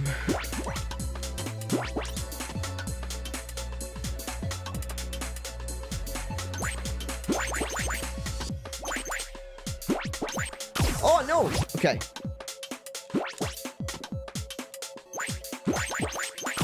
Oh, my goodness. All right. Oh my goodness, why am I whiffing this so badly? Didn't mean to do that. Okay.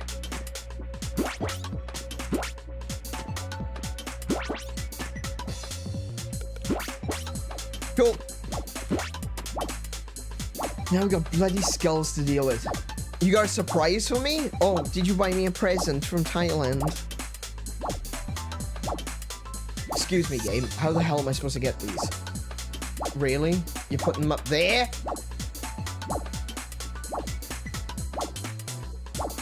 I have no idea how to get those.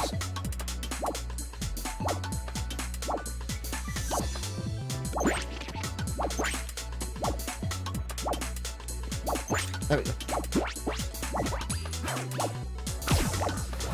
There we don't go. Even better, check on Discord. Oh, okay. Okay. Let's get Discord open.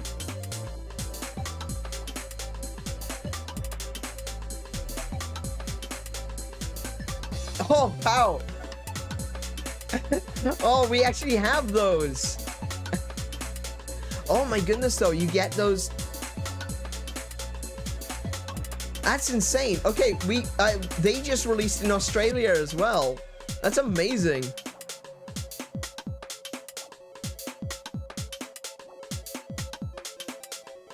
Haha, cool. I need to get back to posting my Kit Kats. Because I started posting a journal of all the Kit Kats I like to eat. And I need to like make an actual you know, proper review of all of the Kit Kats. I do eat a lot of Kit Kats. Admittedly, I haven't eaten a lot recently, but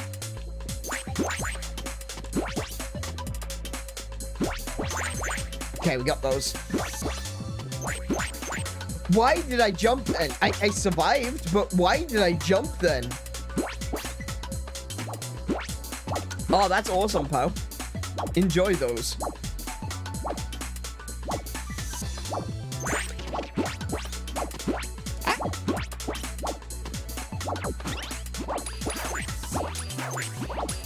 Okay, I figured out how to get them. Oh! See, I don't like... That's what I mean! I don't like that. I don't like that he automatically does the wall kick. I don't want to do the wall kick. Oh. Add hours to pause thread? Oh, nice. Yeah, enjoy those, pal. Okay, I got most of them that time.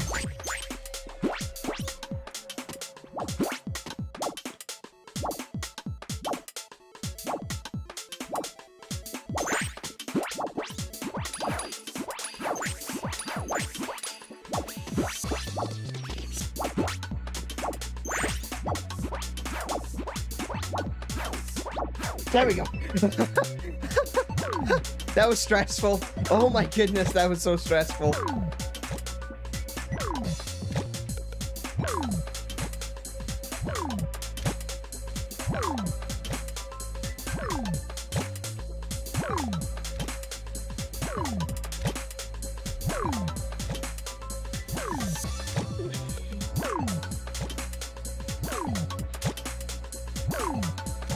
My old Kit Kat is super cheap. I buy it at 100 baht store. This place is cheap to buy in Thailand. Only costs 130 baht, around 624 Australian dollars. I think that might actually be cheaper than buying them here. Yeah, I think they're like $12 for the big bags. It's crazy expensive getting in this country.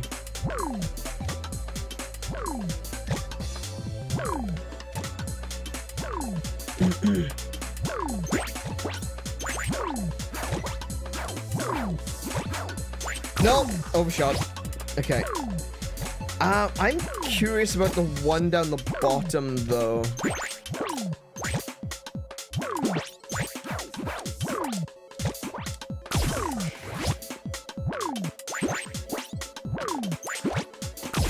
Oh, stupid frog, get in my way. Stupid frog, thwarting my plans.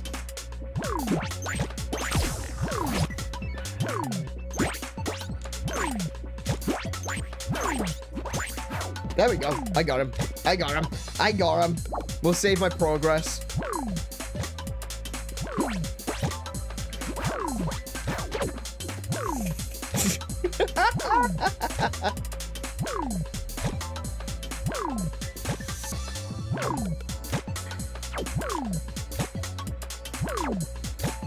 How am I gonna do this? There we go. Oh, for goodness sake. I just realized what this is. Okay.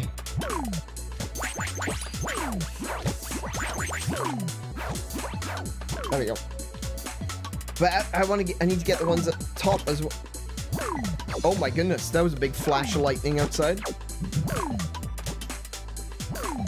Yep, that was a big flash of lightning outside. No, no, no, no!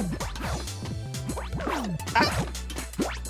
Oh my goodness, I got frogged! Where the hell did this storm come from? I don't know! I've been in here playing video games. I just... Shut up. Oh, wow. Oh my goodness, I did that twice in a row. And then I completely missed all of the chips. Okay. There we go. Yeah, that's ridiculously cheap. Holy crap. I wish I could get them that cheap. See, the ones that I like... excuse me. The ones I really like to get are the ones from Japan. But, that is so expensive. Trying to get the Kit Kats from Japan can be way pricey. To begin with, you've got to basically, you either have to order them in bulk. So you gotta buy, like, I think it's like 8 packs of them. 8 of the big packs of them. Which can be like $30, $40. $30, $40, something like that. I'm not sure exactly.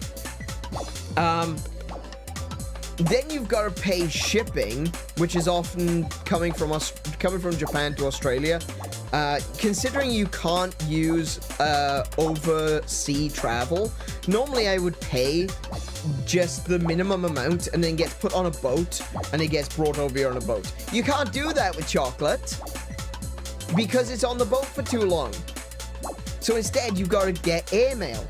And airmail from Japan to Australia, if you're buying a box of Kit Kats, is like 20 bucks. And then, even worse, on top of that, you've got to pay a third-party company to actually go and buy the box for you because there are some things you just can't order from abroad. So altogether, if I wanted to buy a pack of... if I wanted to buy like a box of Kit Kats from Japan, I have to buy it by the box. I've got to order it from Japan, get someone else to pick it up for me, and send it to me. All up, it costs like $100, if not more than that. 100 if I'm lucky. I kind of feel like we need to get back. We used to do a box called Tokyo Treat. And I'm not sponsored by them, but I'm gonna shout them out anyway because Tokyo Treat is fantastic. I've never had any issues with Tokyo Treat whatsoever. In fact, I have told them that we missed or that an item came destroyed one time. It was only once. It was like a lot of the like some jellies melted and something like a packet of chips broke. And they added extra things in the next box. So they actually paid attention to my box and were like, oh, we need to put some extras in that. That is a really good service, right? Tokyo Treat never did us wrong. And we used to get new Kit Kats every month. And yeah, we had to stop getting them because we couldn't afford it at the time. But I think maybe it's not a bad idea to get back on those. We can get Kit Kats every month then. And with everything else that comes in the box, it's you know, it's definitely better value than actually trying to buy an individual bag of Kit Kats. You also get drinks with it as well. In the new year, maybe? Yeah, definitely. Okay, Right, distracted myself long enough. Let's see how this is going to work out. What I want to do and what I can do are two vastly different things. I feel like what I want to do is I want to do a long jump against the wall. Right, so what I'm thinking is I want to do a long jump from here against the wall and try to get up there.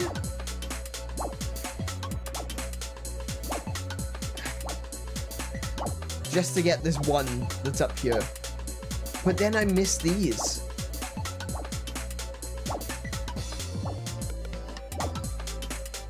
Just to get that one.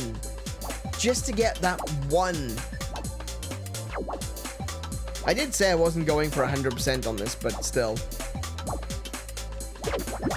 No, okay, long jump doesn't... I need to get some extra height, so... Oh. No, too soon there.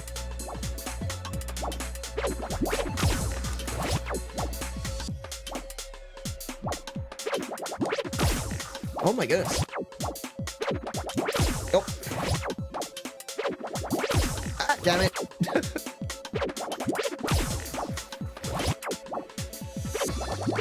There we go.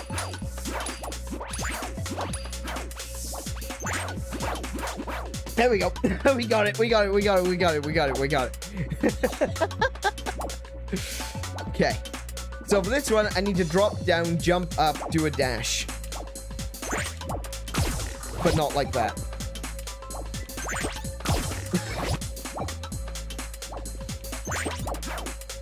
Okay.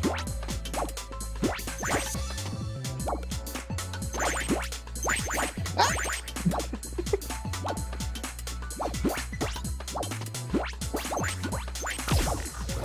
Oh no! Oh, it's still a part of the same room! Oh no! Oh, that's gonna be painful. Okay.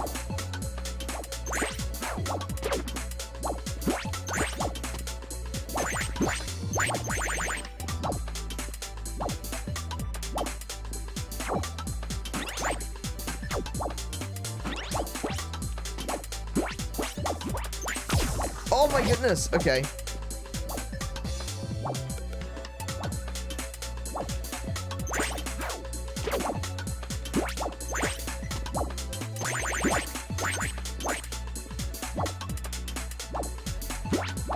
So I definitely need to do double jump, wall jump, dash, wall jump, dash. Oof. Or maybe if I use the high jump? No.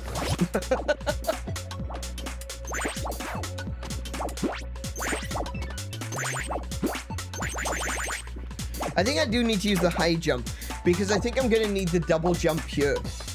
I think it's high jump, dash, double jump.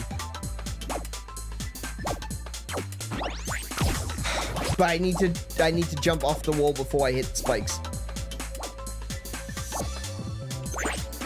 Oh, wow. Okay, I haven't done that one yet. Cool.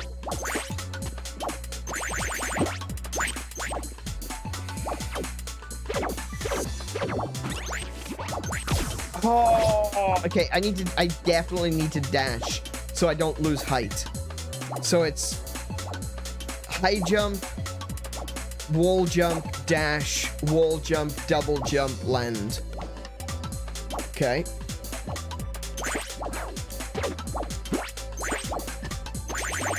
Oh, wow. Okay, that was just me not paying attention. Oh, they give me a checkpoint. Oh, how nice of them. Thank you so much. Give me that chip. Okay. Yep. Oh, actually, I didn't even need the double jump. Cool. Sick. Sick righteous. Look, Mr. Run and Jump, there are bounce pads ahead. Oh, shit. These pads give you quite the boost when you land on them, propelling you upwards. If you land on a bounce pad while holding the jump button, you'll bounce even higher.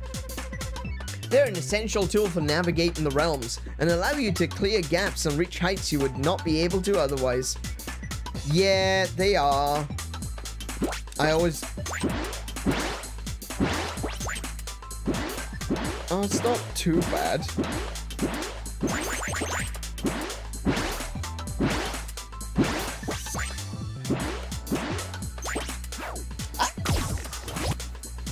Oh, I get that one then.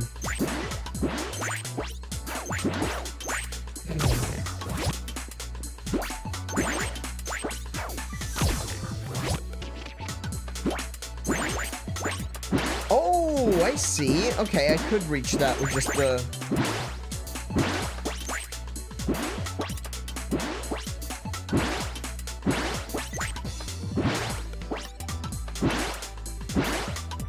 Nice. Okay.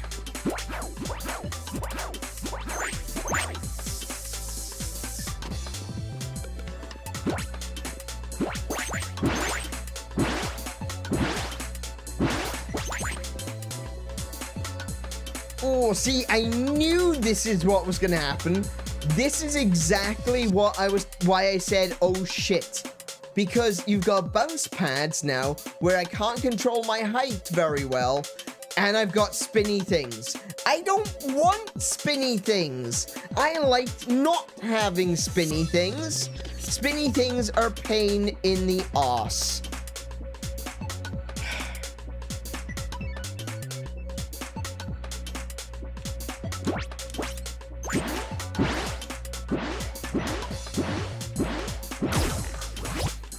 See what I mean? Did not mean to do that.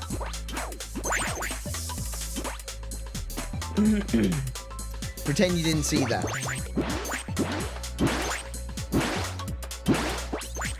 Oh, for goodness sake.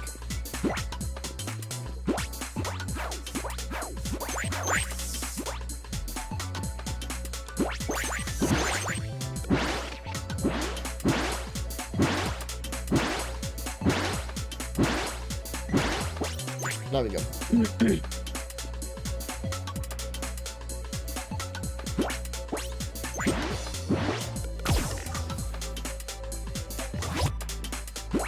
This is gonna be a long one. If you thought the other puzzles were long, this is gonna be worse. I can just see this now. I don't even like, you know, the springs, you know, the springly springs in Super Mario Bros. Yeah, I can't stand those either. I never get my timing right on those.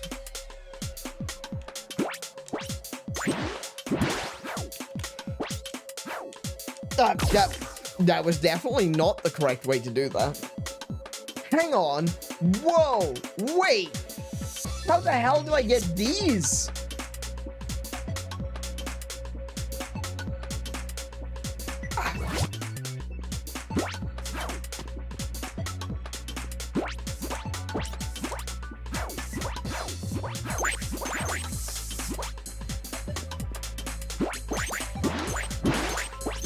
Oh, come on, I can jump.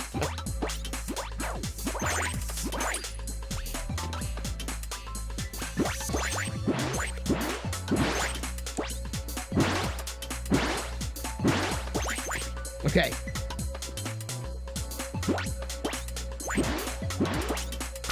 Come. Oh, this is gonna take me forever. Oh my goodness, I'm getting frustrated. I didn't mean to press the jump button there.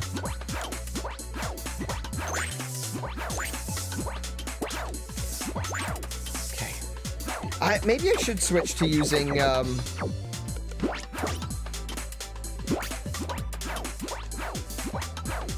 yeah, I think that might be the best move, is that I switch from using, the X button. Can I turn the... Hang on a second. Oh, I can't change my controls. Okay.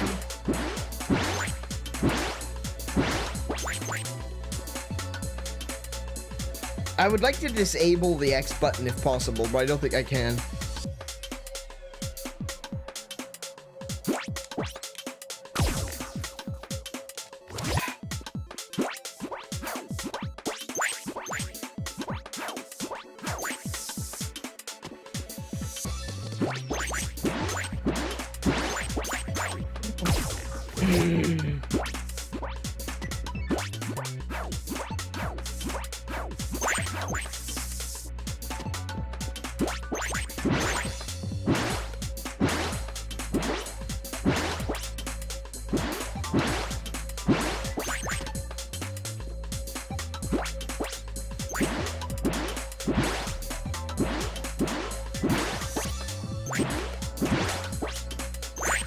Right, okay, I guess I'm just not gonna get those ones because, I wanna try to... Hang on. Okay. Like I said at the beginning of this, the plan isn't to 100% this game tonight. You know? And with that storm getting ever closer, I'm starting to think that we better finish up the stream sooner rather than later.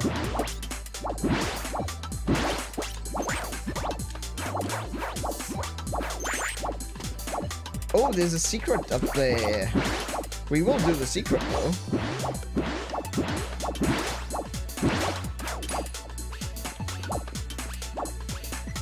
We'll do some of the secrets, may as well.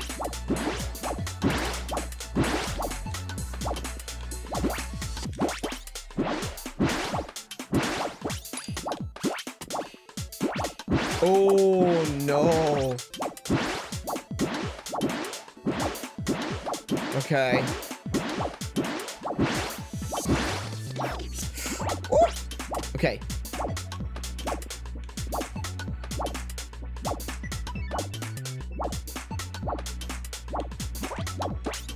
No, that was wrong.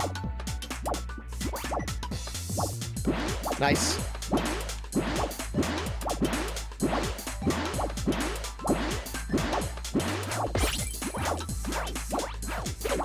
Cool.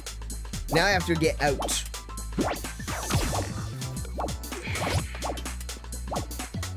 See, I knew that it had to be a catch. There was no way I was going to get through it that easily. That was way too easy going in. Okay, you can't do that. I thought maybe I could just do it off the bounce, but I can't. Okay.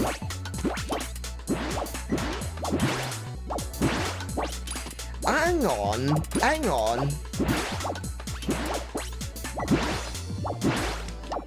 Hang on. The first bounce. Hang on a second. Let me double check that, okay? The first bounce goes higher.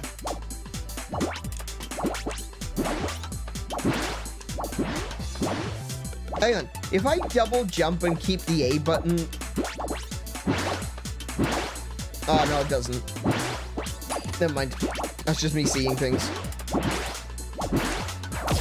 Oh, too high.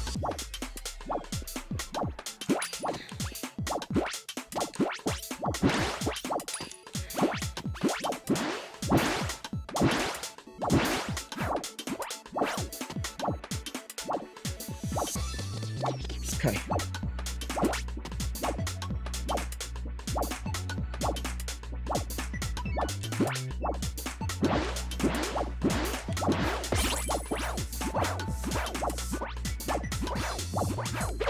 Cool. Oh, they put spikes. Oh no, they put spikes exactly in the right place to... Oh, assholes.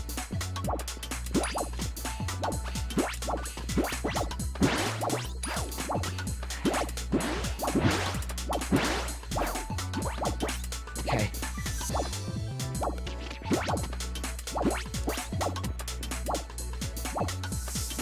Cool.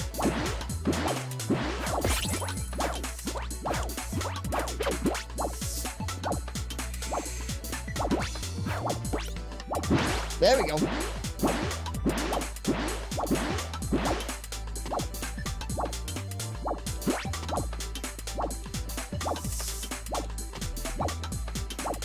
Nice. Got it. Got it. Got it.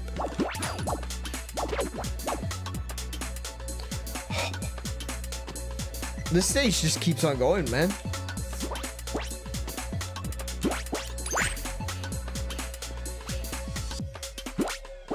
I miscalculated that, but that's fine. Oh, actually, I could get those ones down the bottom. Too risky. Not gonna bother. Not now.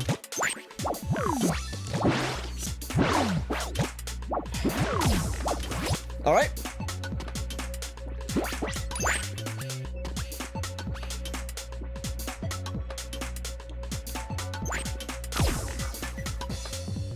That was definitely the wrong way to go. Oh, shit.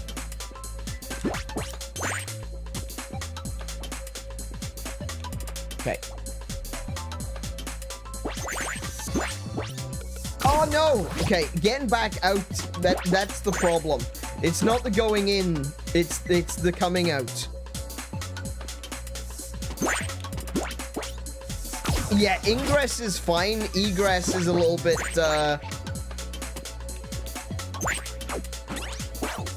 yeah, okay. You know what? Never mind. Like I said, we're not going for 100% here. We're going for let's enjoy this game. Which I'm finding more and more difficult to do with every new stage I encounter.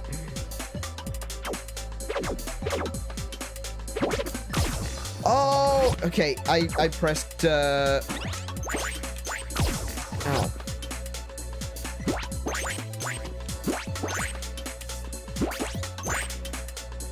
Man, that thunder's rumbling. Okay.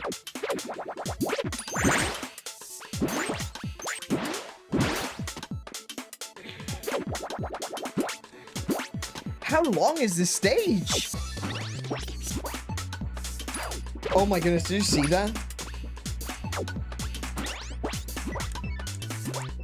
There's...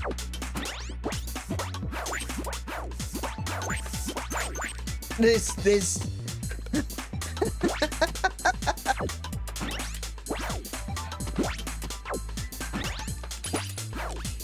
Okay, I know what I need to do. Nope, already ruined it.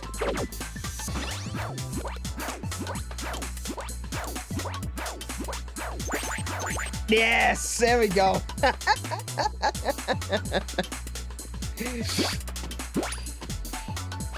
I knew what I had to do. I understood the mission. Oh, shh. Ooh, should we do that? I think we should.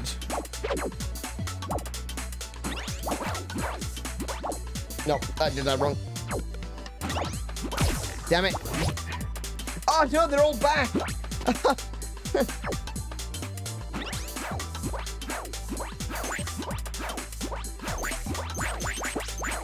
Oh, I missed one. Oh, no! Oh, my goodness. Ah.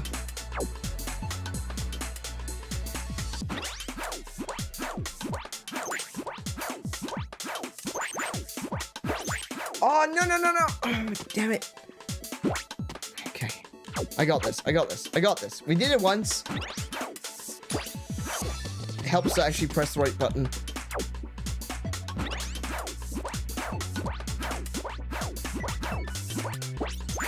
Oh my goodness. Okay, I'm getting my my fingers jumbled while I'm doing it.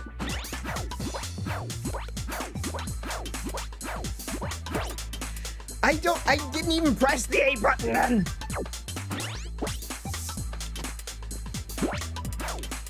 Shit.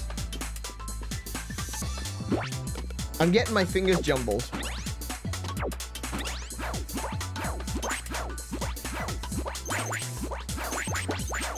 And I still missed one. Do you know what? I'm going into the next room and I'm coming back.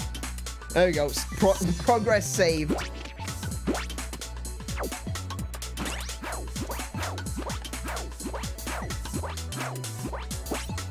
There we go. Got it. I'm going back. I'm going back. I'm saving my progress while I can, okay? That's why, right? That's it. Of course they're up there.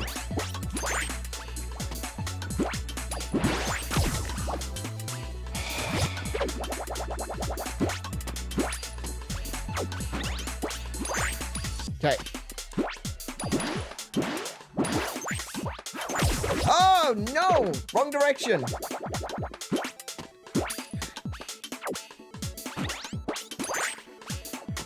Okay.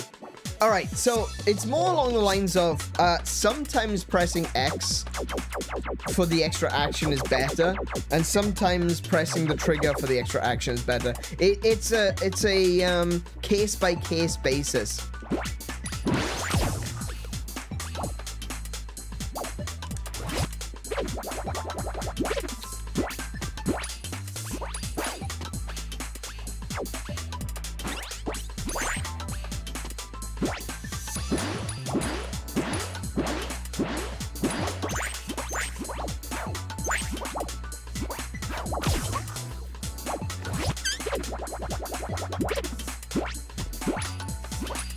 I don't know if being a ball is actually faster,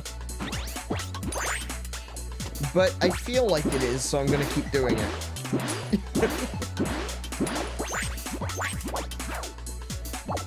Cool. We're gonna leave. Now we're gonna attempt this.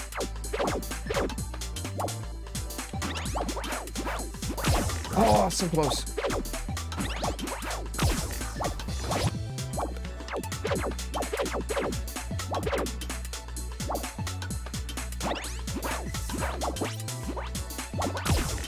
Crap. This is what I mean by getting my fingers jumbled. Sometimes I'm hitting the jump button when I mean to hit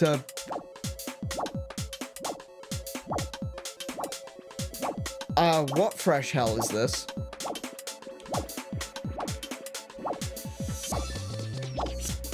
I can't even see. How do I even?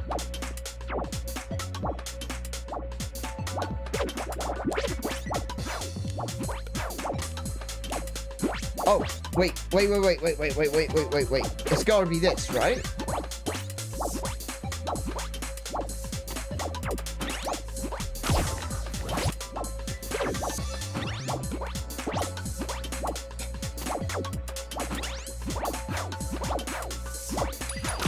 God damn it.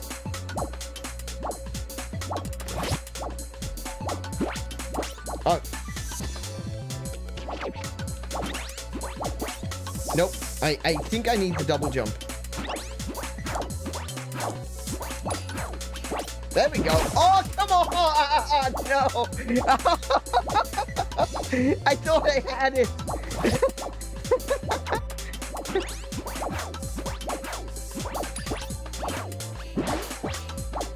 Yes! No! Oh, come on now. Okay.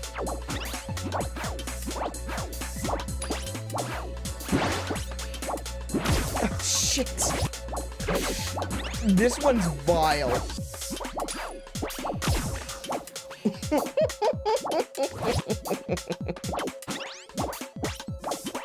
Yeah. Oh, shit. Wrong way.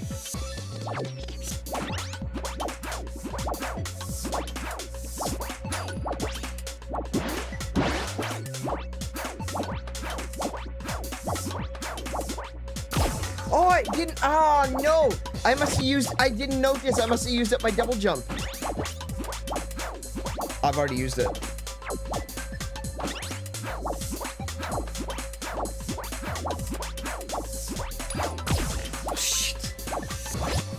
Okay. Nope.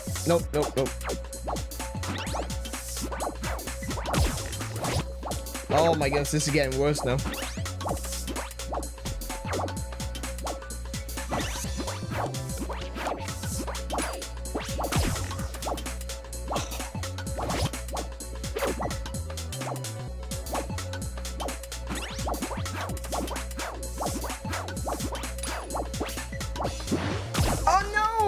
Oh, shit.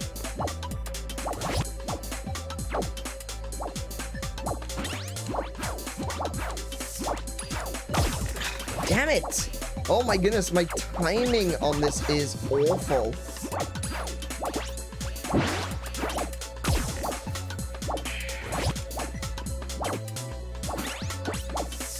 Nope.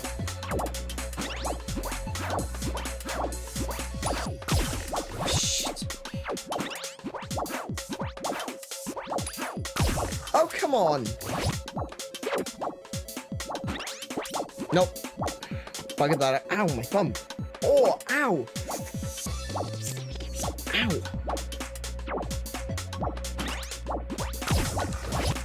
Yeah, I hate using sticks for this. I can't use sticks for this. Okay.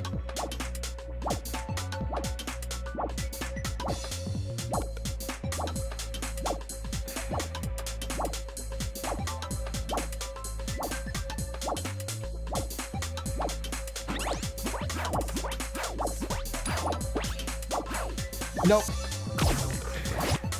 I did an extra dash there. I didn't mean to.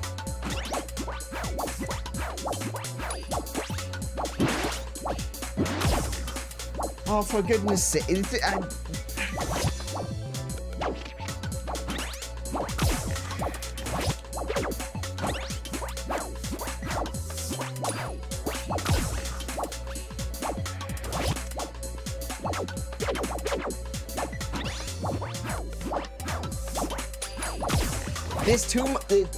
There's too much for me to pay attention to all at once.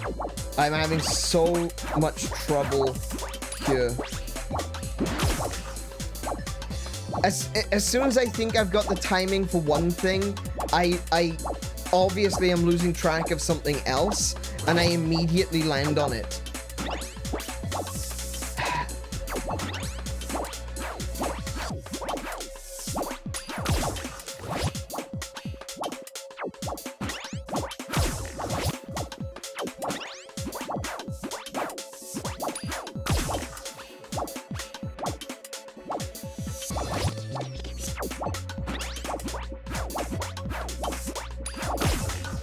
Oh my goodness, that is getting really, really frustrating. I just keep hitting the same thing over and over again now.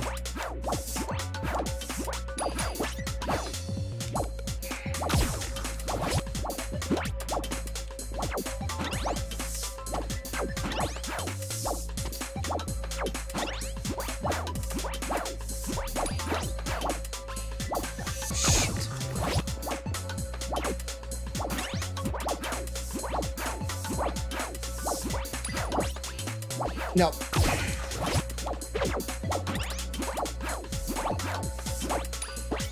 Oh, come on. Oh, my thumb is... Oh my goodness, my thumb is hurting.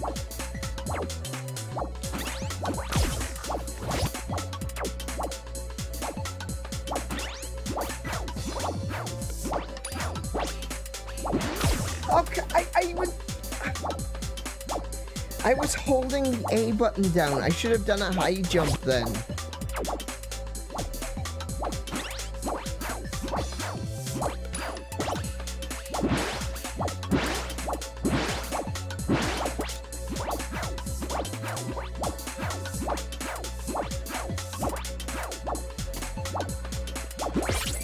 Finally. Now I've got to survive getting out of here.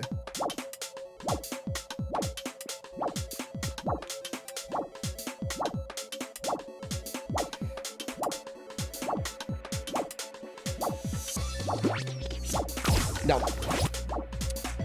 Oh my goodness.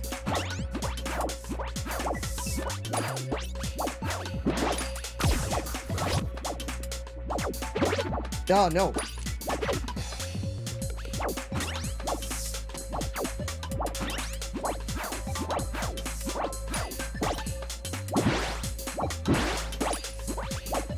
Oh, what?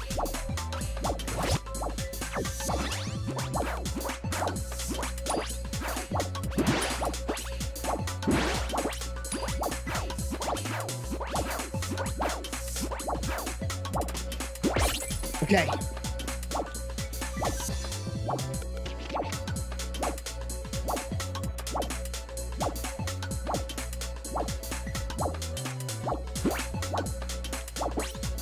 There we go. Got it. Oh my goodness. That was a struggle.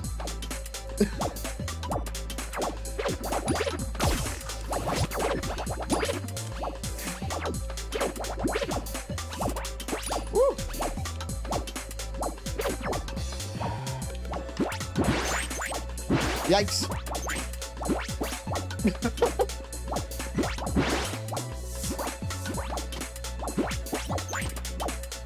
Whew.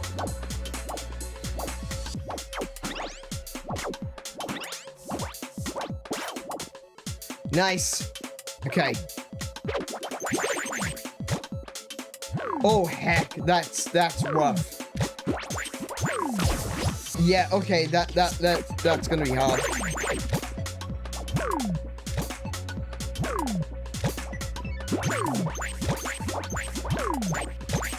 Okay.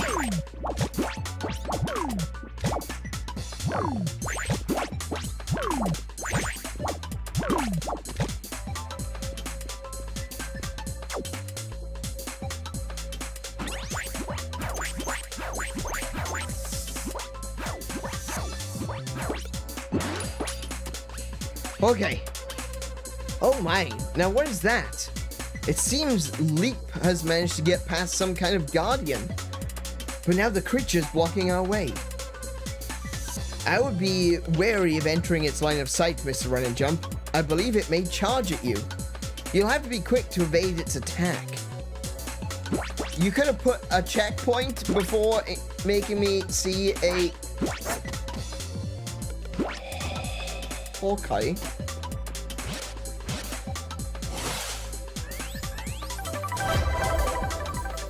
Bloody hell. That took us an hour! These stages are getting longer. Actually, do you know what though? I'm actually kind of happy with that score. 221 out of 256. I only missed 25? Wait. 35? Math brain not working. I only missed 35 of those in the entire level. That's not bad. That's not bad. I'm gonna say 1 thumbs up. And seeing as that one took me an entire freaking hour, what I'm gonna do now is I am going to say that is the end of part 1 of Mr. Run and Jump, the Neon Edition. And I'm going to take us over to the chat screen where we can have a little chit chat before we head out for this evening. In fact, before I do go, I want to go... Yeah, it doesn't give you any options to change controls. That would be nice. I would like to be able to disable the X button. But that was Mr. Run and Jump. And like I said, I don't feel like... I've seen a lot of people saying that the Atari 2600 version is a lot harder than this version. So the retro version is a lot harder than the Neon version. Now, admittedly, I only got to level 3 in the Atari 2600 version, but I'm only at level 2 of this one. Now, each of the levels are significantly longer. They're more than just one stage. In this one, it is 4 stages per level. In Mr. Run and Jump for the Atari 2600, it is all one stage, you know? And I believe there are 6 or 7 of them. I'm not sure exactly how many. But I don't necessarily think that one is harder than this one. At very least, not at the moment. There's a lot more repeated actions in the 2600 version because once you die, you go all the way back to the beginning of the level. There are no checkpoints per room, which... fine. I do think that if Mr. Run and Jump on the Atari 2600 did have checkpoints in every single stage, then it wouldn't be... I don't think it would be very fun because it'd be too easy, you know? At least with this one, every room in every stage has got its own more intricate puzzle than what is on the Atari 2600.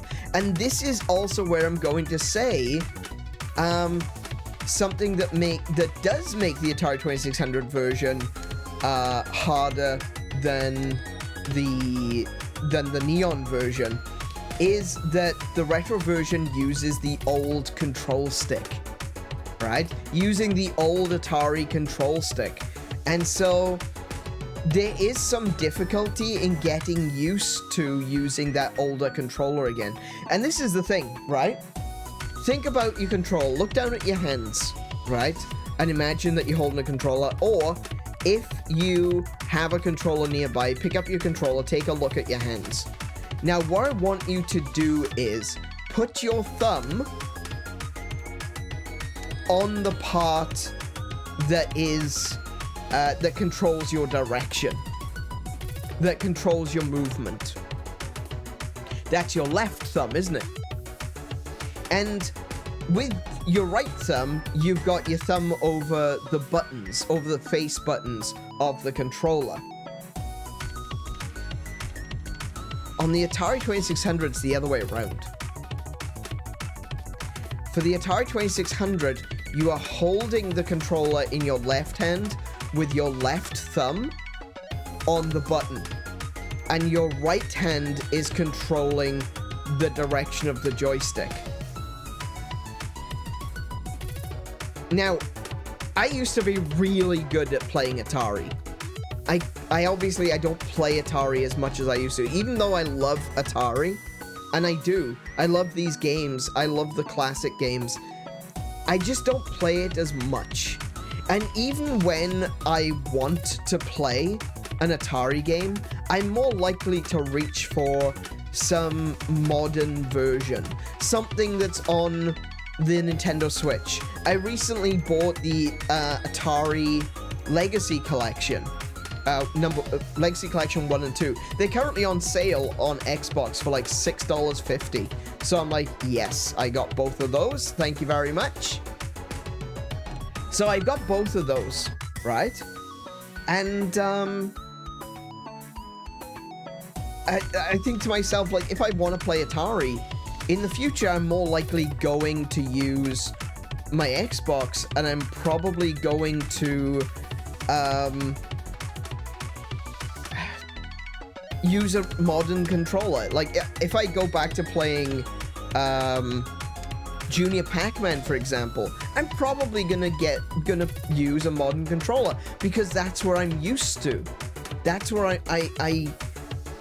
I'm comfortable with these days. So going back to the old Atari joystick, while fun and while novel, it's not something that you necessarily want to spend all of your time doing.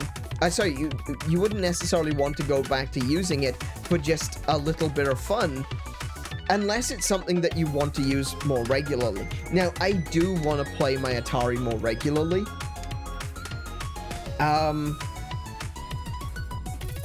And so it's going to be something I will eventually get used to. But as of right now, one, I haven't used my controllers in a long time, so the controller is really stiff. The control stick, my stick is stiff. But don't worry, I can still push my button. Anyway, my stick is stiff, and I'm holding it funny. Well, not holding it funny, I'm holding it correctly, but I'm just holding it uncomfortably because I'm not used to it yet. So, yeah, I think comfort, actually, my forearm, my right forearm is really sore after playing Mr. Game & Watch yesterday. Mr. Game & Watch? Mr. Run and Jump. My right forearm is really stiff. It should be, there's a bone in it. Anyway, yeah, the muscle is like really tight. But yeah, what was I saying? Oh yeah, I think in future, if I was gonna just sit down and play some Atari games, I would probably play them on Xbox. And that's how I would recommend other people play them as well. So, unfortunately, the Legacy Collection is not available on Switch. I don't know why. But the Legacy Collection is available on Xbox and PlayStation and Steam. And it's currently on sale on Xbox, and I imagine it's on sale on Steam as well, because everything is currently on sale on Steam.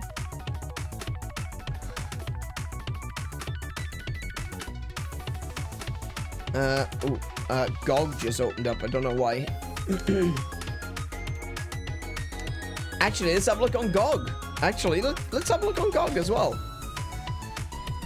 Go to the GOG store. Do you have the Atari collection? They probably do. Search. Atari.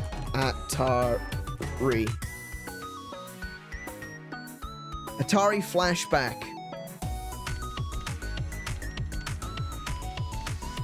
Yeah, Atari Flashback Classics. That's what it is.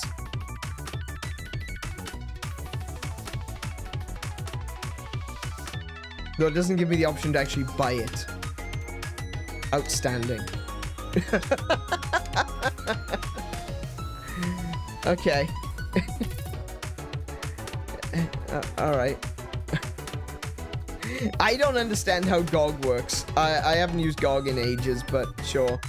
I can search for games, but I can't then add them to my cart.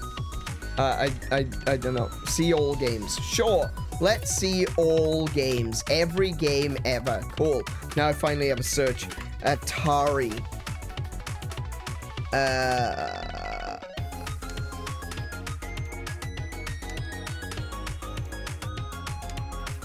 Atari Flashback. No, it's not on GOG. Okay, that's why I couldn't buy it. That explains that then.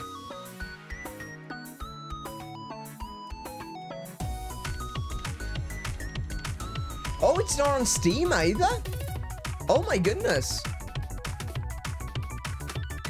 Oh, that's insane. Okay, right. So I guess Atari Flashback is only available on PlayStation and Xbox.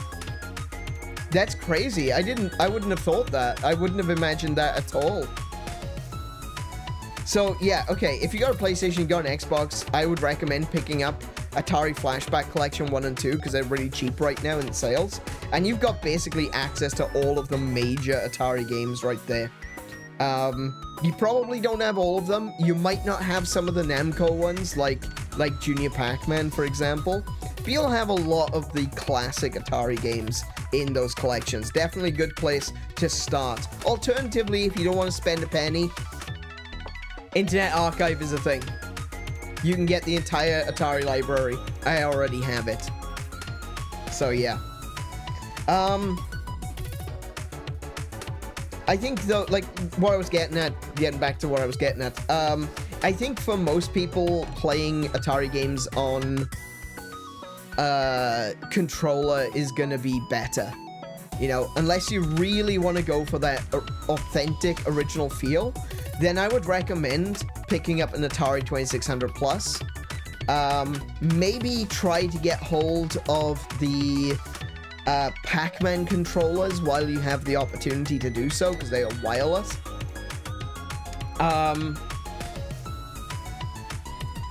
Alternatively, I think there are wireless controllers as well. They released with this. Actually, no, I wouldn't recommend the 2600 Plus. I would recommend the 7800 Plus. Definitely, because you could play 2600 and 7800 games on that, and it's got the wireless built into it. So yeah, get the 7800 Plus if you want to play authentically Atari games. 7800 Plus is probably the way to go, but for the most part, you're gonna use a controller. And I think that's what makes Mr. Run and Jump on both versions, whether it be the retro version or the neon version. I think that is ultimately what is going to determine whether or not you find it difficult, is whether or not you can jive with the controls. If you're not very good with the joystick and button, from the Atari, then you're going to find that difficult to do. If you're not very good with a D-pad, and I think most gamers today would be fine with a D-pad, then, you know, you're going to find that more difficult. But also, I think the Neon version has got a lot more going on. It's a lot more complex. All of the puzzles are really intense. Whereas the Atari 2600 version is all about precision. You know? Yeah. So I think they both have their, you know, looking back at it as a, you know, kind of a review and a comparison, I would say they both have their merits. Aside from the fact that the Atari 2600 one made me have a panic attack, right? I still don't fully comprehend what happened there, but yeah, that was insane last night. Yeah. Pow says, Anna and Kiko, I went to the game store in Thailand to check out how much a Nintendo Switch 2 is. It cost 19,800 baht, which is 950. That's double the price. That's double the price.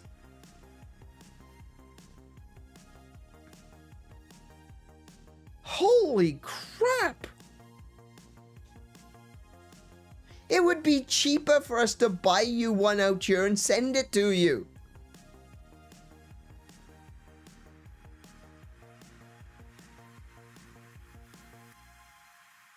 Good grief. That gave me a hollow feeling in my chest. Kind of like last night. Just $950.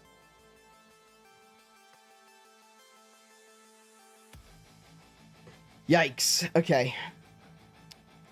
Yeah.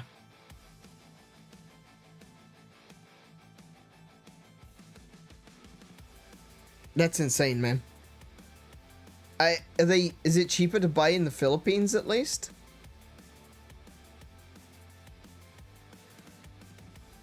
I'm hoping that they'd be cheaper in the Philippines.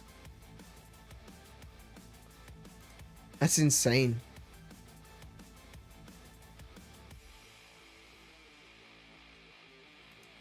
And this is one of those things, you know, when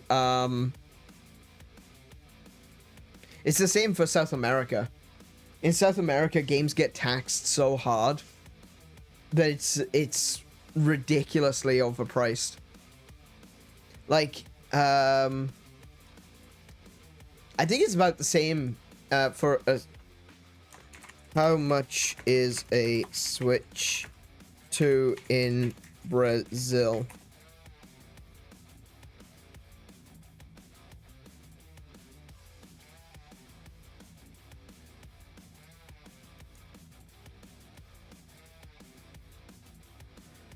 Nintendo Switch 2 with Mario Kart World is 4,800 real. So if I go to XE to get a quick and dirty exchange,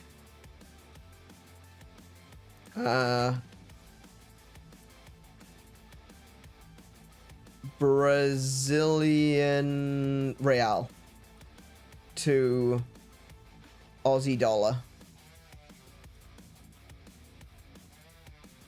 Oh shit, that's even worse. That is even worse. So, a Nintendo Switch 2 in Brazil is 1,383 Australian dollars. 1,383. I tell you what, our gaming brothers down in Brazil are the real ones. No pun intended, because their currency is the real. But, yeah.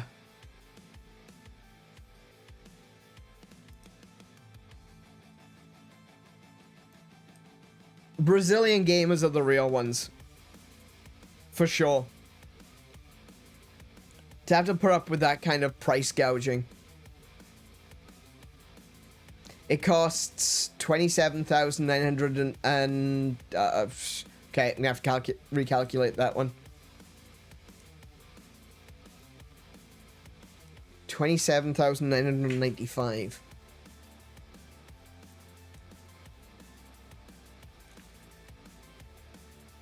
Filipino dollar?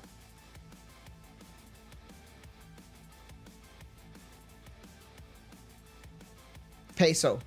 Of course it's the peso. 735. It is actually it seems like yeah, that's a bit cheaper in Philippines. Yeah, so it's cheaper in the Philippines. It's 950 in Thailand and 1,300, actually close to 1,400 in Brazil. My goodness. Thoughts, prayers, and good vibes go out to Brazil. I mean, we're all playing for you. I'm serious. You guys get screwed over so hard.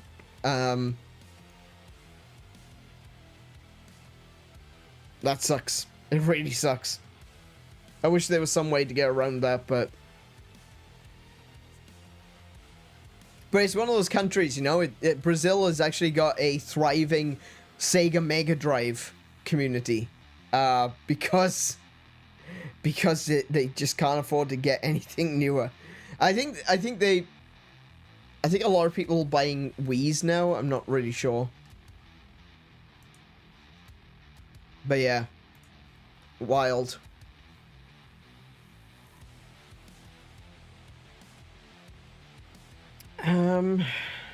Let's see. I think before we finish this evening, we're going to take a little quick look at the schedule for the rest of the week. There's 3 more days left this week, so let's take a look, see what I'm doing on those days, and hopefully you'll come back. Please come back. I need viewers. I need people to actually chat. I've just got Kiko at the moment. Most people, like, and I'll say this again. I have said it multiple times in the past couple of weeks, but I will say it again. I've got no problem with people that just want to come along and hang out and watch me play video games and lurk and don't get involved in chat. I am grateful. I am very grateful for each and every one of you. But I would like someone to chat with, please. No offense to Kiko intended you, but I can talk to her at any time. We live in the same house, right?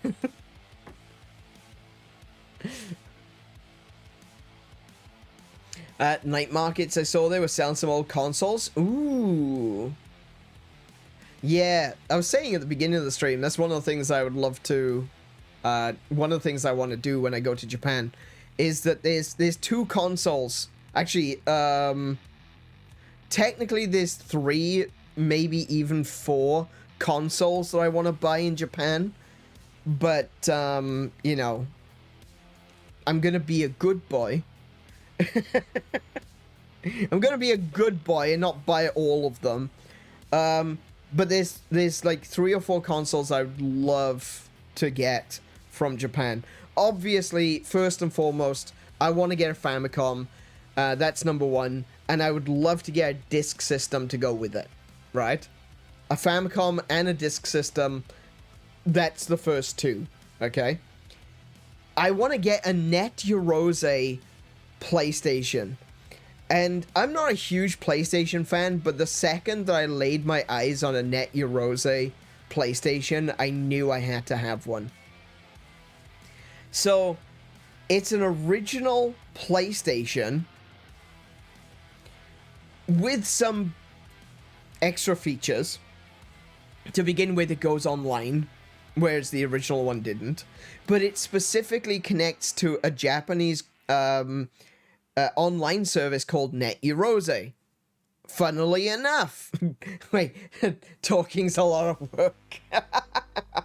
I'm the one doing the talking. You do the typing. It's only fair. Semi-equivalent exchange. Anyway, it's the PlayStation is, it's got it could connect to Net Eurose. That doesn't exist anymore, but that's not the point. The Net-Eurose PlayStation, go look it up. It is a gorgeous matte black. It is a stunning console. And I really, really want one.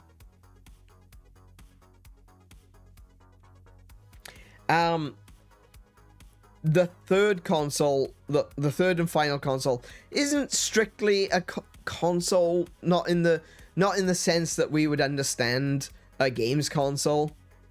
I want to get a Nintendo color TV game.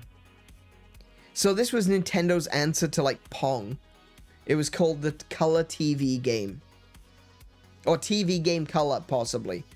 Either way, it's like TV game color, like that. That's literally what it's called. It's not a video game. It's not digital games. It's not computer games. It's TV game. TV game color. And I want one. Those are also beautiful pieces of technology. They just look nice. The common one is the bright orange one, but they come in all colors. They come in some wild colors. I've seen like some. I think the standard one is orange, but like there's a yellow one. I've seen a teal one. I'd love to get one or more of those. Because it's kind of... I've actually got a console that's similar to this. It's called... It's called a Hanimax.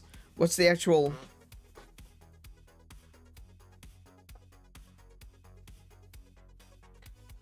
Yes. That one is also called a TV game. So, the one I've got is a Hanimax... TV game. But I like these old traditional plug and play styles.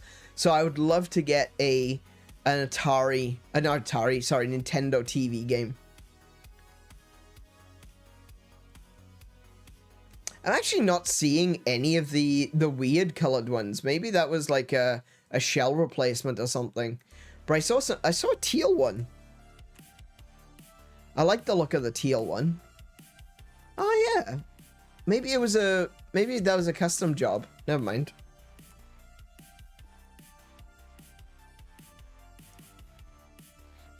But yeah, those are the four things I want to get from Japan. Famicom Disk System, a Net-Eurose PlayStation, and a color TV game.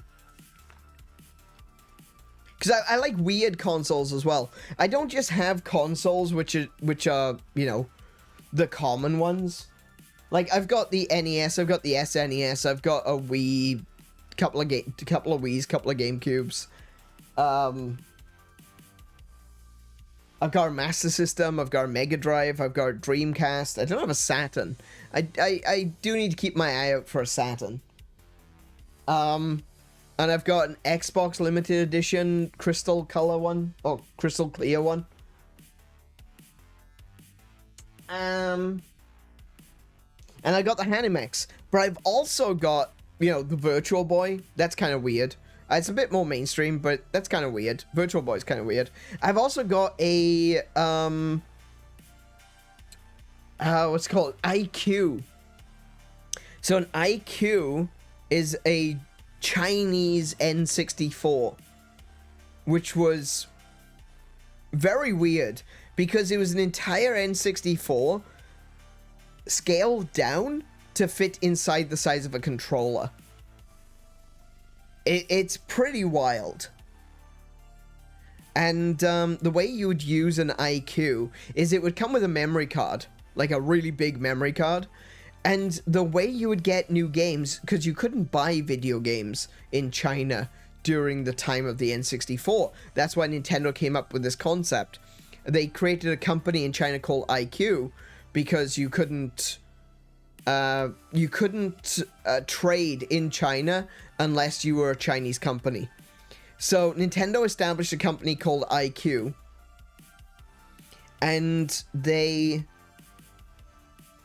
bought, or they got a factory. I'm pretty sure they got the factory in China, and they started production on this new kind of N64, which was, like I said, the entire N64 is in a controller. A single controller. It's essentially a plug-and-play device. And plug-and-play devices didn't come under the law of video games. So they referred to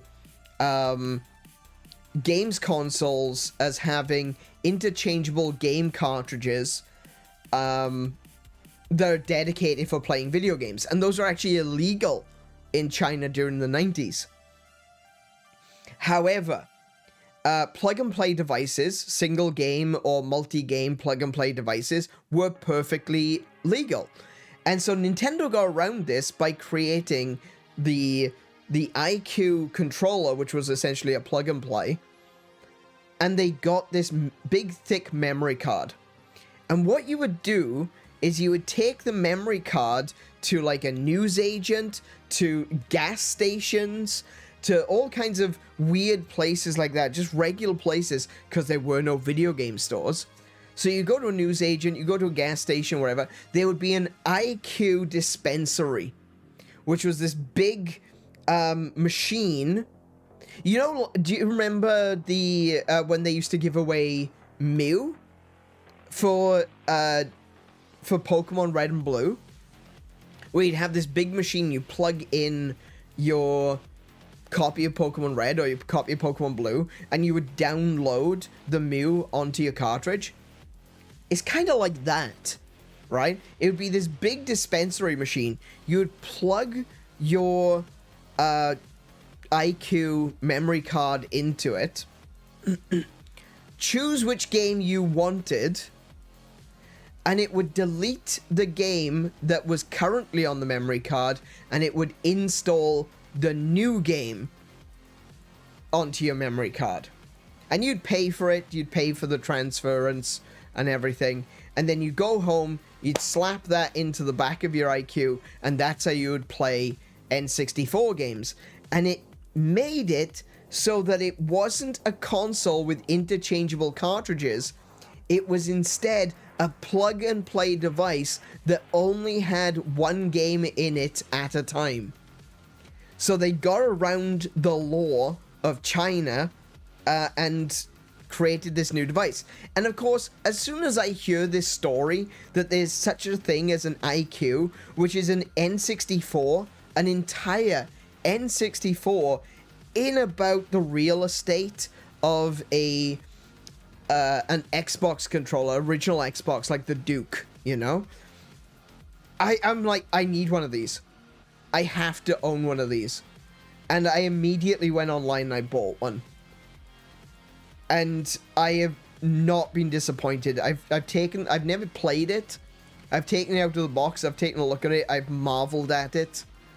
It's insane that an entire N64 fits inside the space of an Xbox controller.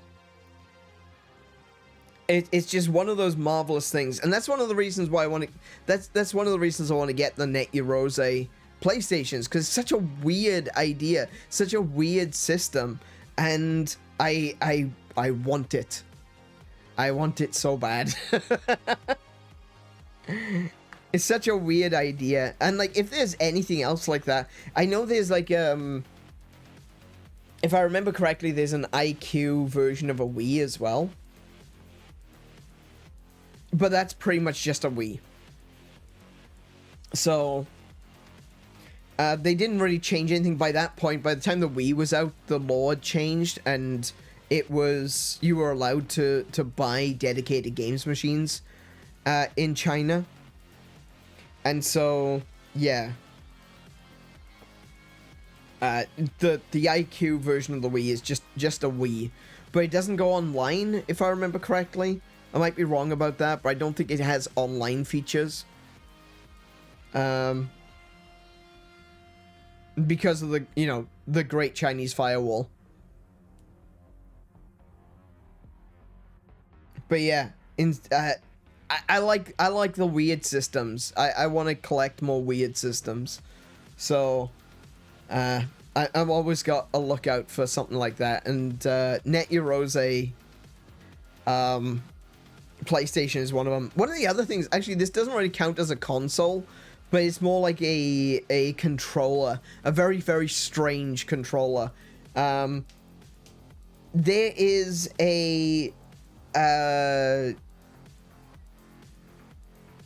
there's a Japanese train simulator called Densha to Go. I think it's called Densha to Go. I might be, I think I'm saying that right. Densha de Go. Densha to Go. Yeah, it is Densha to Go. Right? There's a controller. Densha to Go 3DS. Oh, 3DS controller.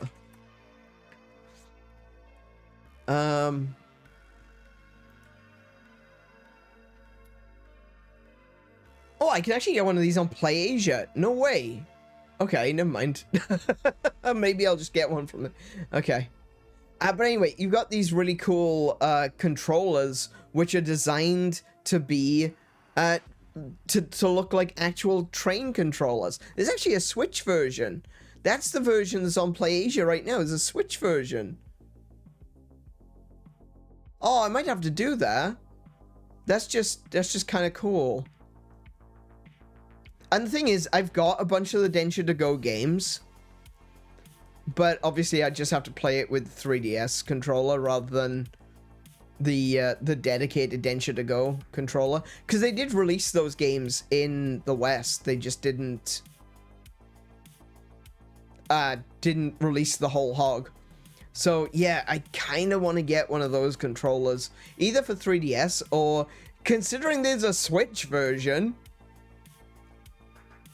yeah, maybe I'll get the Switch version. Oh my goodness, that sounds like a great idea. We can play some train games. Do you want to play some train simulator? Where you actually, and it's not even like the train simulators that we get in the West. This is like literally a train simulator. You are the driver of a train. You have got to manually control the speed. You've got the brakes, and you need to stop. You've got to think like a train driver in Japan, because if you are more than a foot out from where you were supposed to stop, you get penalized. It's insane. So you've got to control those trains something dramatic. If you don't, you get all your points taken off you. Less fun. I wouldn't be surprised though if they used it as like a way of training.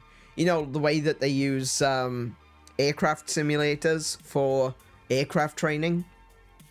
Wouldn't be surprised if they used it for that. With DLC, isn't the train simulator like the most expensive game? Yes. Yes. No. Train simulator? No. I think it's the airline simulator. Hang on. Let me just quickly take a look at train sim.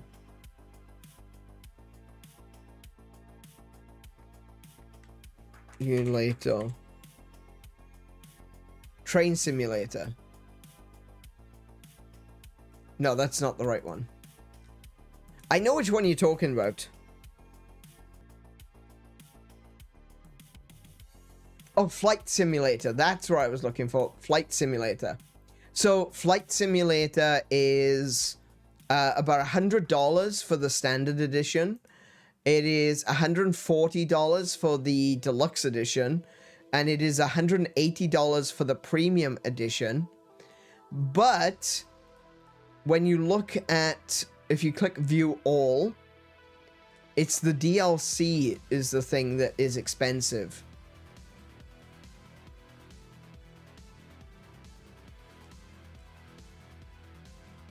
Oh, wait, hold on a minute. It's not showing up any DLC. Why is it not showing up the DLC?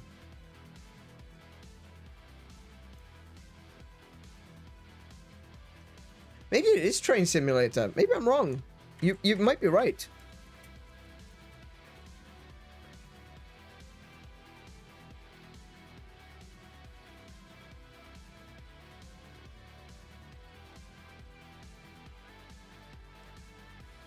Flight Simulator 2024. I was clicked on the wrong one, perhaps. No? Okay, so maybe it is the Train Simulator. What, Rail Simulator? Think it is? Rail... Way... Simulator. No?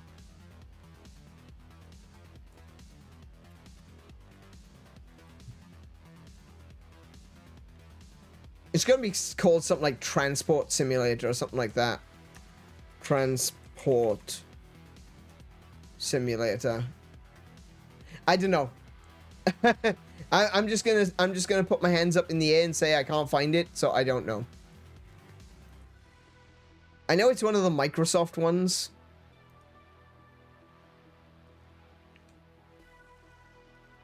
And I know what you mean. It is ridiculously expensive.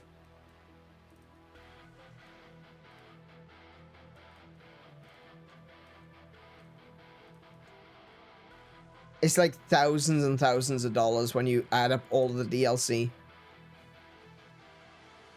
It is Train Sim 6? Okay.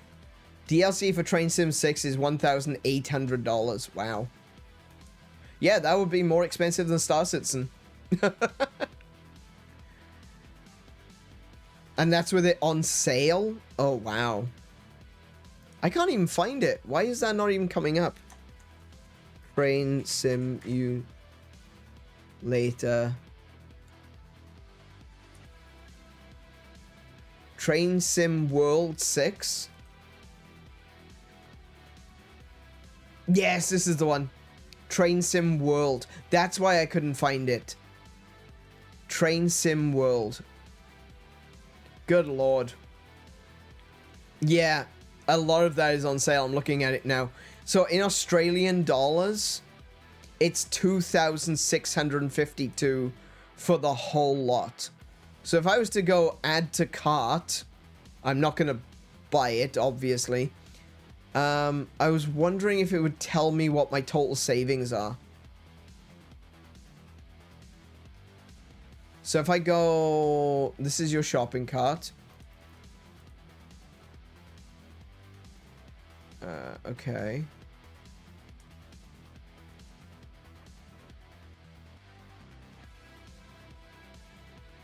Oh yeah, I just realized my bad. I just added all of the DLC. I didn't actually add the game. So that's why it won't let me go through. Let's see, we go with we'll go with the most expensive one, because why wouldn't we? Because that's what we want. Special edition, add to cart. Okay.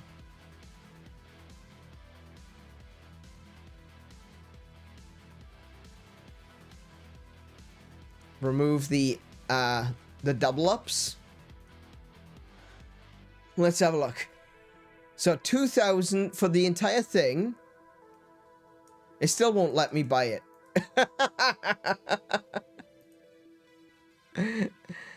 It's still saying I don't have what I need. So let me just clear my cart. Let's try this again.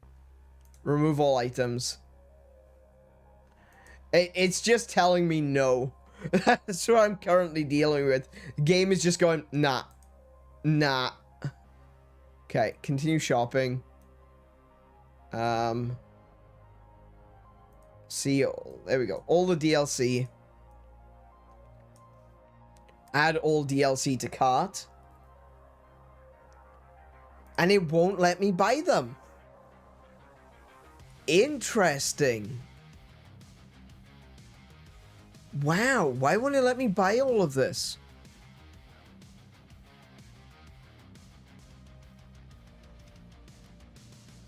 Like, it won't even let me see what the final price is. Oh, no, it does, sorry. It does tell me it's $2,673. but it won't let me purchase it. So I can't, you'd need to go to checkout to see what your savings is. Okay, we're gonna remove all of that from my box. But yeah, okay. It won't let me buy any of them. Are some of them geo-locked? Oh, I don't know. Maybe. That could be interesting if it is. Welcome back to the stream, Max.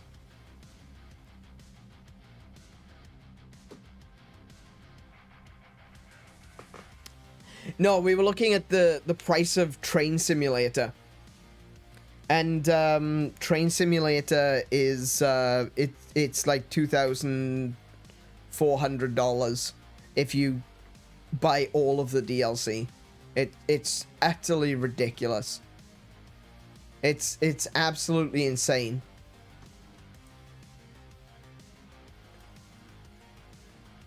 And like, there's a certain degree where I can kind of understand, you know? There's a certain degree where I'll go, all right, no, okay, I get it.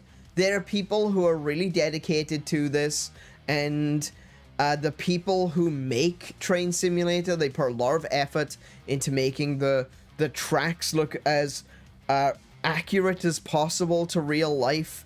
They go through the efforts of planting every single individual tree.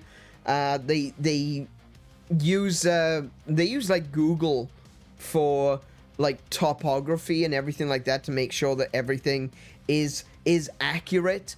They've got a realistic physics simulation going on, which can be very costly on your PC, and it takes a lot of work to get that to run properly. Like, I kind of understand why it's expensive, but at the same time, I just couldn't imagine spending that much money on one game. I just can't. I look at it and I think to myself, yeah, okay, I could buy the train lines of Germany. Alternatively, I could buy a different game entirely and have some fun. You know? I've got a bunch of, like I said, I've got a bunch of train games on 3DS. That's good enough for me. I'm okay with that. And actually, the way they done it is really interesting, so... yeah. Do people play it like Flight Sim with that kind of realism? Yeah, absolutely.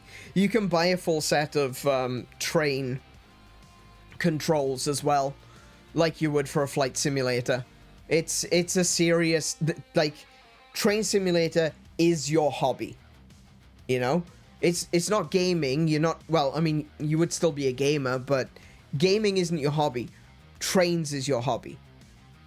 And, you know, all power to you. I mean, I spent over $6,000 on my PC. Yeah, who am I to come to bitch and moan about someone spending $2,000 on their hobby?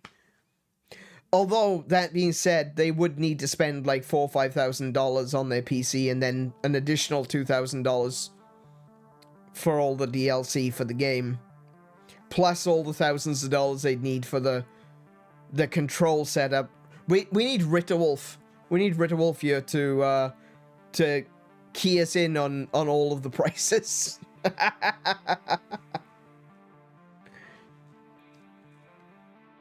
I could buy all of these DLCs or 9 PS5s. Essentially, yes.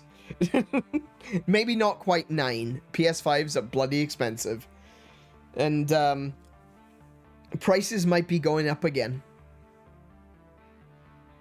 So we are currently, folks, if you've ever thought about buying a PC and you've been wondering for yourself, man, should I take the dive now? Should I spend the money and get myself a good PC? The answer is yes. Okay? We are about to enter a parts shortage.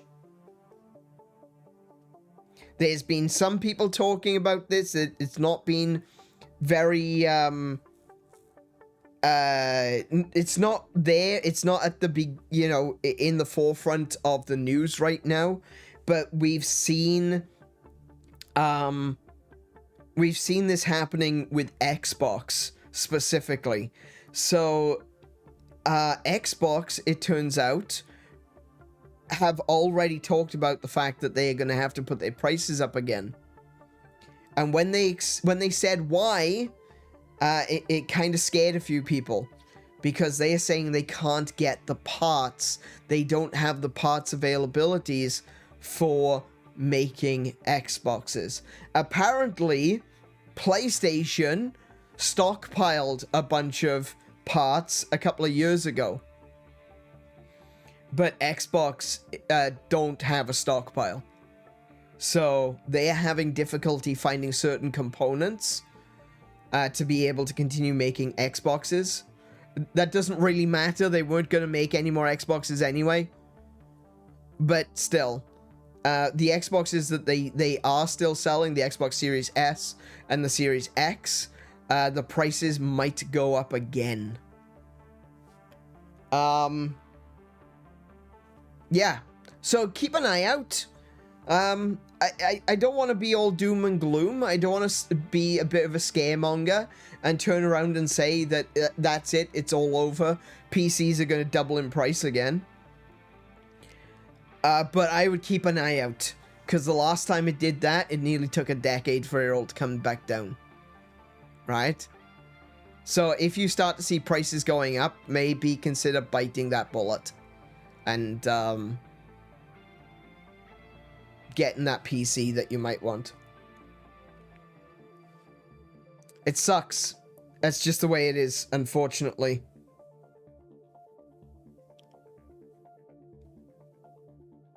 But that, you know, that is the way it is. I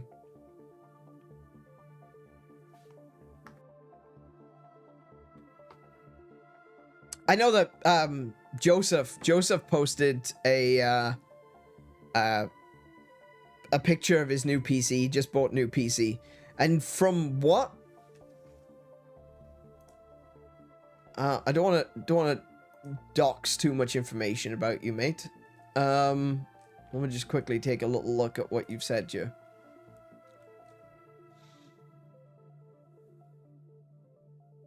It seems you got it at a pretty good price as well, which is good.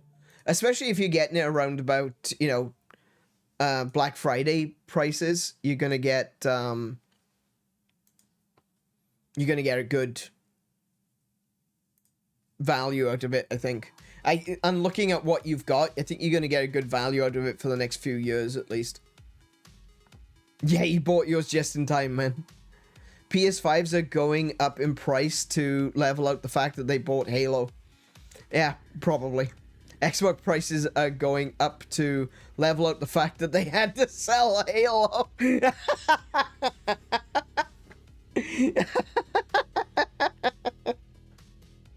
I mean, you're not wrong. I mean, you're not wrong. Look, I've been saying this for years. When the Xbox Series came out, I was already saying that this is probably going to be the last generation of Xbox. I've complained, you know, I've said, hey, you know, I'm pissed off at this. I don't like the fact that Xbox are basically abandoning their consumer base and backing out of the console market. I like competition. The thing is, Xbox and Sony, they kind of need each other to keep their prices as low as possible, but also to keep each other honest about the games and things. And personally, this is a personal choice. I personally prefer the games that are on Xbox, and there's nothing that's really appealed to me on PS5. And that's just me, you know? I think there are a couple of games that appealed to me on PS5. One of them was Astrobot. The other one was I kind of like the idea of playing Spider-Man. I probably should have played it by now. But I can get Spider-Man on PC, so I don't know. I don't see the need for for getting a PlayStation. Now, I know this is going to sound counterintuitive, but the reason that I bought an Xbox is because I can play Xbox games on PC, right? So the way I'm looking at it is, if I bought a PlayStation, I would be buying PlayStation. I can, instead of buying a PS5, I can play PS5 games on Steam, right?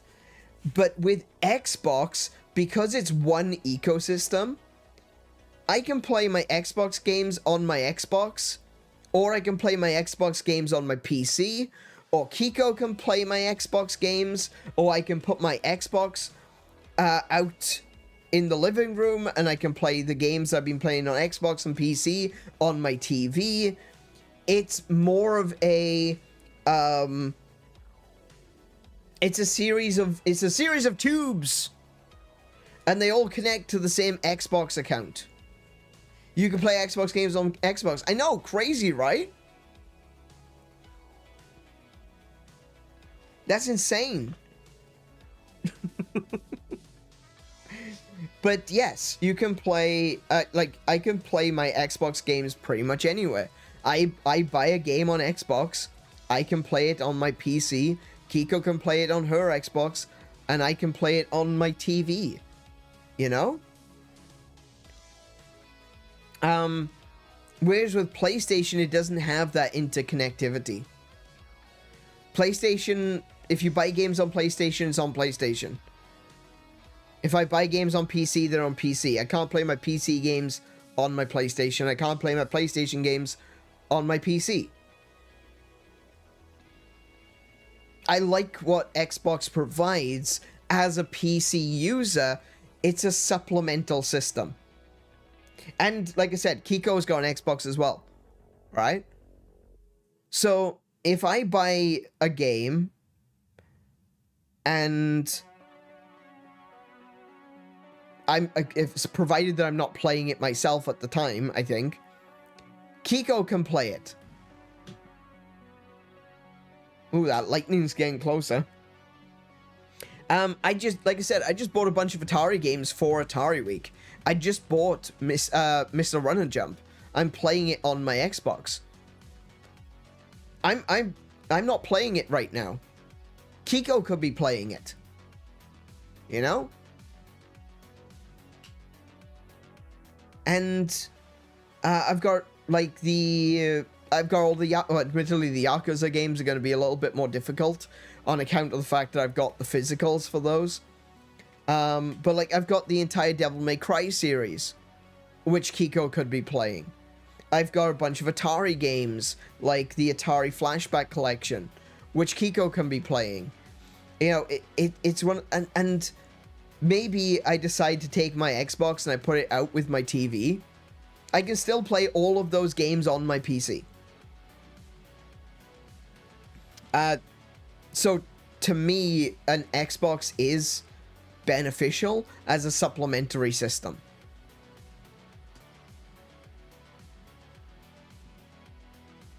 And thinking about it, I probably should put my Xbox, either put my Xbox out by the PC, out by the TV, or get another Xbox. I don't think we need 3.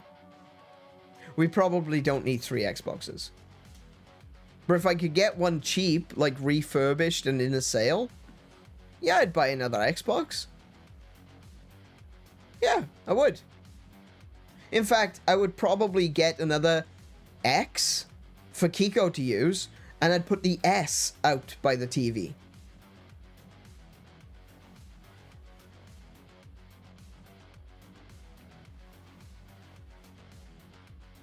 Not looking to do that anytime soon, though. Definitely not looking to do that anytime soon. I've already spent enough money this year on games consoles and PCs, right? I've got an Atari 2600 Plus, Pac-Man 45th Anniversary Edition coming. I've got a ZX Spectrum Next coming. That one's going to be sent in December, I think. The Atari has either already been sent or will be sent in a few days. And I may or may not have just backed the Vectrex Mini. So that's another couple $100. Yep. I have ordered way too much gaming hardware this year. I can't wait to see what next year brings us, hey, right? We finally get an announcement that, oh yeah, the end of 2026 we're gonna get the Nintendo Switch 2 OLED edition. And I'll be buying another 2 of those. Oh yeah, I bought Switches too, didn't I? Yeah, we got the Switch and the 2 Switch 2s as well this year. Man. Good job I haven't been buying games. Good grief.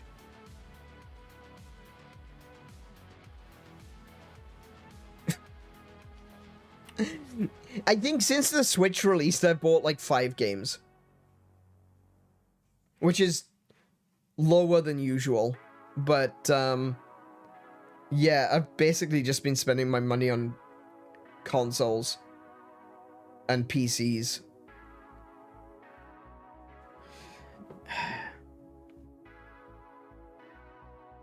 Now then, okay, that storm sounds like it's right overhead, so I think it is time for us to say goodnight. Ladies and gentlemen, boys and girls, gamers of all ages, thank you so much for coming and watching me suck real hard at Mr. Run and Jump. I will be continuing playing it in the future. We will come back and we will finish playing the game through to the end. Like I said, I'm not aiming for 100% in this run. I'm just looking to see how far we can get. Hopefully we can finish it. That would be really cool. But otherwise, as always, these Atari Week is here for a reason, and that reason is because I want to try to spark a flame in people. I think something that is really important is game preservation, video game history. At the end of the day, we've established for ourselves in these past 50 years a culture of our own. And you may scoff at the idea, oh, gamers aren't a culture. We actually are. By all definitions, gamers are their own culture. And you know, we've got our own lingo, or language. We've got our own, what's the word they use?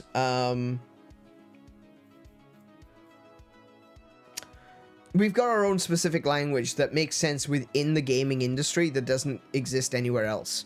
Oh, what's the word for that?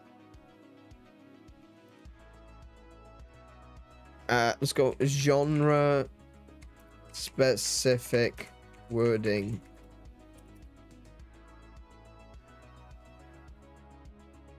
No, not genre. Topic. Jargon. That's the word I was looking for. We've got our own jargon. We've got our own subcultural language that we have as gamers. Like, if we were chatting and we were talking about video games and one of us was like, oh yeah, no, I just played this brand new roguelike, and I turn around again, oh really? I just tried this Metroidvania, it's got roguelike elements. Someone who is not a gamer would be like, what? What's a Metroidvania? What's a roguelike? What does that mean?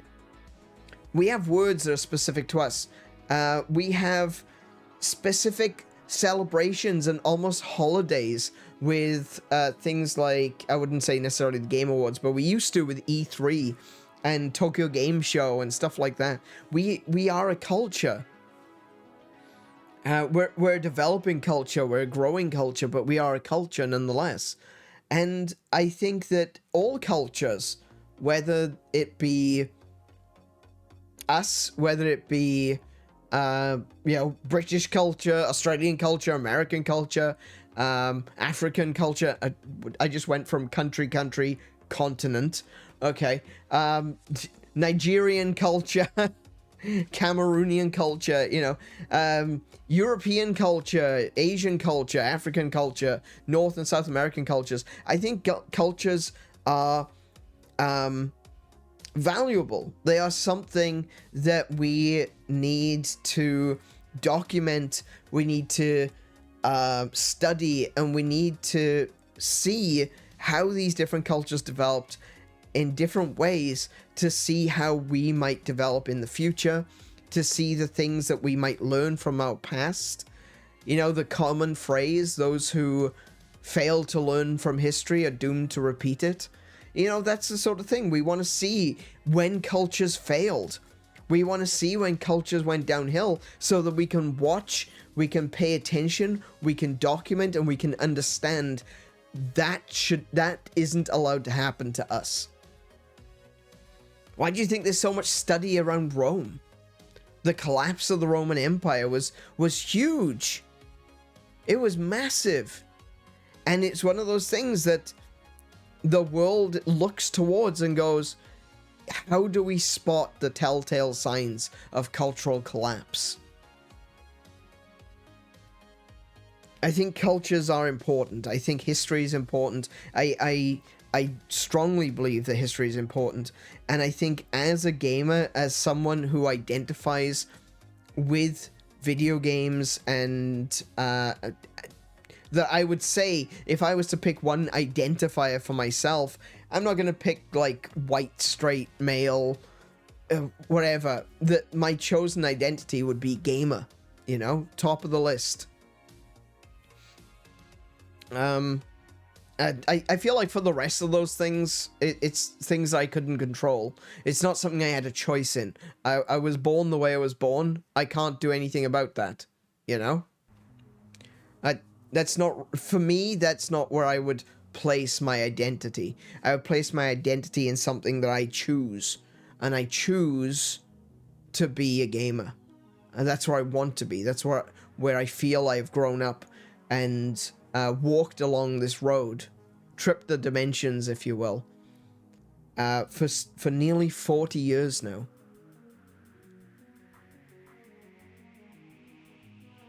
It's crazy to think. I got my first console when I was 3.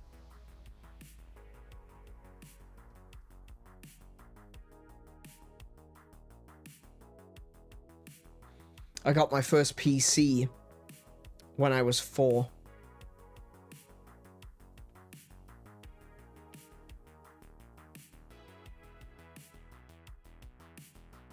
And that was the start of something that my parents probably regret now.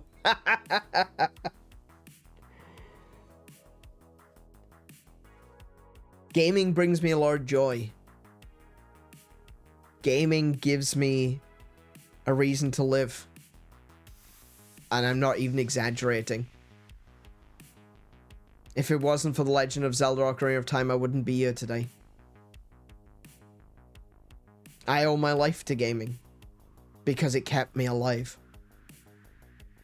When I thought that I had nowhere else to go, I always had Hyrule.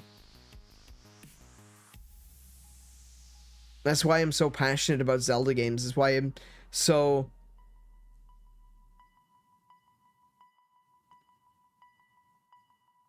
That's a topic for another day. I don't need to go into details on that one. I've talked about it before. But it is what it is. I love video games. I will always love video games. I don't think that there will be a time in my life where I will ever say, you know all those video games that I've got, that massive library on that I've got in my office? Yeah, I think I'm gonna sell everything. I'm just not interested. I don't think I'll ever reach that point. Now, I might reach a point where I'll stop buying new games. I kind of feel like that day is coming soon. But that doesn't mean I'm going to stop playing games. I've got enough. If I stop buying games tomorrow, I've got enough games to last me till the day I die. Right? There's no way in hell I can finish every single one of these games before I die. Okay? This week I'm going to be 40 years old. I got more years behind me than I have in front of me.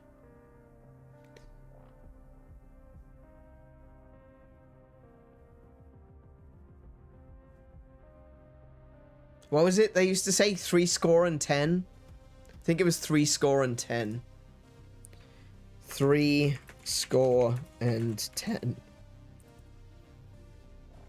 An old-fashioned way of saying 70.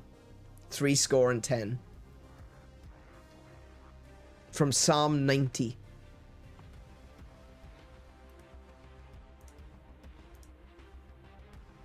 I've always called myself a gamer over any other identifier. And I think, you know, people like us, we bump into each other, you know? We tend to get drawn to each other. There's a magnetism there.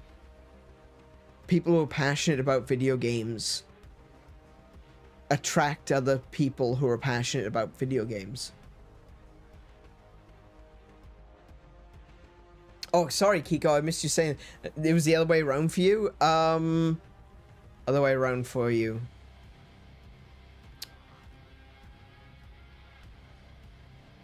Oh, consoles and PC. You got your PC first and then your consoles? Sorry, Kiko, I didn't see that one. Yeah. I think, like, for me, being the identifying with the term gamer has been something that has had its downsides as well, but, you know, I still choose to go with it. I used to get, like I said, in school, this is getting back into this topic again. I said that Legend of Zelda kept me going when I thought that I didn't have anything else left. I would get horribly bullied, viciously bullied, by students and teachers alike. I was an easy target, and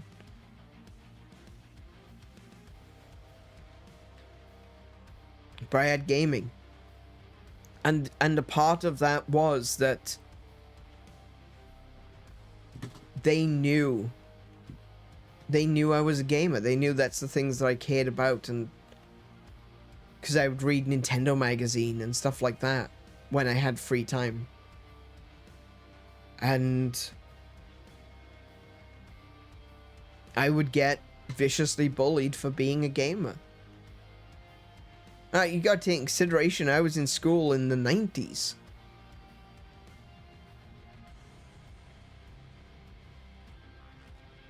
Gaming today, you'd think that, I think in the 90s in the US, gaming was a lot more acceptable than it was in a small mining village in South Wales.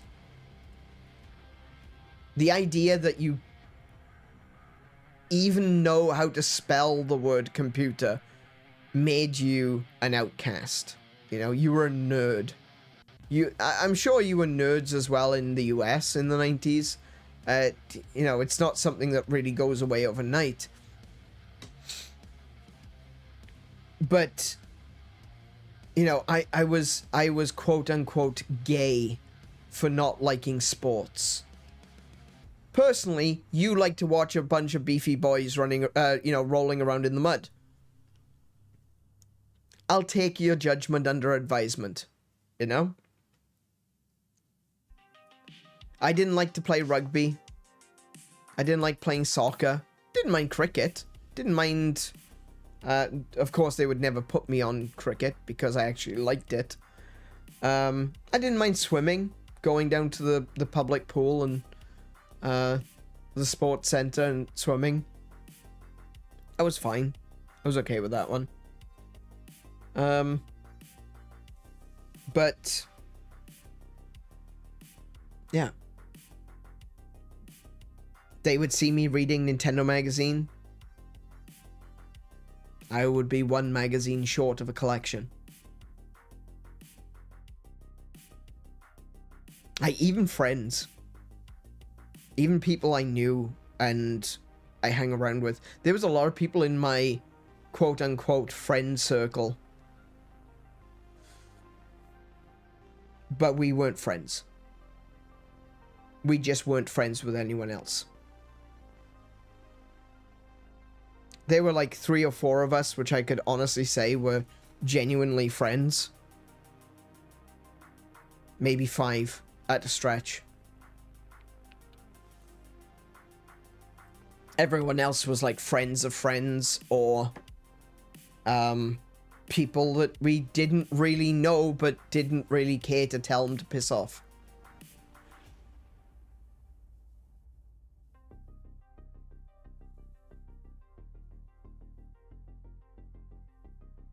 But for some reason, and I don't know why, I was always singled out. Maybe they saw me as like a group leader or something. Maybe it was because I had this bringing people together kind of attitude, and that kind of scared the teachers. Because I was very, very willing to stand up for my rights. Even if everyone else booed me, I would still do it.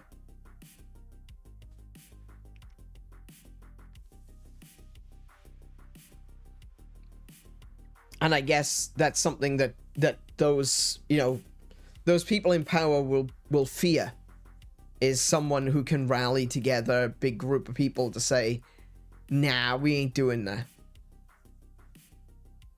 So maybe that's why I was targeted by the teachers. But yeah. Anyway, I said I didn't want to get into this topic. Stop making me talk about it. But that's why I feel so strongly about being a gamer. It was the one thing that I was abused the most about. Whether that be video games or tabletop gaming, because I used to play a lot of Warhammer. Don't really anymore. But I used to be into 40k. I used to play Gorkamorka. I used to like Blood Bowl. And that's what I would get bullied for, but it was also my escape. If I did what they wanted me to when they bullied me and gave up on gaming, I wouldn't be here. Because if I stopped playing video games and moved on to something else, they would just bully me for that instead. And then I would have nothing to go back to. So this is why video games mean as much as they do to me. Because in a very real way, video games saved my life. They kept me alive during a period where I didn't want to be.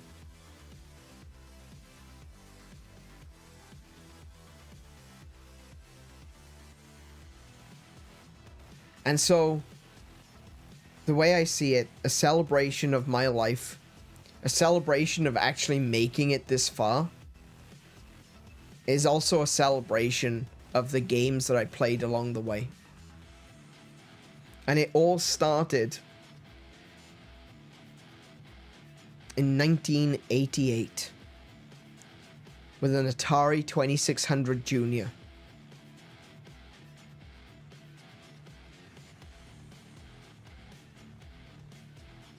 And the following year, in 1989,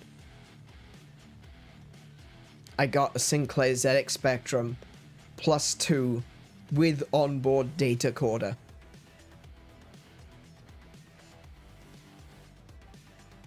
That's when I found something. I had toys as a kid. I had action figures. I liked my Power Rangers. I liked my Lego. But it was always video games that I came back to. and I've said this a few times. I think between getting the Atari 2600 and the mid-90s, like the first half of the 90s, I don't think I would necessarily call myself a gamer. I played video games, but it was when I got an N64. It was when I faced those trials, when I faced those bullies, and needed something to escape. That's when I became a gamer. That's when it was solidified for me. This is the thing that they're abusing me for, but this is the thing that's going to keep me alive. That's when I became a gamer. I've described it before, and I know a lot of people don't like me describing it this way, but I don't care. The Atari was my christening. The N64 was my baptism.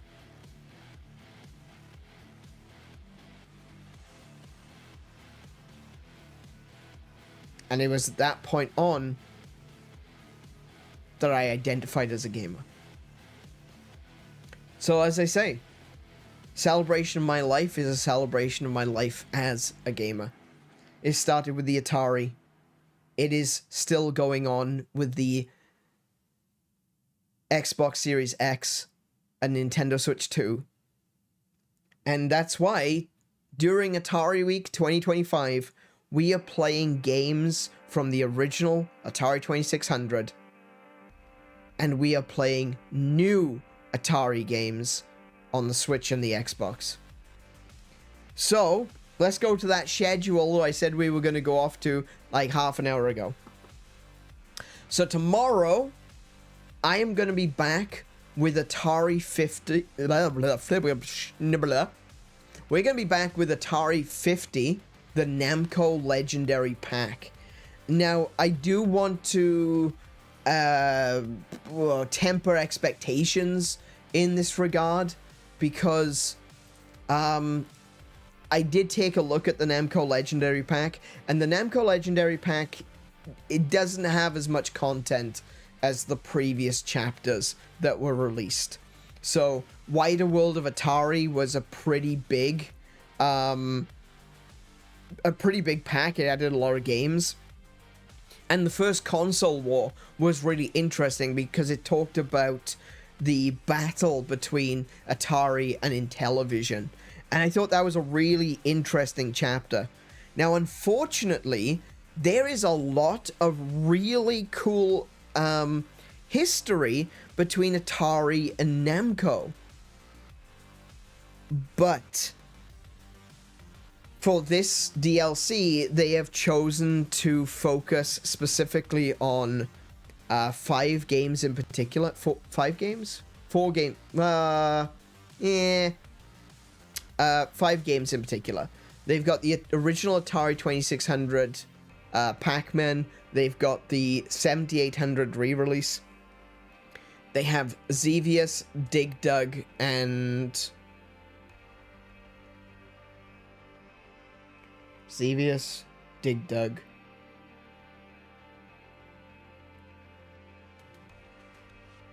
Pac-Man, Xevious, Dig Dug. What's the other Namco game? I don't remember. Let me have a look. Xevious, Dig Dug, Pac-Man. What's the other game? Namco Legendary Pack.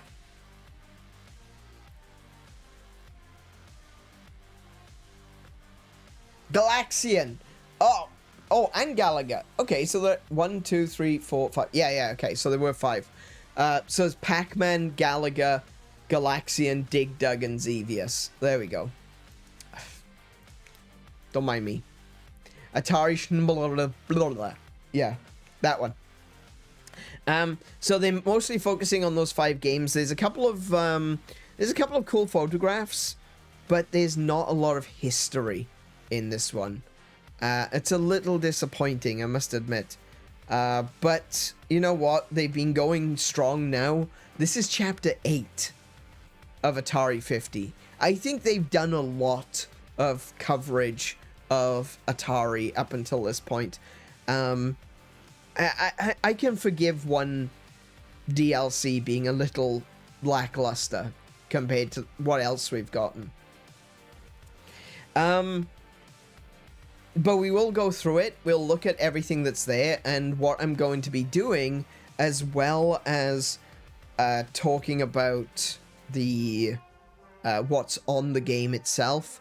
I'm also going to be going through the Wikipedia articles, because there's a lot of information. There's a lot of really cool information about Namco and Atari. Just go read the description. Go read the description for the stream for tomorrow. You'll see what I mean. There's some wild history there. So I'm going to go through that myself. I'm going to be reading the Wikipedia article. I'm going to be discussing things that I know about the Namco and Atari relationship. And yeah, we're going to have a good time all the same, you know? Even if it isn't as big or as full of games as previous DLCs, that's fine. We're going to have a good time anyway. On Thursday, I'm going to be back with a new Atari Classics Collection, Volume 4. And in this one, I'm going to be playing Haunted House. I wanted to specifically, because I've been talking about gaming DNA, I specifically wanted to look at games that you could draw a very clear and obvious parallel between those classic games and modern games. And the 3 games that I chose are Adventure, because that ties almost directly into other adventure games and games like Legend of Zelda. Like, if you look at Legend of Zelda, it is very clearly very similar to Adventure was. So we're going to play some Adventure. We will be playing Haunted House, because that one is the original survival horror, and it draws very strong comparisons to games like Sweet Home. And Sweet Home, thanks to Sweet Home, we've got games like Corpse Party, which we played during Spooktober. And we've got we've got Resident Evil, which also came from Sweet Home. So we can very clearly see the correlations, the connections, the DNA that was first envisioned in games like Adventure and Haunted House, and compare them quite well to modern games like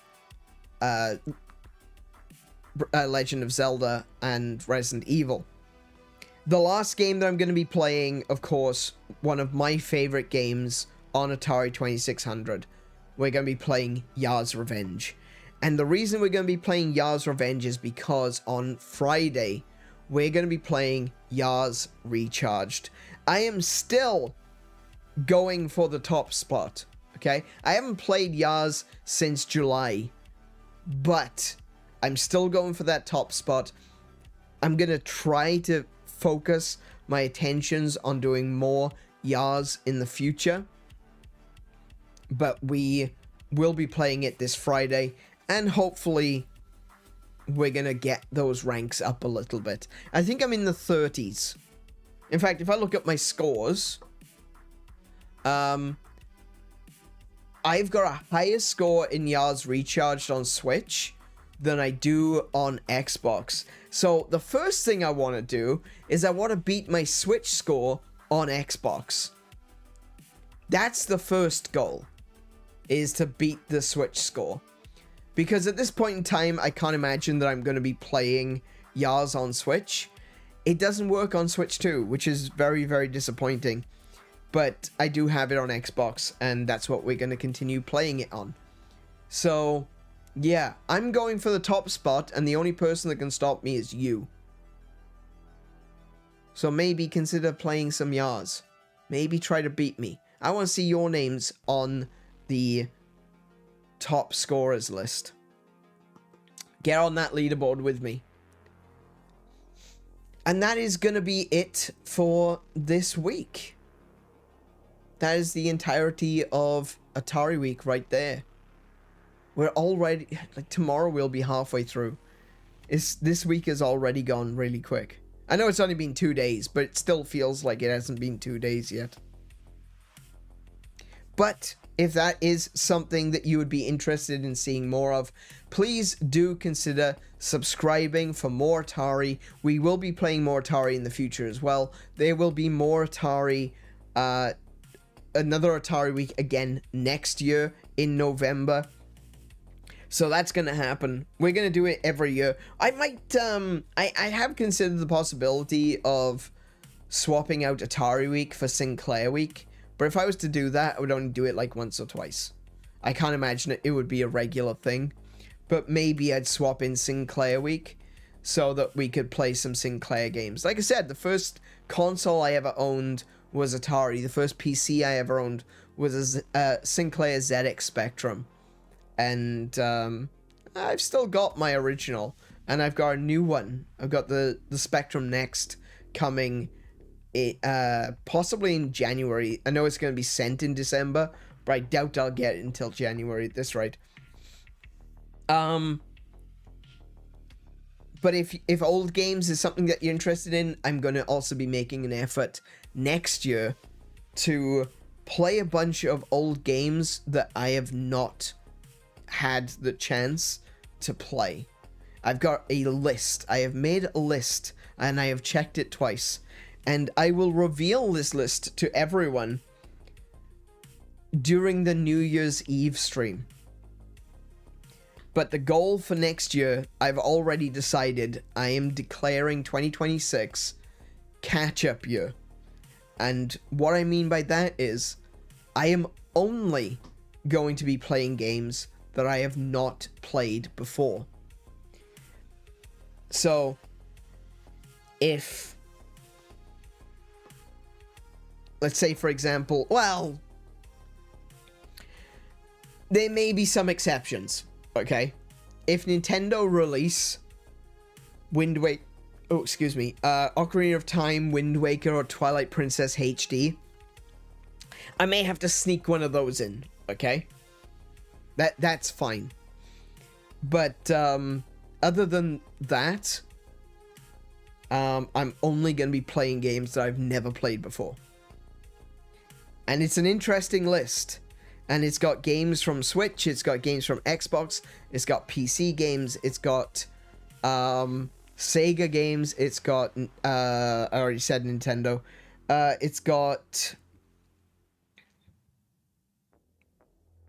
Xbox, I said Xbox, did I say Xbox? It's got Nintendo, it's got Xbox, it's got Sega, it's got PC. There's a lot on that list.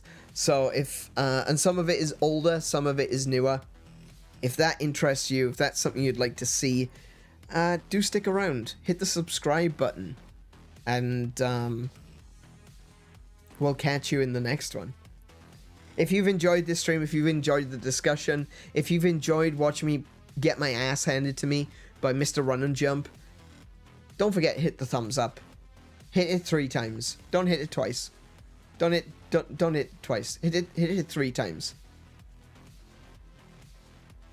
Don't ask why. It's a Tim thing. Yeah, hit the like button, and maybe consider leaving a comment at the end of the stream. Let me know. Tell me about your history in video games. Tell me about your first console. Tell me about your experience with Atari. I mean, everyone's got different experiences. Some people might love Atari, other people might hate Atari. And I'm very curious as to what led you to that point in your life, whether you love or hate something.